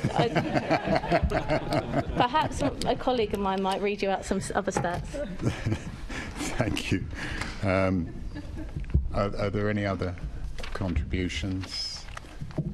No, I'd then like Assembly Member Clark, would you like to exercise your right? Thank you for that, Chair. Just to say I'm seconding this motion today to highlight just how difficult the cost of living crisis has been for many Londoners, and the opportunities to access food has been restricted. As I said earlier, I volunteer at the Child's Hill Food Bank, which is in my constituency, and we established this during the pandemic, thinking this was an emergency measure. And sadly, need has continued to grow. Oftentimes, it's working families and people from all backgrounds now using the food bank, which is it's very difficult to watch that growth in food banks. You can clearly see from the increase in the price of food how much Londoners are impacted, and incomes have simply not kept up at the same time rents are rising. This can be seen in the increase of numbers of Londoners claiming universal credit to supplement their earnings. Nobody should be receiving so little that they have to rely on a food bank so that they can eat every week. And let's remember that food bank, it's not like you're going to the shop. You are offered and you are given what's available. So it's not a situation anyone would choose to put into. Simply put, the move to stop providing referrals at food banks will result in greater hunger of those already missing meals. And it certainly should not be made more difficult for Londoners already to access the help that they need. This motion not only calls for Londoners to receive an income that will allow them to afford the essentials such as food, but to seek clarity from the government on how they will ensure that no Londoner goes without the food as a result of this change of policy. I hope to see universal support for this today. Thank you. Thank you. Assembly Member Ahmed, to sum up, please. Thank you. So let's just be really clear. Let's look at the number of food banks and the amount of food bank usage that has increased since 2010, since the present government has been in power. And Assembly Member Clark referred to the rising cost of food. Food inflation, after the government crashed the economy, inflation went sky high, and food and the essentials is where the biggest rise in costs are. So this measure makes it so much harder for people to access food. It is a common sense motion. Can we please all vote for this, because it is about people actually accessing food in a way that they don't want to access that food. Most people would want to go to the supermarket and actually buy food, but they're being forced there because of the situation that they are in, and in this appalling cost of living crisis that is not getting better. More and more people are ending up at food banks. So I urge you, common sense, let it prevail. Thank you. Can I see all those in favour of the motion? That is 1, 2, 3, 4, 5, 6, 7, 8, 9, 10, 11, 12, 13, 14, 15 in favour, Chair. And all those against the motion, please indicate. There's no votes against, Chair. That's carried. Thank you. Let's move on to the next motion, which is in the name of Assembly Member Moella. Thank you, Chair. And I want to start by saying that I've had a great time as the Chair and Deputy Chair this year of this term of the Assembly Housing Committee, and so I want to finish, of course, as you'd expect from me, talking about the thing that I started when I arrived here 3 years ago. And this motion really speaks to the plight of private renters across the capital. I've recently met Generation Rent, and I'm led to believe that in 2016 the Assembly at that point, in this point in the cycle, signed a similar motion, and so it really allows us as an Assembly to make sure that this is an issue which continues into the next administration, whoever may be here. But I just want us to think about the fact that homes at the moment, whilst they are central to our well-being, that there are too many Londoners for whom standards are unacceptable. And just to reiterate that the government did pledge to end no-fault evictions, and of course we all know that we still wait for parliamentary time for that measure to be introduced. And we have 290 Londoners each week who continue to face no-fault evictions, which are the leading cause of homelessness, and they account for 40.1% of households presenting as homeless. In the Housing Committee, we've been looking recently at temporary accommodation. It's a direct pipeline into increasing homelessness and the housing benefit bill for, I would argue, no good reason. So at the core of this particular manifesto and renters for renters that has been put together by the coalition led by Generation Rent is an issue of access. So data from Generation Rent and similar from Unison, the largest trade union in the country, shows that for a range of key workers, affordable renting is impossible. The average one-bedroom flat now costs a teaching assistant 106% of their income. It costs a care worker 82% of their income, a bus driver 63% of their income, and that's before any living costs are factored in, notwithstanding Assembly Member Ahmad's motion that she has introduced on food banks. But this manifesto outlines a way forward, and it shows that this is not the way that things have to be.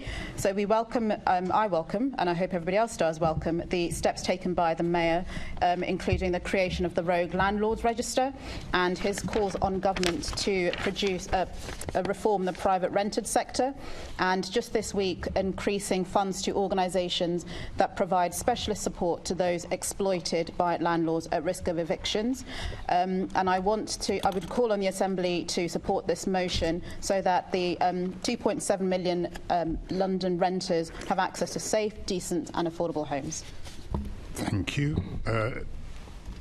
To second, Assembly Member Sheikh, please. Thank you, Chair.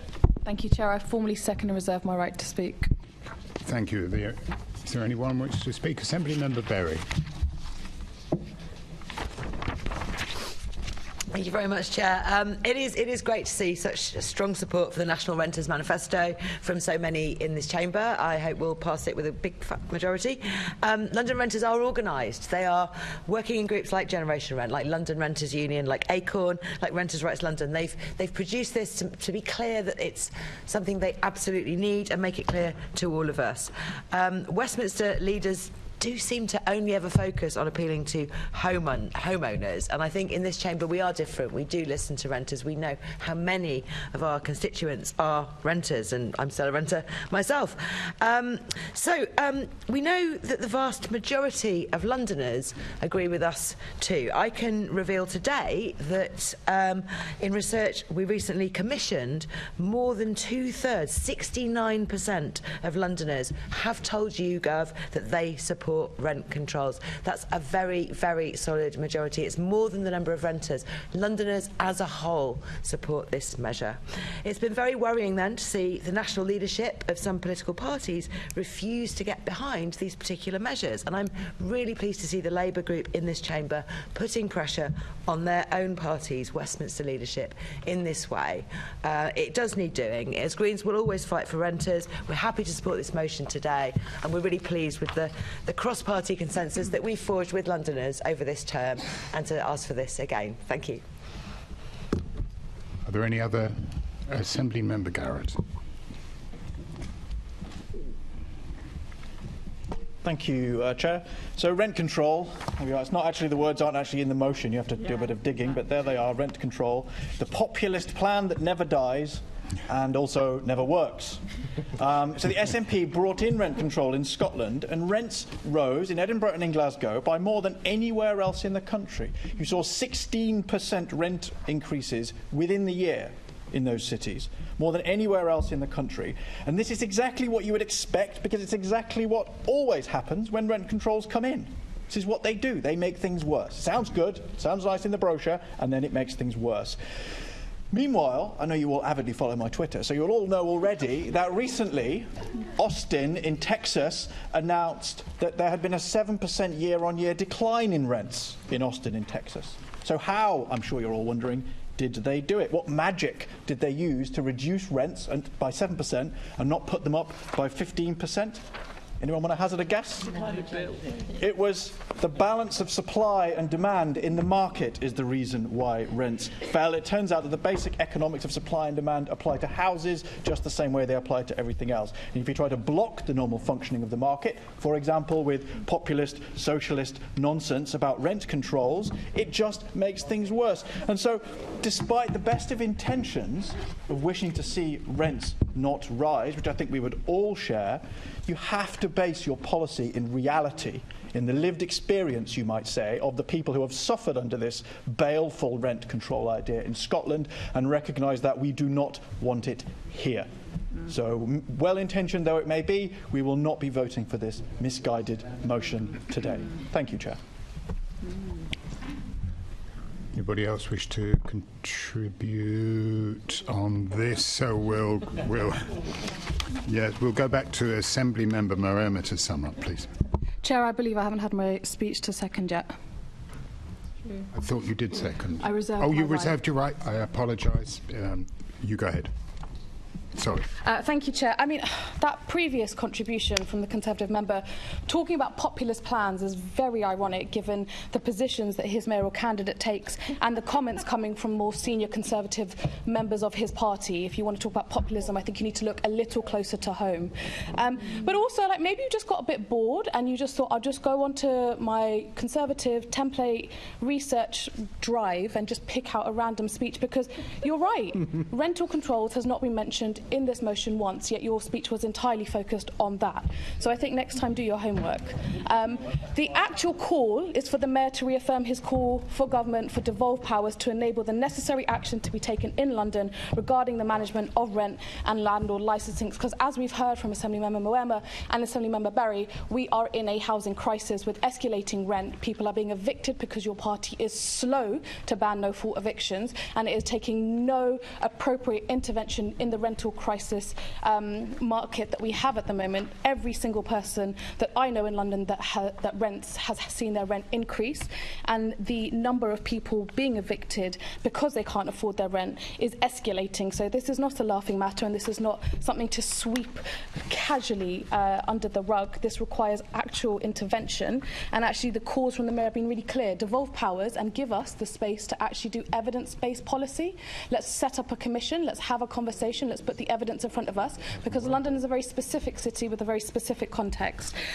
So actually, you know, I'm really proud of the calls in this motion. I thank my colleague for bringing them, but in particular I want to thank Generation Rent for leading the coalition in forming this National Renters Manifesto that calls for security, standards, affordability, fairness and people above profit. You know, not only are renters calling out for an intervention, but actually 62% of landlords support a decent home standards in the private rental sector. So actually this is what the market is calling for, this is what industry stakeholders are calling for, and I'm really proud to second this motion. Thank you. Thank you. Now, sorry, apologies for making you wait. Assembly Member Marema to sum up, please. Thank you, Chair. So thank you very much, Assembly Member Berry, for your outlined support of the principles of the manifesto. It is actually a very detailed document, and it outlines a number of areas where reform is really crucial. And I guess the important point to raise is, to coin a Conservative phrase, this is about levelling up private renters to the same protections that owner-occupiers have and social tenants have. So a few examples include an end to unfair evictions and making sure that health and safety standards and the decent home standard is extended to people in the private rented sector. On the point about rent controls, I think there is clearly a grown-up conversation to be had about what form one may take, if that would be appropriate. There are multiple forms across the world, and yes, you have mentioned Scotland, but that is an entirely different market. I think what the Mayor called for when he stood is for a private sector housing commission to work with tenants, landlords and lenders to see if we could work through that. The thing that I do want to raise, though, is which is important, I think, to Londoners, is around affordability. We're in a cost of living crisis. One of the things that the manifesto calls for is for rents to be benchmarked at approximately a third of tenants' incomes. That is something that the Mayor of London's Living Rent does on a yearly basis, and it's benchmarked by ward. And it's also something that all housing associations, all of the G15, they would argue that housing costs, so not just the rents, an acceptable level of living and income would be to actually be set at 35%. That's the way that social housing works. That's the way that private sector housing works when it's developed by housing associations. And I don't see why we cannot explore the principle so that it's extended to those 2.7 million people that live in private sector accommodation in London. Thank you. Can I see all those in favour of the motion as proposed, please indicate. That is 1, 2, 3, 4, 5, 6, 7, 8, 9, 10, 11, 12, 13 in favour, Chair. All those against, please indicate. That is 1, 2, 3, 4, 5 against, Chair. That's carried. Thank you. We'll now move on to the next motion in the name of Assembly Member Pigeon, please. Lovely, thank you very much indeed. And this is about Hammersmith Bridge, and for over 5 years now, residents on both sides of Hammersmith Bridge have suffered through congestion and diverted public transport routes as a result of the bridge's closure. And the traffic chaos has extended far beyond the banks of the river itself and has caused congestion throughout southwest London, with redirected vehicles clogging up streets that otherwise they wouldn't be using. The closure also has meant that people in Richmond have effectively been cut off from bus links that connected them to the wider tube network in Hammersmith. Now, we've brought this motion today after the Conservative group pulled their motion on the same subject last month, presumably because it had an amendment to highlight that the TfL is not the only organisation with a role in the bridge's refurbishment. And while the bridge is fully owned by Hammersmith and Fulham Council, the responsibility to repair the bridge does technically fall on them, but the cost of fixing it is too expensive for them to afford for any one single authority. Therefore, it's absolutely right that Transport for London, the Department for Transport and Hammersmith and Fulham should work together to repair it. However, the role of the UK government through the DFT is particularly vital right now, given the stage of the saga, actually, that we find ourselves at. So a business case for the remedial work to be carried out on the bridge was submitted in December 2022. 15 months on, it's presumably sitting on a Conservative minister's desk, waiting to be approved. The inaction from the government has resulted in delaying any progress towards the repair of the bridge. Now, let's be honest, the only time we have seen Conservative members showing an interest in getting the bridge fixed is when they're looking to win votes in South West London. So I look back in September 2020, the Tories' then mayoral candidate stood on Hammersmith Bridge with the then Minister for Transport, Grant Shapps, and claimed ministers are now taking control of the bridge and fixing it once and for all. We can see how that has worked out. And in 2019, Zac Goldsmith also stood on that bridge and said, if we get a Conservative majority, there'll be no standing by. We are going to get involved. Again, we can see they quickly lost interest. And now, with the mayoral and assembly elections coming up like clockwork, all of a sudden, at least last month, there was a bit of interest in it from the Conservative group. You know, seriously, TfL does have a role to play here. And in 2021, the Transport Committee put out a really good piece of work, a report on river crossings. And in that, we looked at establishing a collective fund for the maintenance of river crossings in London, recognising the costs far exceed what a single borough alone is able to afford. And we desperately need, going forward, something like that to prevent another Hammersmith Bridge. But no single actor can fix this bridge alone. We need the DFT to stop stalling, approve the business plan and make sure we can get this crossing reopened. I urge everyone to support the motion. Assembly Member Bakari to second, please. Thank you. In my usual teacher-like way, I thought I'd take the opportunity to give you all a history lesson today. Now, soon, Hammersmith Bridge will be celebrating its 200th year anniversary, and in October 1827, a toll bridge was actually erected between the communities of Hammersmith and Surrey, as it was then. The original bridge came about as a result of local people from the Hammersmith Bridge Company, and they subsequently raised £80,000. At 688 feet, the bridge was the longest suspension bridge in the world at that time, and it's also London's lowest bridge. In 1887, the original bridge was replaced by its modern counterpart designed by the famous engineer Joseph Bazalgette. Essentially, this bridge was originally built for local people, by local people, and throughout the years it has survived 3 attacks, including 2 bombs in the 1870s. Crowds of 11,000 people watching a boat race made the bridge sway this way and that, and it's been painted in all sorts of pastel colours, including pink, and then back to its original green colour. Now, despite all of this, the bridge has remained true to its original purpose, which was to serve local people and the visitors from far and wide. And the bridge may have closed numerous times, but it's been closed for the motor traffic for the longest time since in 197 years, a testament to the chaos that we see now. As I hope that you can see, Hammersmith Bridge is not just a bridge. It's a very special London bridge and a focal point for our city. And I really hope that you will be voting for this motion because, as well as it being an incredibly important Liberal Democrat motion, this is also Caroline Pidgeon's final motion in the London Assembly. So let's do her the credit of all the wonderful work she's been doing for London and get this through. Thank you.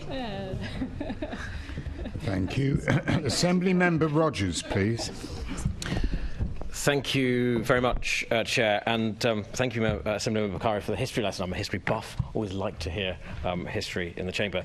So, of course, City Hall Conservatives absolutely want to see Hammersmith Bridge fully reopened, and in fact, contrary to Assemblymember Pidgeon's comments, Assemblymember Devonish and I have been pushing on this issue throughout this Assembly term.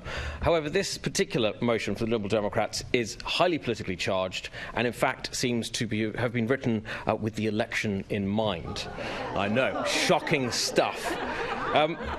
The government has committed to a significant financial contribution to repairing the bridge, and rather than criticise the Department for Transport, this motion should actually recognise the hard work of the department in supporting the bridge's repair and full reopening, including giving nearly £10 million for these efforts so far. The fact is that the Mayor could choose to do much more if he wanted to. The motion notes that the traffic chaos following the bridge's closure has been felt far beyond the river and the bridge itself. This is a major strategic transport issue in London, exactly the sort of issue that the Mayor is elected to deal with. Yet whenever I question the Mayor about Hammersmith Bridge or talk to his Deputy Mayor for Transport, I receive sage nods and sad tutting, and I always come away with the strong notion that the Mayor does not see this as a strategic issue on which he should be leading, not just convening, but actually leading. We really need to be asking far more of the Mayor than just the use of his convening powers. He needs to step up. So while City Hall Conservatives absolutely want to see the bridge fully reopened as soon as possible, we will be abstaining on this politically charged Liberal Democrat motion. I'm very sorry not to be supporting your last motion, Caroline. Thank you. Assembly Member Berry, please. Thank you, Chair. I'll be very disappointed if Assembly Member Pigeon doesn't amend the motion at the end of Mayor's question time next week. I think it's absolutely incumbent on you to do so and say something big.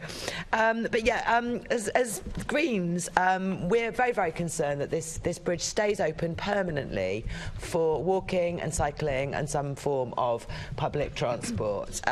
We do note that the long history of people promising to sort it out for general motor traffic, to make it strong enough and reliable enough for whatever kinds of motor vehicles, however many at any one time, can go across. That's a really difficult engineering problem. We don't really know how much it's going to cost, and so I think we do need to be focused on what is possible in the near term and what might be the best solution for it in the long term.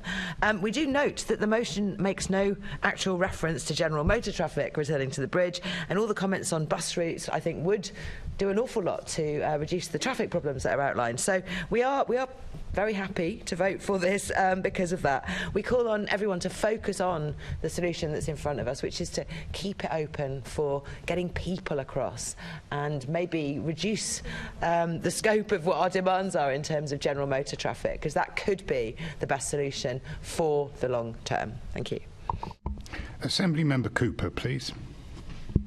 Thank you very much, Chair. And it's great to hear the recital of the number of Conservative wannabe mayoral candidates who've gone to stand by the bridge, or indeed wannabe parliamentary candidates. And of course, it goes back a little further than you suggested, Assembly Member Pigeon. I seem to remember Zach Goldsmith going to stand next to the bridge when he was campaigning against Sadiq Khan and losing to Sadiq Khan to become the mayor. And then we had another candidate who replaced him for the 2020 election, which took place in 2021. And there are some lovely photographs of that person standing next to the bridge, again with the Conservative Secretary of State for Transport. And I am wondering where this afternoon Assembly Member Hall, who is not with us, is.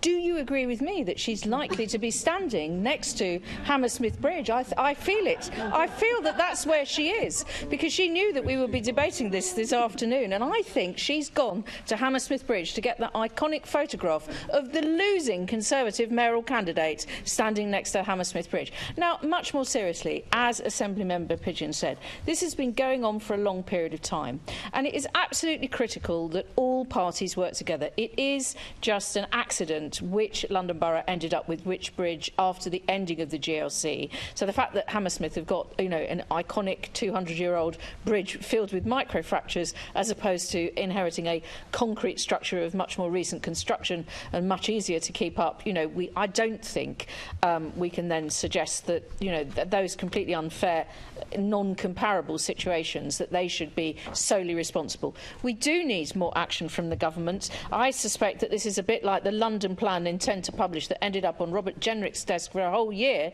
before it became the London Plan 2021. For goodness sake, 14 months since December 2022. Let's get on with it. Let's get action. Let's see Hammersmith, TfL and the government moving forward on this. Thank you. Thank you very much. Assembly Member Lord Bailey. I have some history of Hammersmith Bridge, having lived... Okay, simmer down. Having lived in the area for a very long time and gone to school in Henry Compton, which is on the Fulham Palace Road, which is one of the areas that sees the most of the displaced traffic. The single point I think needs to be made. Yes, the government have pledged themselves, even the council have pledged themselves, but where is the mayor? We are talking about a mayor who has over £500 million extra, 630 million to be precise. Where is the mayor?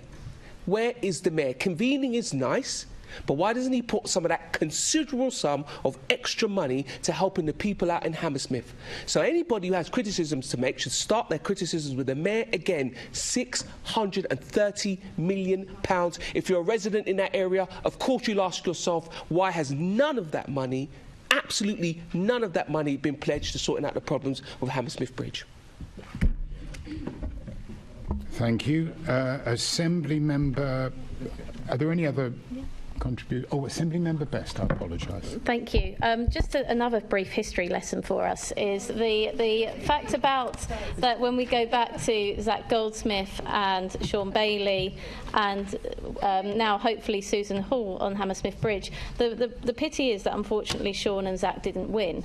Hopefully Susan does, and we can see the difference that a Conservative mayor makes in getting Hammersmith Bridge reopened, because that is what is holding this puzzle from getting completed right at this moment. I want to go back, though, to reflect on the government funding thus far, which has really helped with the bridge. I remember when I was working in Hammersmith and Fulham and suddenly being called by members of staff and they couldn't get to work because they were trying to cycle over the bridge, trying to cross the bridge, and it was taking them an extra hour to get to work, which was really had a critical impact on our service and on their lives after that, as they had to factor in an extraordinary amount of time to travel. So actually the funding that's come so far from government to make sure that the bridge is open to cycling and pedestrians has been critical and has been good for the people. Now we need the mayor, and if it won't be this mayor, then hopefully the next Conservative mayor to step in and make sure that we can get Hammersmith Bridge fully open again. Thank you. Assembly Member McCartney, please. Yes, I'm just asking for clarification. Did I just hear that Assembly Member Best said that the government would only give money towards this project if there was a Conservative mayor in place?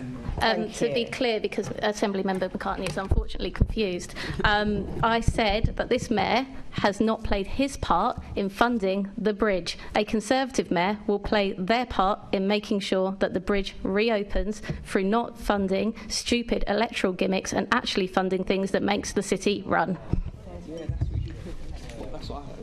Thank you.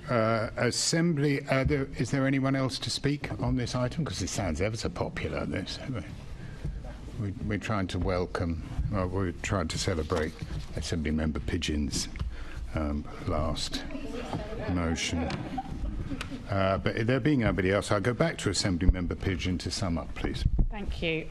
It's quite clear that I think everyone supports getting the bridge reopened. Some people may not like odd bits of wording in this motion. Could have put forward an amendment if you don't like the word convening, but we haven't seen that today. But what's really important is, yes, the Mayor and TfL have an important role. Yes, the Borough does, and I've criticised the Borough heavily in the past because they've not behaved particularly well. But the government does too. And the idea that the government has sat on a business case for 15 months, nobody can be proud of that. That's just buying time until the next election. But so whatever happens, and I'm sure it will end up being after the general election, whoever is the next Secretary of State for Transport, they need to come up with a way forward on this, working with partners to get this bridge open, because it's cutting off communities and it's a vital part of London's infrastructure. So I hope the majority of members will be able to support this today. Thank you. Can I see all those members in favour of the motion? That is 1, 2, 3, 4, 5, 6, 7, 8, 9, 10, 11, 12, 13, 14, 15 in favour, Chair. And all those against, please? That's no votes against, Chair. That's carried. Let's move on to the next motion, which is in the name of Assembly Member Sheikh. Thank you, Chair. It's a pleasure to be marking International Women's Day this year with this motion to the Assembly.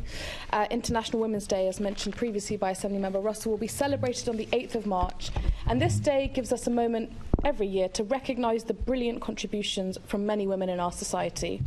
But it's also a really important marker in the year where we can begin to reflect and analyse the institutional and societal barriers that women still face and the impact this has on our ability to succeed.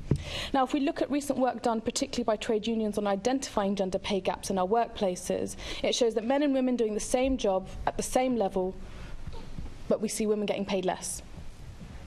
And some of these hurdles that we've talked about manifest in more extreme ways when we look at violence against women and the prevalence of this still existing within our society. And unfortunately, this does not just happen in a domestic context, but is also a result of institutional failings.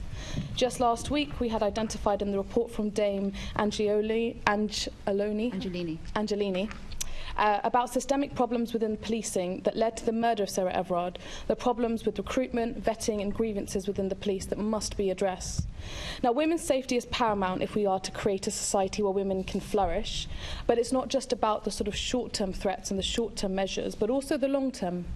I was really proud just the other week that we had our final Planning and Regeneration Committee that looked exactly at this long-term approach to women's safety and looking at how we can create even gendered lenses when we think about how we design our cities and how we can make sure that they are safe and inclusive for women. There's some fantastic work that was highlighted involving young teenage girls in thinking about how you redesign playgrounds so that they feel like a space more inclusive to young women. There's also really exciting work looking at how you can redesign transport systems to be more inclusive of people who carry out caring needs, and again this often falls on women, looking at the idea that you can have more circular and repeat trips rather than a linear in and out of central London that's designed for work. Women's Budget Group, another fantastic organisation doing great work looking at gendered budgeting and how we can begin to shift the policy framework to ensure equality is embedded within all areas of our governance. So there is a lot of promising work that begins to shift how we value labour in our society, understanding that care work often falls on women and household, and begin to recognising this, recognising this labour and thinking about how we place value in our society and in our economy can lead to a more progressive society. So I'm really excited, like I said, Chair, to be able to not only use this opportunity to talk about the hurdles in society that women face and how we can overcome them, but use this as an opportunity to give everyone a moment to stand up and recognise the brilliant contribution that many women make in our society. I'm proud to move the motion. Thank you. Can we now have from Assembly Member Moema to second? Second and reserve my right, Chair. Are there any contributions? Assembly Member Russell. Thank you, Chair. So I was disappointed earlier that the Labour Group did not support the motion in favour of rights of sex workers. But this motion that you are bringing to the Chamber is a decent motion. Our group suggested a simple amendment to strengthen your motion, and we're grateful that it has been accepted.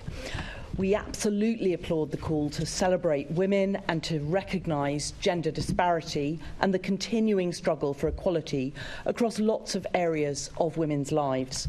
And we also wanted to recognise one of the most high-profile organisations working on women's equality, the Fawcett Society, and to echo their specific calls and campaigns, reforming childcare, workplaces that work for women, women's representation, and particularly that representation in politics. These are areas and places that need fundamental improvements to support women to have full, productive and equal lives. So thank you, Labour Group, for accepting that amendment into your motion, and I hope that the Chamber will pass this motion unanimously today. Any other contributors? If I may, from the Chair, if you could start the timer. I'm a little astonished by this motion. I will be supporting it. But when you consider what the Labour Party did on the first motion, which is actually to turn a blind eye to the violence against women that has been announced by the proposer of this motion, to turn a blind eye, it makes one realise that this motion is nothing but a worthy word salad of things that we all agree with. But when it comes to actually doing something, I'm afraid the Labour Party is cowed, it is frightened, and it doesn't take the interests, really doesn't represent the interests of women. But we will support, I'm in favour of supporting this motion because to vote against it would be ridiculous. But I do ask that in future the Labour Party propose action and not word salads. That being over, can we ask the the proposer of the motion seconder is reserved. I do apologise. Assembly Member Moema. Thank you, and I'm sure my colleague Assembly Member Sheikh will speak to some of those points, but just on the point about the first motion about sex workers, I think it was very clearly stated that it was with regret that we did not support the motion, but specifically around the brothel keeping, controlling prostitution for gain element of the motion was the reason for the rejection. And as my colleague also said, there was extensive conversation within the Labour group, as we have around all of our motions, where we looked at the pluses and the minuses of supporting the motion as it stood. And what I would say around this particular motion on International Women's Day, it's by no means a word salad. It absolutely informs the work that each and every one of us in the Labour group have done in the way that we have led on our particular portfolios.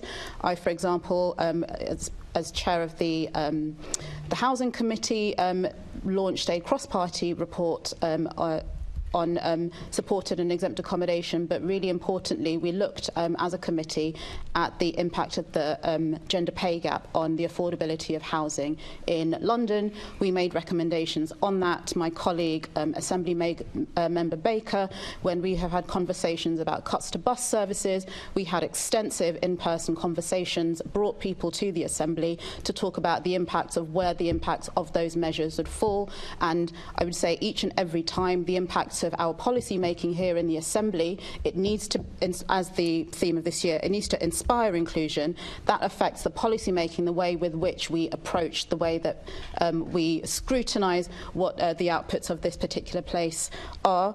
And I just would encourage everybody to support this motion, and I can again only suggest that if you disagree with our position on the first motion, I don't think that speaks to the genuine principles around this particular one.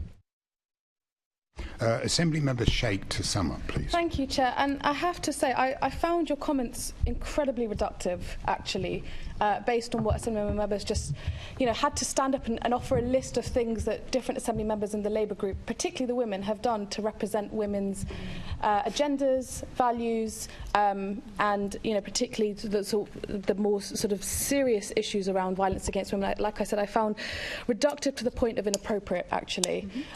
This is a really important motion to celebrate a really important day, and it should not be used for political point scoring, which is what it felt like the contents of your comments were. I think to suggest, as you have done, that it's all words when, like I said, there is so much evidence in each one of our work that this is an agenda we take very seriously. Like I said, I want to reiterate, I found that very inappropriate. Assemblymember Russell, I hear your disappointment, and I think it's. I say this in the most sincerest of ways, that sometimes I found on this particular forum that we take quite complicated issues and we put them into motions without doing some of the more important backwork of coming and collaborating between each other. The calls from sex workers are actually, there isn't a unanimity. Thank you. God, I'm not doing well with the long words today. Around policy areas and policy solutions. And I would personally feel uncomfortable again, sometimes we take these incredibly complicated issues and it can be quite reductive just to put it in a motion. So, and I mean this in the sincerest of way, I think if we could create more spaces outside of this chamber where we can almost take the politics out of it and have conversations about how we can reduce harm to sex workers, I think you'd have many friends across the aisles who are willing to have a conversation about what are the solutions that we can achieve together on that. So anyway, I'll take a step back and say, I welcome all motions that move towards the important agenda of uplifting women, supporting women and encouraging women's safety. And I think for us as a Labour group, we wanted to bring one on International Women's Day to say the framework is one that we all share. And I look forward to everyone being able to vote in favour of this in consensus. Thank you, Chair. Can I ask for all those in favour of the motion, please indicate. That is unanimous, Chair. Thank you. Let's move to the next motion, which is in the name of Assembly Member Ahmed. Thank you, Chair. As prices continue to soar, we now have over 1 million Londoners receiving universal credit, 400,000 of them, 40% actually in work. It's clear that low-income Londoners are badly in need of support. Last month's numbers from the Office of National Statistics confirmed what Londoners have been feeling for months. We are in a recession. And there's no mystery as to how we got here. We're all facing the consequences of the disastrous decision-making by this government. What's worse is that as Londoners are struggling just to get by, there's very little help to be found from the same government. But where Rishi Sunak can't be bothered to support low-income Londoners, the Mayor thankfully has stepped up. The Labour group wholeheartedly supports the actions by the Mayor to protect low-income Londoners from bearing the brunt of this Tory recession, freezing fares at a time when Londoners are seeing costs skyrocket, implementing free school meals and saving families £1,000 per primary school child over the 2 years. The Mayor has also instituted a pension credit scheme, putting money back into the pockets of pensioners who are struggling during this cost of living crisis. Time and time again, the Mayor is the one delivering for Londoners when the government is hanging them out to dry. However, the Mayor can only do so much without support. That's why we're encouraging the Mayor to call on ministers to ban 0 hours contracts and scrap qualifying periods for basic employment rights. This is the type of action that will give security to the Londoners who may be just a pay packet away from poverty or homelessness. We want the Mayor to push ministers to finally address growing NHS waiting lists in order to keep people healthy and keep them in work. We're lucky to have a Mayor who takes the drastic action needed to protect Londoners in a difficult time like this. It's well past time for the government to step up and do its part in sorting out the crisis that it has created, and I urge you to vote for this motion. Assembly Member Desai to second, please. Thank you, Chair. So the news that the UK has entered recession only confirmed what has been clear to many of us for some time, that Londoners are being let down by this government's continuing economic failure. Across our city, we see food banks struggling to keep up with demand, homelessness, rough sleeping on the rise, too many people facing the impossible choice between heating and eating. The reality of the government's economic record is shocking, to say the least. In my own constituency, the child poverty rate in Newham is 44%, in Tower Hamlets 48%, the highest in the country. This Mayor, the Labour Mayor of London, is doing all he can to support Londoners who are struggling, including his free school meals programme, which my colleague has already mentioned, benefiting a family of two to the tune of £1,000. He's also a big supporter of the London living wage. I was pleased to join him on the visit to the London Stadium last year, which was the first major sporting venue in the country to be accredited as a living wage building. He's also seen a large increase in the number of people being paid the London living wage, with more than 2,500 employers getting accreditation from the Living Wage Foundation, which is making a big difference to Londoners on lower incomes. The Royal Docks, where we are now, became one of the first areas in the country to become a living wage place. But we need central government to do more. And they could start by strengthening workers' rights and look no further than the Labour Party's New Deal for Working People, supported by my union, the GMB, and which the Labour government will make a reality in its first 100 days in power. Assembly, I urge you to support this motion. Thank you. And thank you for keeping so well within the time. Assembly Member Garrett. That's the first time. Yeah, that's why it struck. That's why it struck. I saved it for the last assembly speech of this term. Assembly Member Garrett, please. So, in 2010, Labour's outgoing Chief Secretary to the Treasury left a note, sorry, there's no money left. And back in 2010, Both the Labour Prime Minister and the Labour Chancellor went into that election agreeing that Labour's public spending was unsustainable and needed to be reined in. But I think people suspected they didn't really mean it.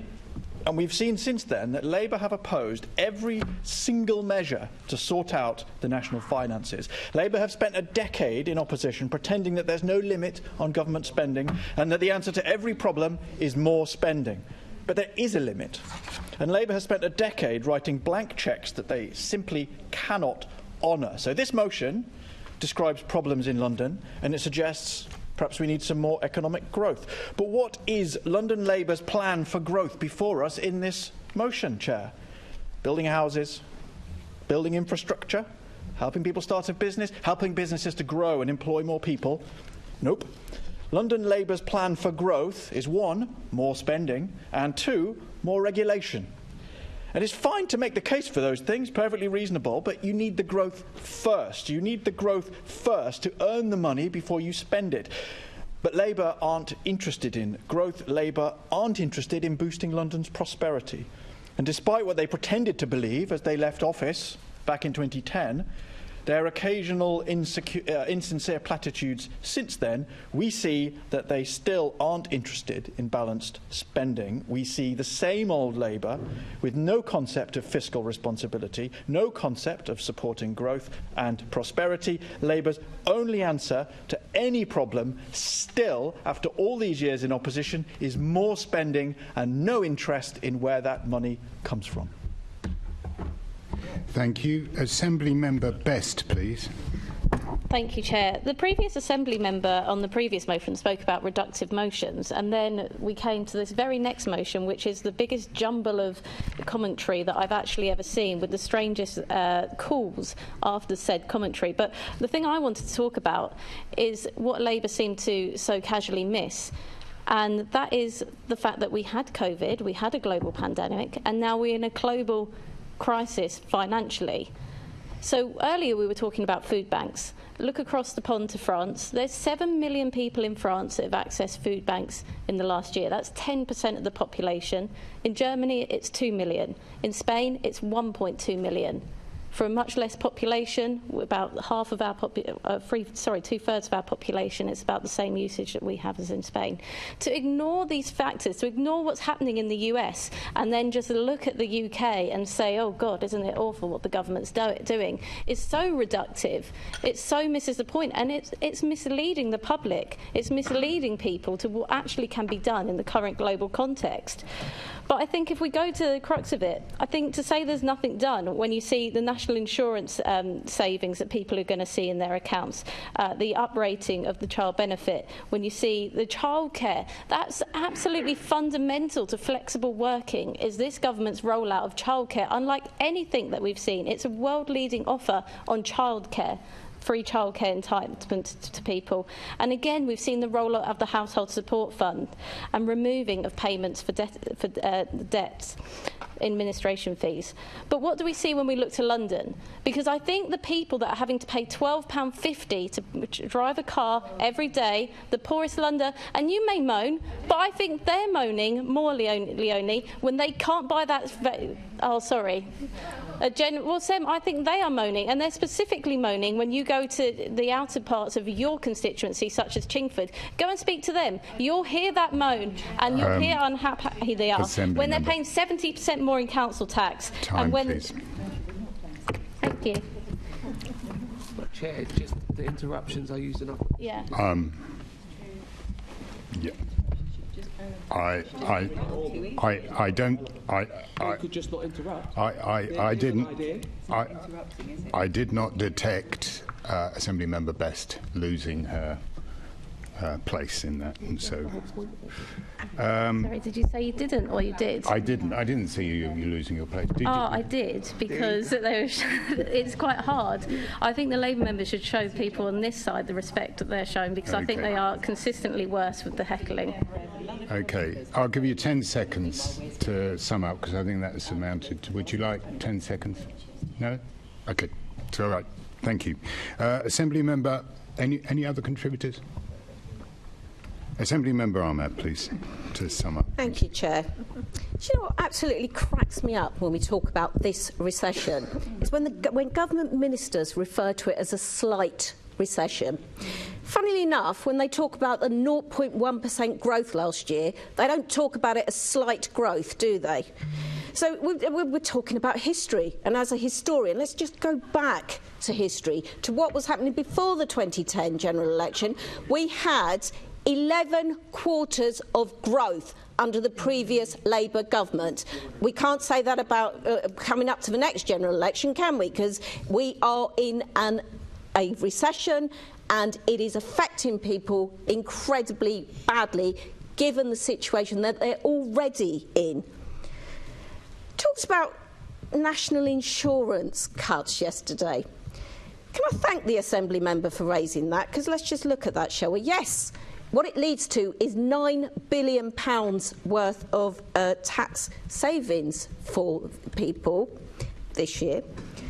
However, when you compare that to the £27 billion that have been raised in tax last year, in tax rises, and the £19 billion that are going to be raised in taxes next year that are already being put in place, doesn't seem that much really, does it? So I would ask you to vote for this motion to bring some common sense into what is happening to people's lives, and to ask our Mayor to do what I think he should be doing, which is lobbying to make these changes happen. Thank you. Thank you. Can I see all those in favour of the motion, please indicate? That is 1, 2, 3, 4, 5, 6, 7, 8, 9, 10, 11, 12, 13 in favour, Chair. And all those against, please indicate. That is 1, 2, 3, 4, 5 against. That's carried, Chair. Thank you. We'll now move on to the next motion in the name of Assembly Member Cooper. Well, thank you, Chair, and I'm hoping that because of how I voted on any previous motion that you're not going to hold it against this motion and speak against it, because that does seem a very unwelcome trend. Last month was LGBTQ+ History Month, and I was privileged to go to Assemblymember Ahmad's constituency with her to see the unveiling of the latest in a series of rainbow plaques. They've received funding from the Mayor of London, and they commemorate really important features of history across London, and a bit more permanent than the rainbow crossings that a lot of councils have installed. The one that was being installed in Southwark was in a railway arch, or on the edge of a railway arch, and it commemorated the Black, Lesbian and Gay Centre for the amazing work that it did during the 1990s.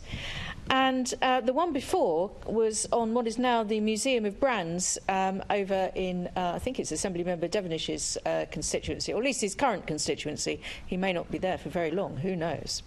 And the Museum of Brands, for anyone who never went there during the late 80s and early 90s, used to be the London Lighthouse. I went there a lot, actually, to visit friends who were dying from HIV/AIDS. And it's a really important feature that this month's each year has a theme, and this one was celebrating the contribution to medicine and healthcare, both historically and today. And having just gone through another pandemic, which grabbed people's attention, and a lot of moves were made very quickly to develop vaccines, it's a bit different from the way that people were treated who became ill during the 80s and 90s, and many were just left to die. And the community itself had to really step up and look after people. I worked for a housing association at the time, and we developed accommodation for people who wanted to form a support group for people who could in some cases be extremely ill. And I am now a trustee of Wandsworth Oasis, which is an organisation that was set up all that time ago and is still going to this very day to support people who now are living with HIV and AIDS. So I think there's a lot of history here, and there's a lot of interface with the whole of the medical history that we could forget, but I don't think that we should. I think it's really important that we remember some of the things from the past that have made the community, the vibrant community in London that it is today. And London Pride is a celebration, but it is also a remembrance of some people who can't be there. So I hope that you all feel able to support this motion on LGBTQ+ History Month. Thank you. Which college is it?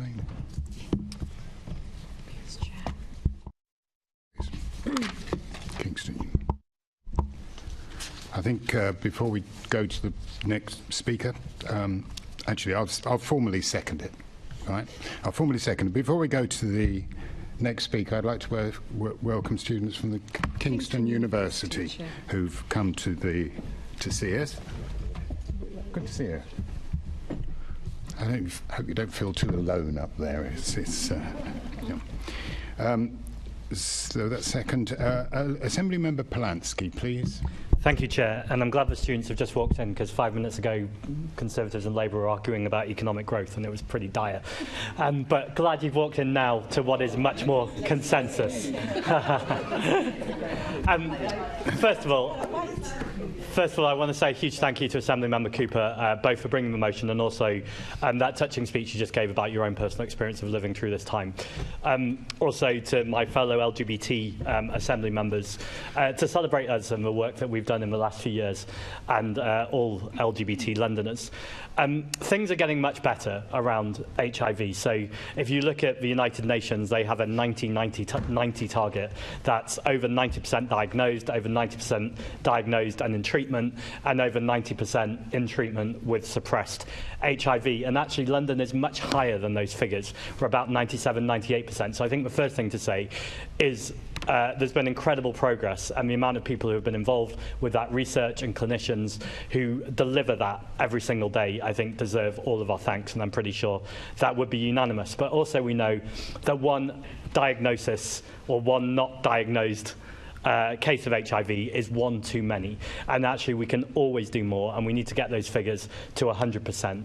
I also want to acknowledge that there's been cross-party consensus on this for a long time. Myself and Assembly Member Best brought a motion about this. Assembly Member Harani, I know you've done a motion in the past with Assembly Member Devonish, and also the work of my colleague Assembly Member Berry, along with former Assembly Member Tom Copley, around HIV/AIDS Memorial. And Caroline, sorry, I just heard, should I say, and Caroline. And I think there's almost no motion that Caroline hasn't done some work on as well, so thank you, Caroline, for that. I think the big point I want to point out to on the calls is the work of TfL and the possibility of using advertising space for good things and for important things, not just public health messages, but I think there's also an important conversation to be had there about how could that space be used better to make sure that we're using it for Londoners and to spread messages. So thank you again for bringing this motion. I hope everyone's going to support it. Assembly Member Pigeon, please. Thank you very much indeed, and I'd like to also thank Assembly Members Cooper and Boff for bringing this important motion today around the moment of LGBT+ History Month. It's very important, but I wanted to particularly focus on the issue around AIDS and the treatment of AIDS and the medical developments we've seen around AIDS prevention in the last few years. Since 2020, the HIV prevention pill PrEP has been readily available for free across England, and this Assembly played a role in this. In fact, back in 2019, I brought forward a motion calling for the Chair of the Assembly and the Mayor of London to jointly write to the Secretary of State for Health and Social Care, requesting that routine commissioning of PrEP is introduced in London and across England from April 2020, and this motion was unanimously accepted. And in 2022, the Terence Higgins Trust confirmed that the number of new HIV diagnoses was higher among heterosexual people than for gay and bisexual men. You know, the fall in diagnoses among gay and bisexual men has been attributed to the growing availability of PrEP and targeted promotion of routine HIV testing. A big success story of tackling an epidemic that previously ravaged a community, as we've heard already from Assembly Member Cooper. And as a patron for the London AIDS Memorial, I've been told that the target date for the delivery of the memorial is still for World AIDS Day in 2025. And they are currently organising the competition to select the artist, and I believe we can expect an announcement on this in June of this year. So that's something we can all be looking out for. We will, of course, be supporting this motion, and thank you for bringing it today.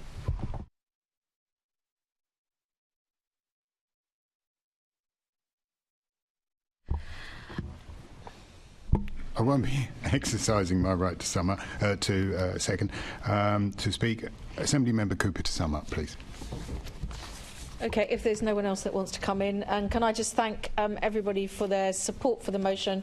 I'd actually like to thank Andrew Boff and the Conservatives for strengthening the motion in terms of the calls, and I'd like to thank the speakers from the Green Party and from the Liberal Democrats for supporting it, and I hope we can support this motion unanimously. Thank you. Can I now call for all those in favour of the motion, please indicate. That's looking unanimous. Unanimous. I now call upon Assembly Member Polanski to propose his motion, please. Thank you very much, Chair. I'm going to refer to the students from Kingston University again. You came in at the exact right moment. When people come to visit this building, we had a discussion at the last plenary brought by Assembly Member Pigeon about how the building isn't the most exciting building it could be. And although I'm sure you'll have a great day today, it would be good if we had more life, culture and art in this building, and so the map that we voted for last month is just one of those ways. Now, this isn't just a theory. In fact, last month, with our allocated space in London's living room, I invited 33 actors, so one for every borough across London, the City of London, to come together with a playwright, and we put on a play in London's living room. I want to say thank you to all the cast and the writer, also to Tammy from the facilities team who did a lot of work, and security. Thanks for work they always do, and it was particularly good to hear how much security enjoyed the play. But the point of it was this. This was about opening up City Hall, bringing Londoners' voices into this space, taking this civic space and ultimately making it alive with arts and culture. We know that our country and our world is facing lots of interlinking crises at the moment. And one of the ways through this crisis, if we want consensus, is to build up narratives and to build up stories. Yes, they can happen all over the city, and so they should, in theatre spaces and open air spaces. But also the seat of democracy is an important space in itself. And being able to tell stories from within City Hall that are not party political, but discuss narratives and discuss the background to the things that are going on in our world is a really important part of what it is to be a citizen and what it is to live in London in 2024. Now, I know inevitably there will be concerns about costs, so the thing I would just say is this, ultimately, how much does arts and culture bring to our economy? How much does arts and culture need to be threaded through our economy? And when you look at our public spaces from the GLA, so London's living room, Parliament Square, Trafalgar Square, and just for the last 3 years, they brought in £500,000 alone. If you took a tiny bit of that money and just invested in it to making sure that we're bringing Londoners' art and creations into City Hall, into London's living room, that would be good for this Assembly. Yes, it would make this a better place to work, but ultimately it would, more importantly, be good for Londoners, because we could highlight and platform, just as we do with the 4th plinth, but we could do it right here in City Hall. So I hope everyone will support the motion. Thank you. Thank you. Assembly Member Bakari to second. Thank you. During my time as Chair of Economy, we published a report, Culture Off the Beaten Track, which made a number of recommendations, including that the Mayor and the Deputy Mayor should take action to make available more permanent, affordable premises for small cultural organisations. And I'm very pleased that Assembly Member Polanski was very supportive in that. Now, many city halls around the world play host to regular exhibitions, plays and other cultural events, as well as being a seat of local government. The Hotel de Ville in Paris plays host to a live music festival every year, 3 days of concerts in the centre of Paris, which are free to all attend and involve established artists and up-and-coming talent as well. Vienna's Christmas market is held every year outside its city hall in the city's main square, with hundreds of people at booths and the focus of sustainability and children. And the event of then this event is a prime fixture in the city's cultural calendar. Now, Melbourne Town Hall is also a regular host of theatrical performances, including plays, comedy gigs and music concerts. Now, Londoners should feel proud of City Hall. In fact, as we just mentioned, we passed a motion recently with Caroline Pigeon pushing for this, with the reintroduction of a city floor map. Sadly, most Londoners that I speak to actually don't even know where the new City Hall is. Now, that is a real problem, and we need to make sure that we really do focus our attention to this City Hall here and make it the centre of the cultural history and identity of London for all Londoners to enjoy and revitalise London's cultural reputation. This proposal could provide a lifeline for an important cultural, artistic organisations who find themselves at risk right now because of the cost of living crisis. It would be a place, this City Hall, to bring back our culture and history when it comes to all these amazing artists that we have in our city. And I think, not just metaphorically, this has to be the centre of London. City Hall has to be the centre of all of our wonderful, wonderful aspects of our history and our art and our theatres. Thank you.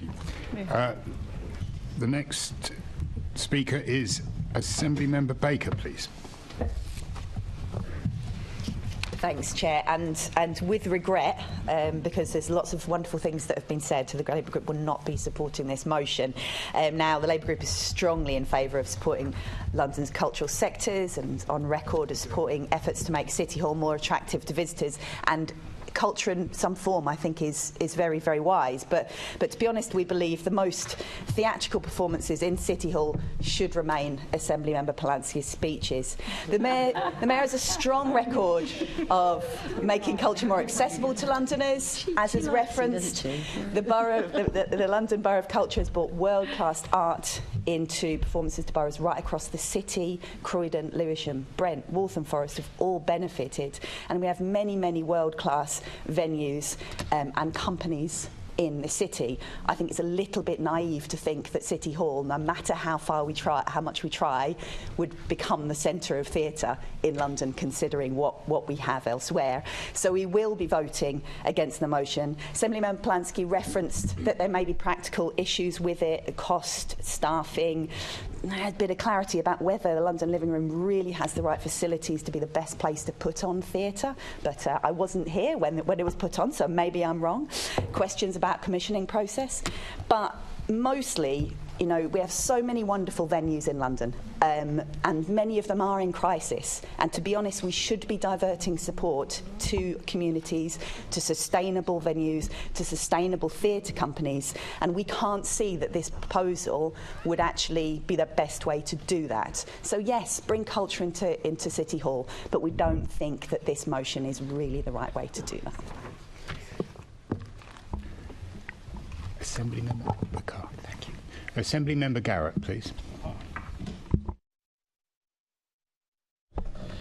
Performances outside City Hall in the main square. Imagine that, eh? Anyway, so arts are a wonderful part of London, and you know we have centuries of theatrical history and culture, from Shakespeare's Globe to West End musicals, and we know that it is struggling, and we know that it needs some help which we're happy to give. Of course, the best form of help you can give to theatre is to buy a ticket and go and see a show. This plan is not a silver bullet, but I think it is a positive step that we would want to get behind. But I would like to sound a note of caution. Of course, I would have to do that. I do have reservations about this playwright in residence idea, the Bard Tsar. I'm concerned that paying someone a load of money to have a title and issue press releases without necessarily achieving anything useful for Londoners may not be the best model. I feel it has been battle-tested with the Night Tsar, a fact which was recently brought to Londoners' attention when they were reminded with a TV appearance that role exists, and started wondering aloud actually what has been achieved, posting examples of failure under the hashtag Lame London. And I do worry that replicating it in the theatre, creating a new Bard Tsar, may accidentally replicate the results. I don't want to see theatres closed and theatre companies out of work and audiences struggling to find interesting venues and shows, as we're seeing with our nightlife. But I do, you'll be pleased to hear, have an idea to avoid all of that. And it's all about appointing the right person, someone energetic, someone committed, someone eager to see London's theatres thrive, and someone who may have some free time coming up. So I propose Nick Rogers as London's inaugural Bard Tsar to get this role off to a flying start. I'm willing to serve. I'm afraid it's too late to propose motions like that. We have to have notice and a seconder, but I'm sure members agree. Assembly Member Lord Bailey. Thank you, Chair. I had to read this motion twice, but I've decided... You do most of it. But I decided I think this is a fabulous idea, and I will be wholeheartedly backing it for a number of reasons. Firstly, this building is awful. It was an awful idea. It's awful now we're here. It is a glorified shed, and anything that can make this shed more appealing to Londoners, I think, is very important.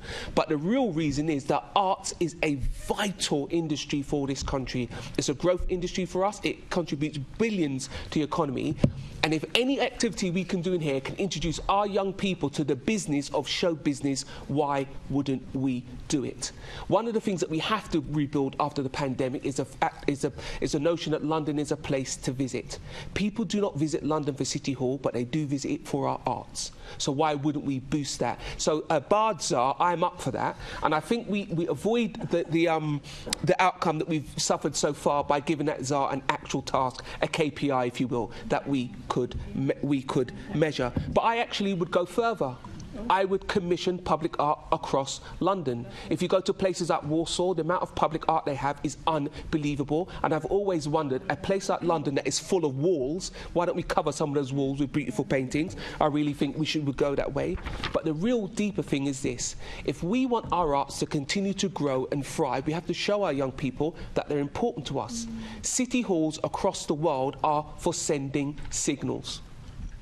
Sending signals about your values, sending signals about what you want, rewarding what you want to happen. So rewarding the arts in any way we can will make it much more likely to happen.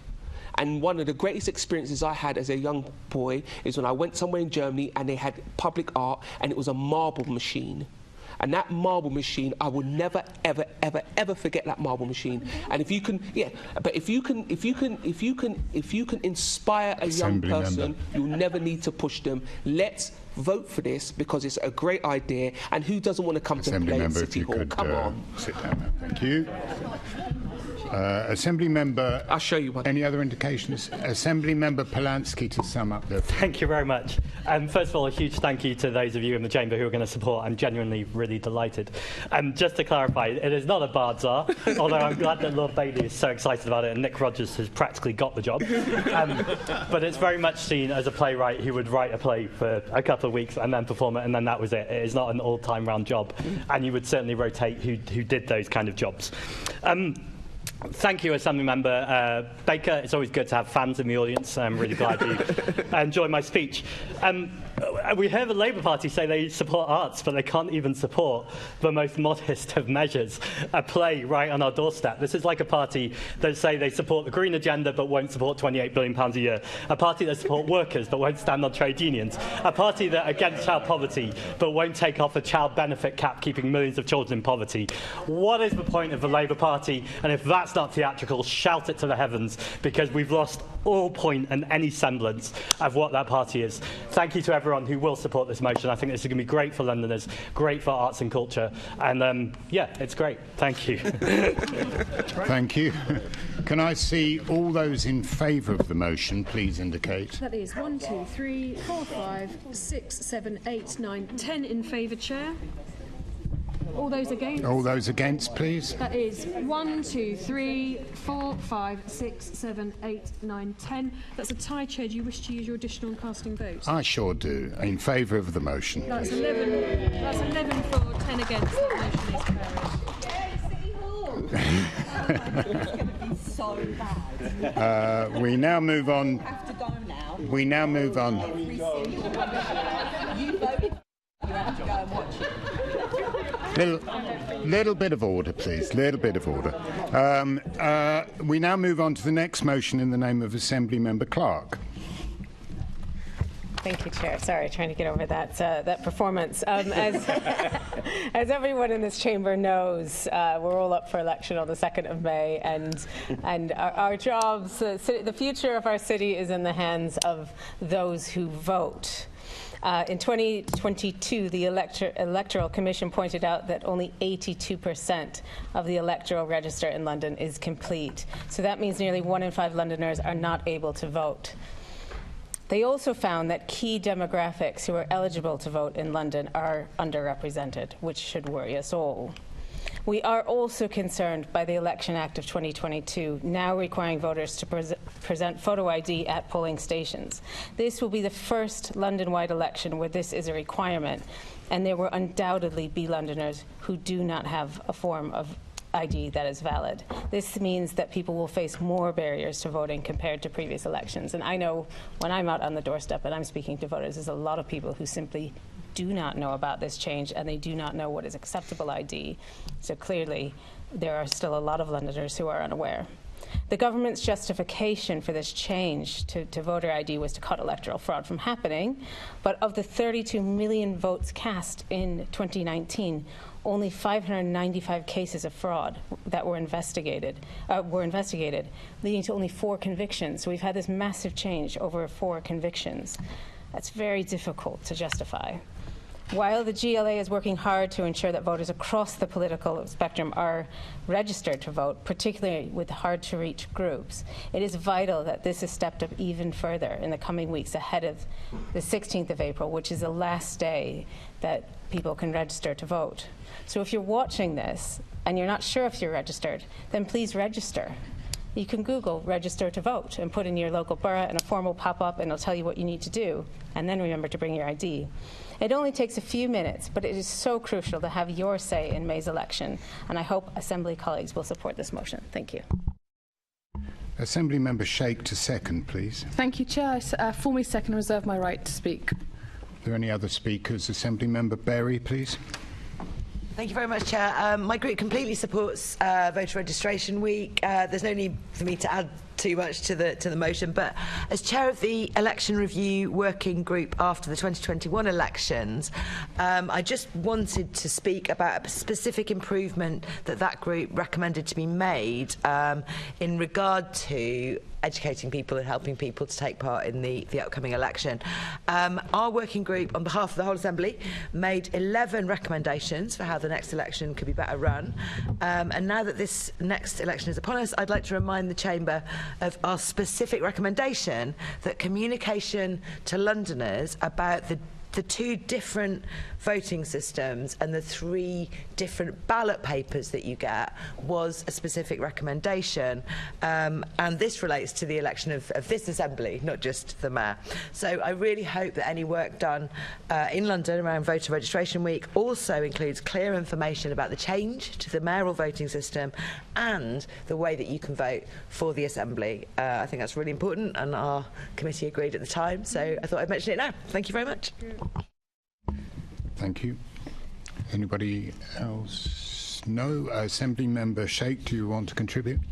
I do, Chair. Thank you. I mean, look, when we finish this plenary, I will be heading down to Lewisham and I will be going to my local polling station. I will be voting for Brenda Dacres, who is the Labour candidate for Mayor of Lewisham. She will be the first black female executive mayor in London. Assembly Member, I'm just telling you what I'm going to spend. No, Assembly Member, hold on. You cannot stand up in this chamber and tell somebody during an election period to vote a particular way. I've absolutely not done that, Chair. I've told you. It's not the good use of resources. It's not because it's you, or I would have said the same if it was the other side, but you can't do that. I hope my time was paused on that, Chair. You might want to check the transcript. I did not advocate for anyone to go and do that. I simply informed the Assembly that that is what I plan to do next. So please, accuracy is important. I'm sure as Chair you would agree with that. That is what I will be doing. I welcome any other voters to do as they please. But I thought I'd let everyone know what I'm doing with my afternoon. Now, if I get to the polling station and I say, for instance, I've left my wallet at home and I don't have ID, I'll have to nip back home to go and get ID in order to vote. Now, luckily, I'm, like everyone around this table, a political beast, and that is something I will do. But actually, research has shown that since the Election Act last year, that most people who get to the polling station who might not have ID, if they're turned away, they are far less likely to go back, get ID, and then come to the polling station to continue voting. And actually, Liberty is also a human rights organisation, commissioned research that shows it's particularly marginalised groups who are most likely to be affected by this new barrier for voting. In fact, the government's own research showed that disabled people with severe impairments, unemployed people and first-time voters are going to be disproportionately affected by this new rule about needing ID when you go to vote. In fact, the House of Commons research itself showed that we are anticipating 1.1 million million fewer votes as a consequence of requiring photo ID. So I really struggled to understand last year when the Election Act was brought to Parliament and a swathe of opposition from a sort of broad coalition of people in society said that this actually seems like quite an anti-democratic bill. Why would you bring rules that discourage people to vote? So whilst I hope I do remember to bring my ID to the polling station later on today, I'm concerned that many Londoners will be affected by this new rules on the 2nd of May, and that's why I'm really in support and why I'm seconding this motion where from the Assembly that we need to increase our efforts in educating Londoners that actually these new rules are coming in and they make more barriers to voting, but we need to overcome them collectively. Thank you, Chair. Assembly Member Clark to sum up, please. Thank you, Chair. I won't sum up other than the excellent points that Assembly Member Sheikh and others have made. That actually this is it's an unfortunate turn of events that we're now asking Londoners to do more to vote, and I'm very concerned that it's too complicated and. Londoners who go about their days and they turn up at the polls without a thought of having ID with them, as so many Londoners do not carry ID, particularly as lots of us now have, we're tapping in on our phones. There's no reason for many Londoners to carry ID. So I'm worried about disenfranchisement. So thank you, everyone, and I look forward to support on this motion. Thank you. Can I see all those in favour of the motion, please indicate. Is that unanimous? I believe that's unanimous, Chair. It is now. Very good. Chair, sorry, I hope you don't mind. Just for the record, I would like a clarification from you that your interruption during my speech to remind me that electioneering... You mentioned a candidate for an election today using GLA resources. No matter who it was, I couldn't allow that over. Just to clarify, your specific comment was about whether I was encouraging people to vote a certain way, which I was not doing. So could I ask for that clarity and for you to... Promoting candidates is not appropriate for using resources. And when you're, I understand it was awkward for you that moment, and I'm sorry about that, but I had to speak because it is a use of resources issue. And naming candidates during an election using these resources is just not on. And that's why I asked you to, I had to speak. Naming versus promoting, though, because obviously we talk about mayoral candidates in the process. It doesn't matter, honestly. I'd be happy to talk to you offline about this. I might take you up on that, Chair, please. And we'll get that advice directly to yourself. Chair, maybe we could get some written advice, because I also felt people overstepped the mark at people's question time. So perhaps we could have some advice go round to members. I think that would be very helpful, Assembly Member Pigeon, and that's something we will get. Thank you. We'll now move on to the next motion, which is in the name of Assembly Member Garrett, please.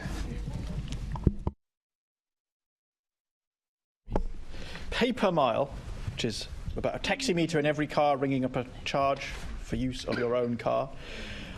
Susan Hall, we know, has ruled out pay per mile in London.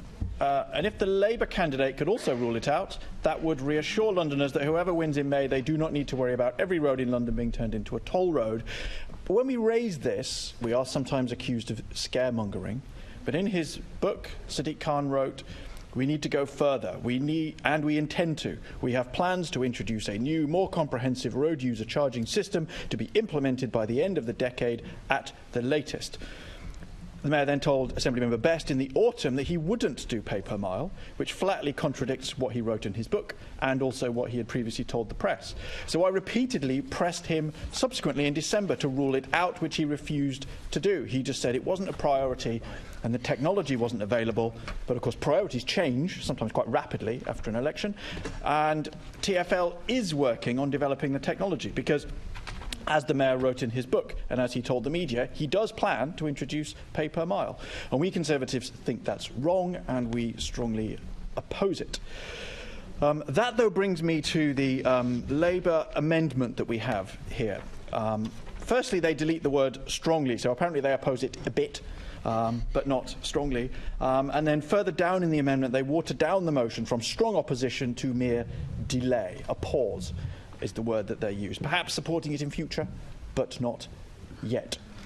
However, although I don't welcome the watering down, I do welcome the sincere attempt to reach cross-party agreement, and so I will accept the Labour amendment as an alteration to my original motion. I think technically I might have to wait until they've moved the motion to do that, but anyway, gazing into my crystal ball, I think that might be what I do. But I will say this. The extra wording from Labour says that the Mayor must pause this work, and that is a welcome recognition, firstly, that work is going on, which has been often denied, but it does now need to pause. If, as I assume, this amended motion or altered motion gets passed, I hope we all in this chamber take heed of the words that I think we are about to agree and make sure the Mayor does immediately pause this work. And so I welcome the unanimity that we will have here today in pressuring Mayor Khan to immediately pause that work, even if not to scrap it forever. Thank you, Chair.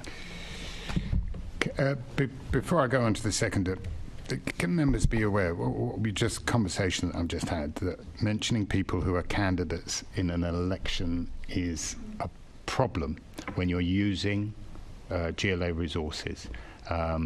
We hold the Mayor to account, so his name is going to be mentioned a lot, but anybody else mentioned in the context of an election, we're in danger of falling over in foul of those rules.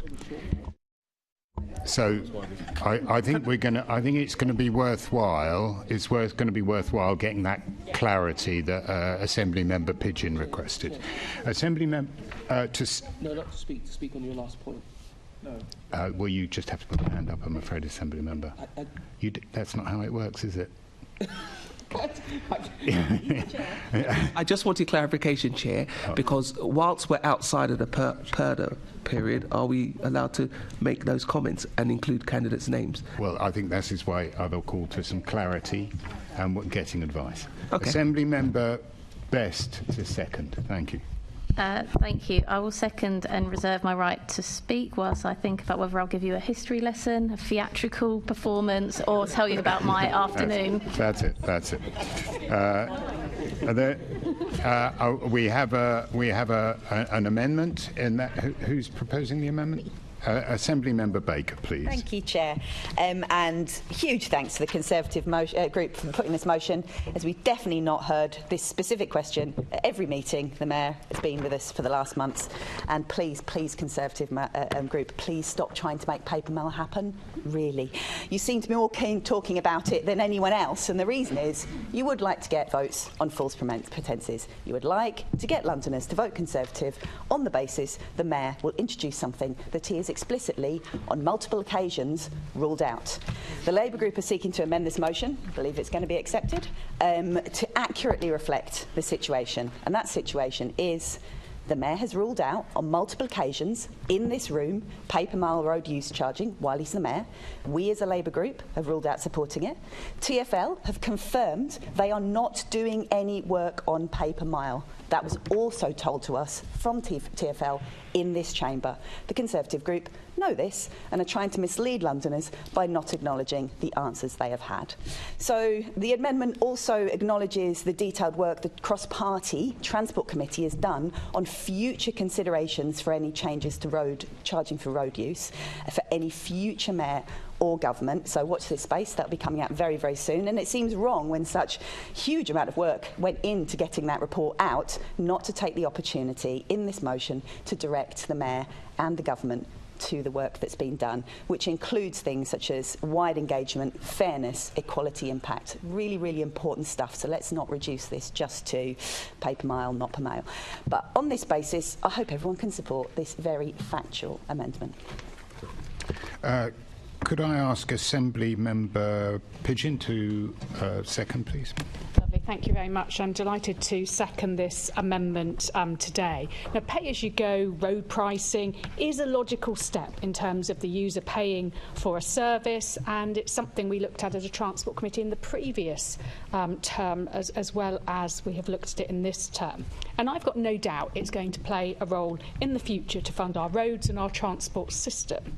However, what is clear from our current committee work, which has been led by Assembly Member Gerry and is to be published next week, It's that any development in this space is some way off in terms of technology and policy, and in terms of how we work with residents to bring them along with us for any such policy to be implemented. The Treasury, the Department for Transport and TfL have all done work in this space. Of course they have. The Treasury particularly have been driving it. They need to look at all options as vehicle excise duty starts to reduce. And I think there is a need, a wider need, to simplify the schemes, the road charges we have in London at the moment. They're confusing for people, the congestion charge, ULEZ, LES and so on. And actually to start that mature conversation at a time when nothing is going to be introduced around how we pay for driving in the future, what future costs are, how things like VED could be devolved as part of sort of a shake-up of this whole area. But that is some time off. A lot can happen, and this amendment acknowledges that. It acknowledges what the Mayor has said on this. It acknowledges what TfL have said on this, and it also recommends everyone to read the report that's coming out next week, which has been a long time coming, but is a really thoughtful piece of work to this big debate, which I think will happen over the coming years. I hope everyone will support our amendment. Thank you. Assembly Member Berry, please. Thank you very much.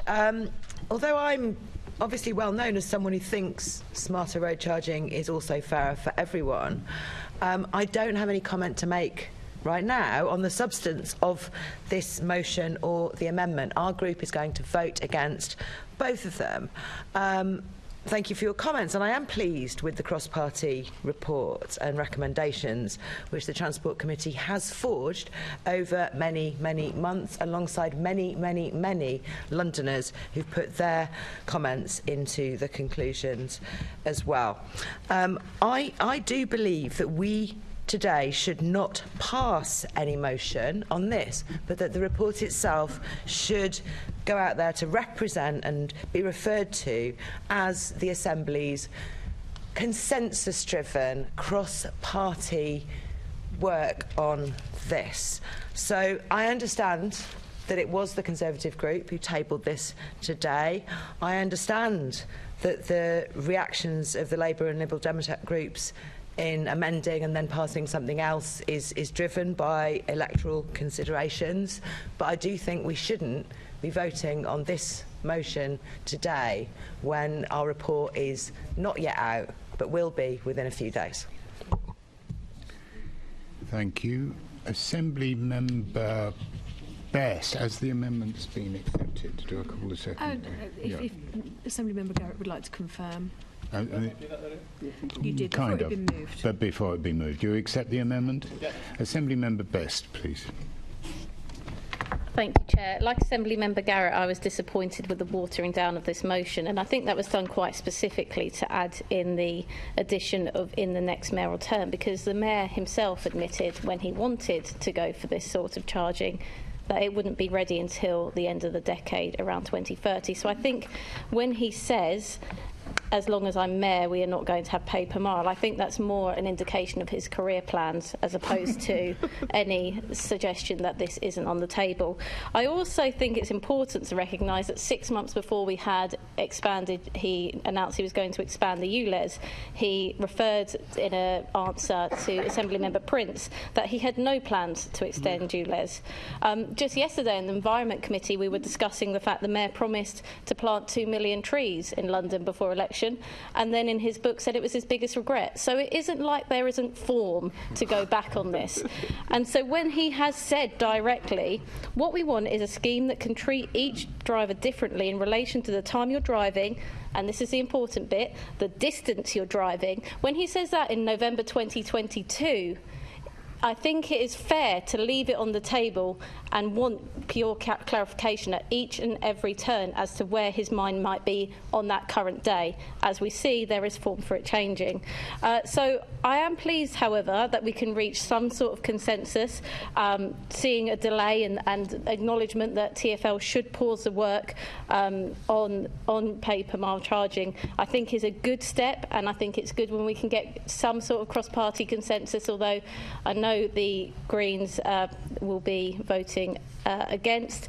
The Lib Dems, again, you're confusing me a little bit. It's a bit like you, Les. Are you against it? Are you for it? Are you against Perpamire? Are you for it? I at least kind of sometimes understand the Labour position, but I know the Lib Dems will just go with the wind on the day, and that's what I've seen a little bit today. But altogether, thank you for finding a good cross-party position. Thank you very much. There being no one else, Assembly Member Garrett, to sum up, please.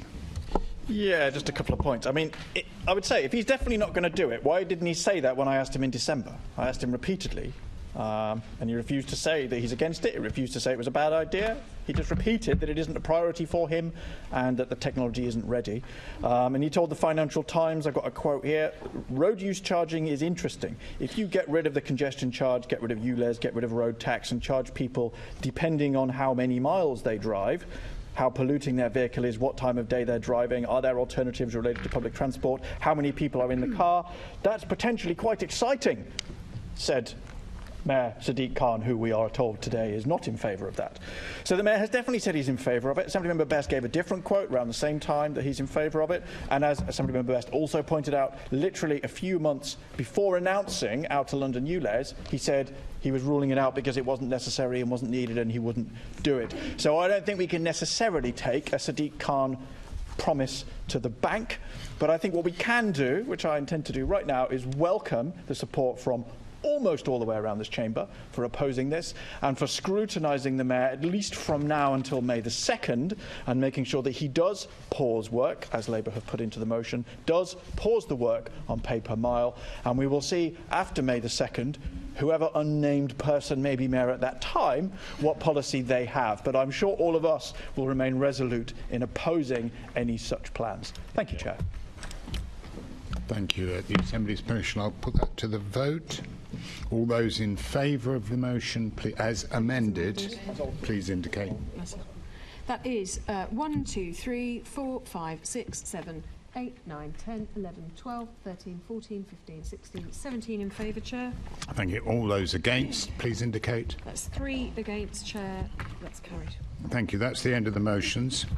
We now move on to action taken under delegated authority. The Assembly is asked to note the letter sent to the Mayor as attached at Appendix 1 to the report. Can we agree the recommendation? Agreed. The response on the London Legacy Development Corporation boundary area review. The Assembly is asked to note the letter from the LLDC as attached at Appendix 1 to the report. Can we approve the Good, you're ahead of me. The Assembly is asked to note the reports of the following members appointed to the outside bodies indicated on the work of the bodies over the past year. That's the Heathrow Community Engagement Board's Independent Forum, that's Dr. Onka Sahota, and London Sustainable Development Commission, that will be Assembly Member Cooper. Can we agree the recommendation? Agreed.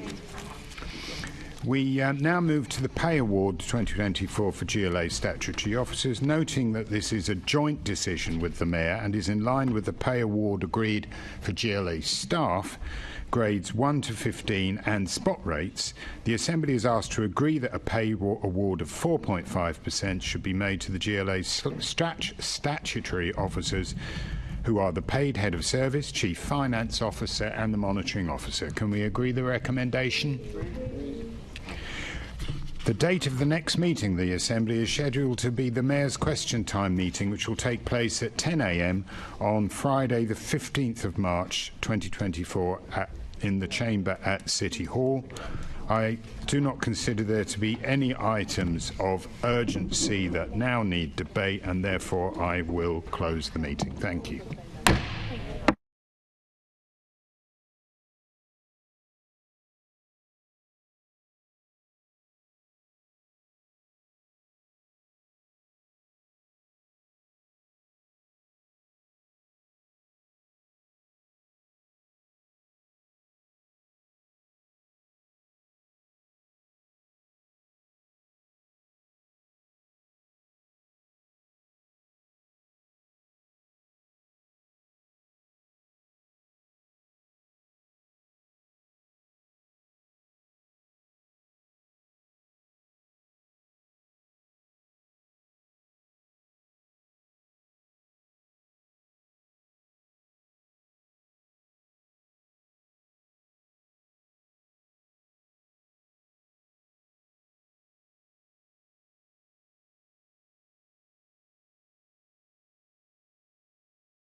This is the broadcast from City Hall, the home of the Greater London Authority.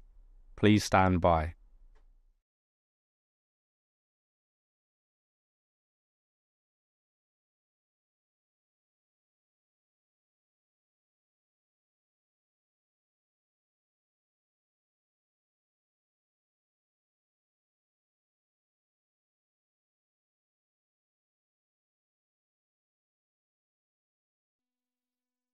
This is the broadcast from City Hall, the home of the Greater London Authority. Please stand by.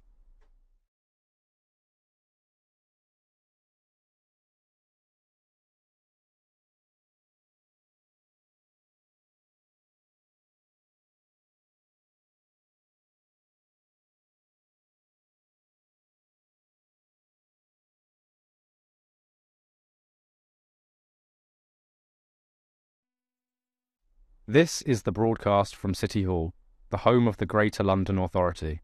Please stand by.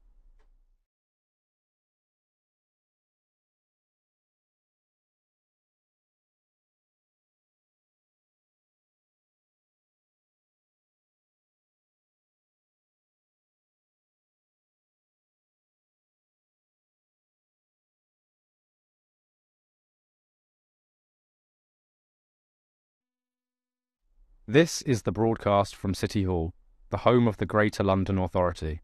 Please stand by.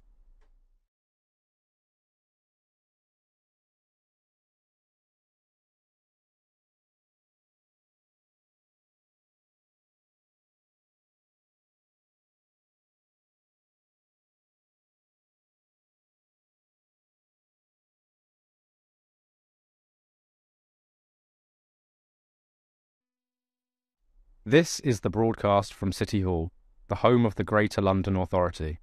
Please stand by.